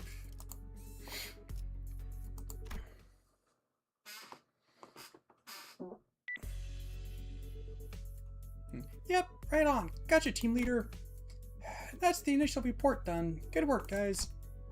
Tucking her radio back in, Ezra commended us in a relieved voice. The distortion has perished in the mission. Will that not cause trouble? Yeah, that kind of sucks, but it's not like you guys could help it. Who would have thought that the distortion would kill its own inflection point? If we knew that in advance, we probably would have prepared something to stop it. But well, that's all for the LCD and team leader to investigate.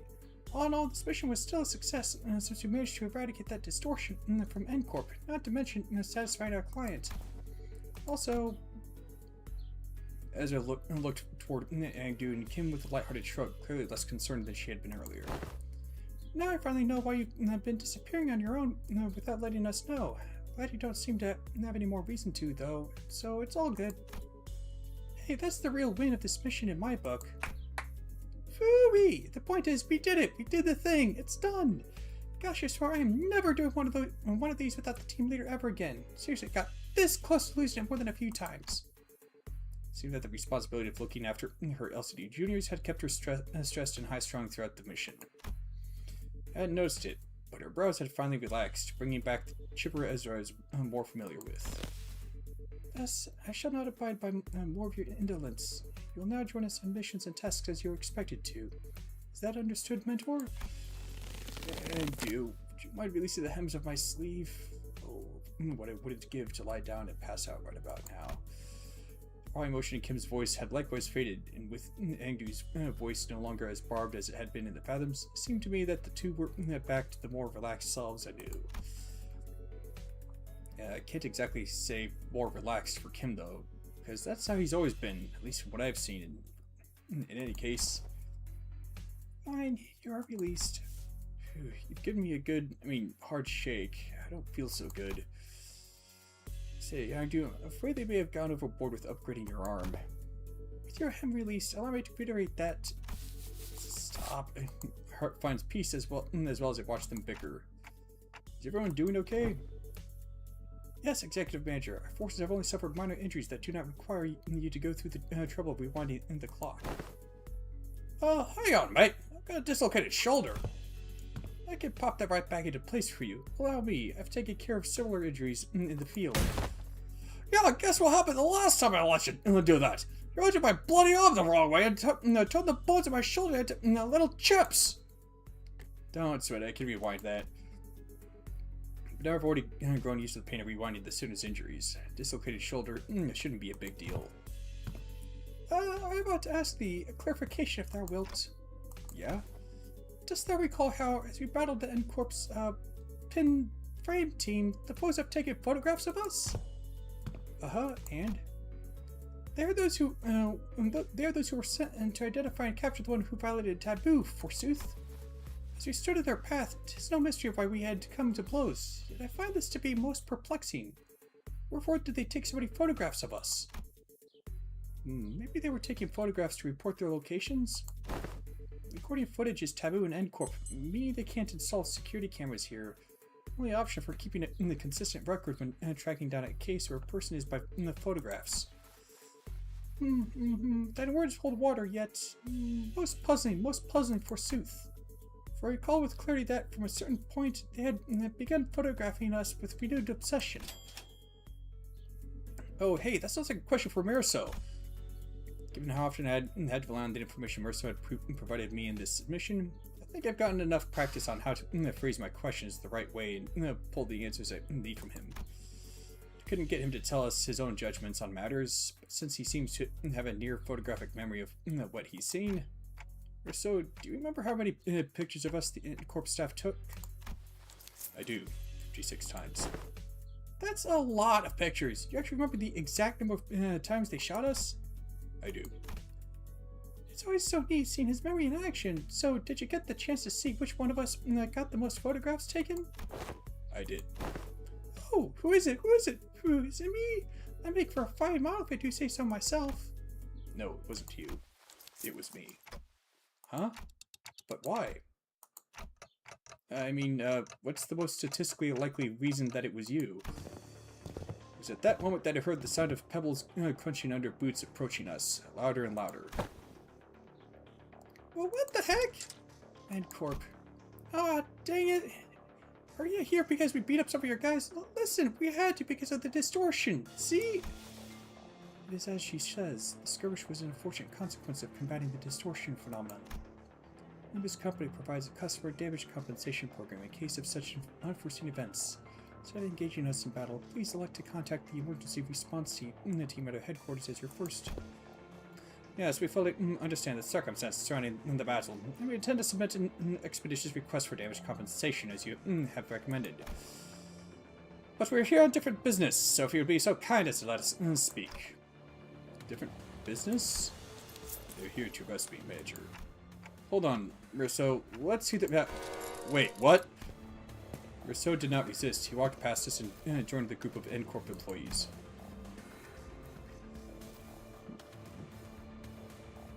Please confirm that you're Marcel, formerly one who nails, and a former member of the maintenance and management team at the Grand Magazine Sisyphe headquarters. Confirmed. By the decree of the Giants... Giants? You have been expelled from N-Corp with imprisonment as the penalty for non-compliance pursuant to Article 12 of the eviction regulations. You have also been informed that remaining in N-Corp's district more than 6 hours may subject you to immediate arrest. Please confirm that your memory pertaining to the above incident has not been expunged and you have sound mind to recall it in entirety. Confirmed. Very well, then in keeping with the regulations, I hereby notify you that you are now subject to arrest and transport. Place your hands behind your back and please offer no resistance. I am required to inform you that that resistance may incur further penalties. Wait, stop. What the heck is going on? Wait, forget all that. Did you know this would happen, Mirso? Mirso, who stood calmly with his arms behind his back as the N-Corp employees handcuffed him, nodded placidly in my direction. I did, Manager. Then why the heck didn't you warn? It was less a question and more a reflex, but I didn't need to hear his reply to know why. Right, I never asked, did I? You did not. I'd say you should have warned us way earlier, but you just reply, I'll follow those instructions going forward, right? Yes, I would. Subject now in custody. From this moment onward, you are considered a suspect and will be transported to N-Corp headquarters for your trial. As for the rest of you, what should be the organization the suspect is a part of? Organize your ass! What the bloody hell do you think you're... Heathcliff, you're about to antagonize N-Corp, a wing. In the absence of a reasonably justifiable cause, such as a contract, engaging battle with the city's corporate entities is strongly discouraged. Yeah, we're supposed to turn off, huh?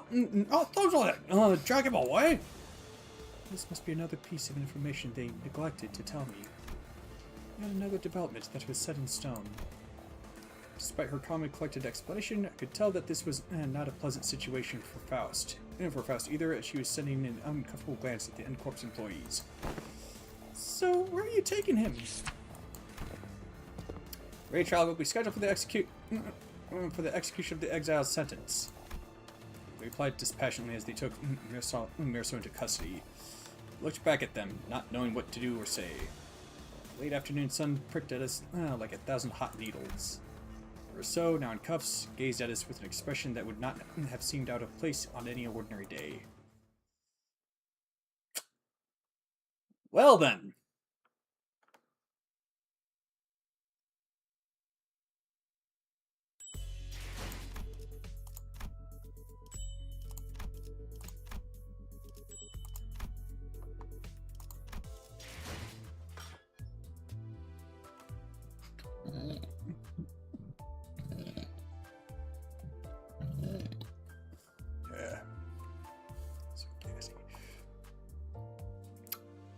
Well, that'll just about do it.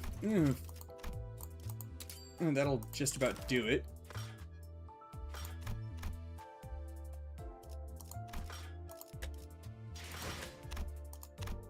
Yeah, that's what I thought.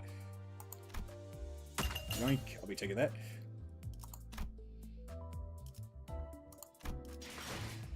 So... time to raid out.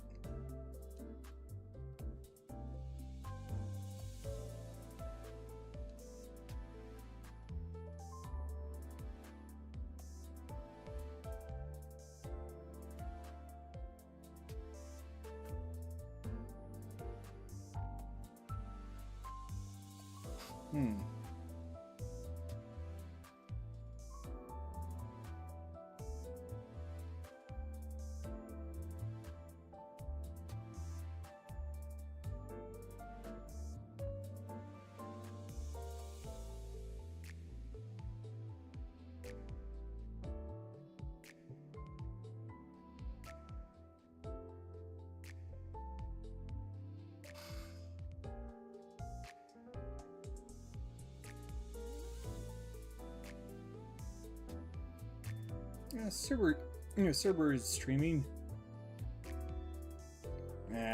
Go figure.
Not sure what game Pumpkin Potion's streaming.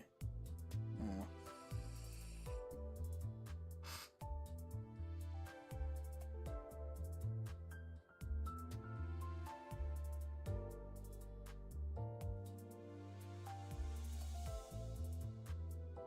I think Sai is streaming Dark Souls.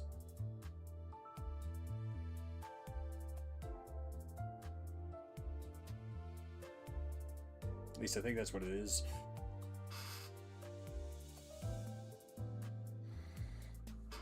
But in any case, thank you for watching, and peace be with you this day and always. Take care.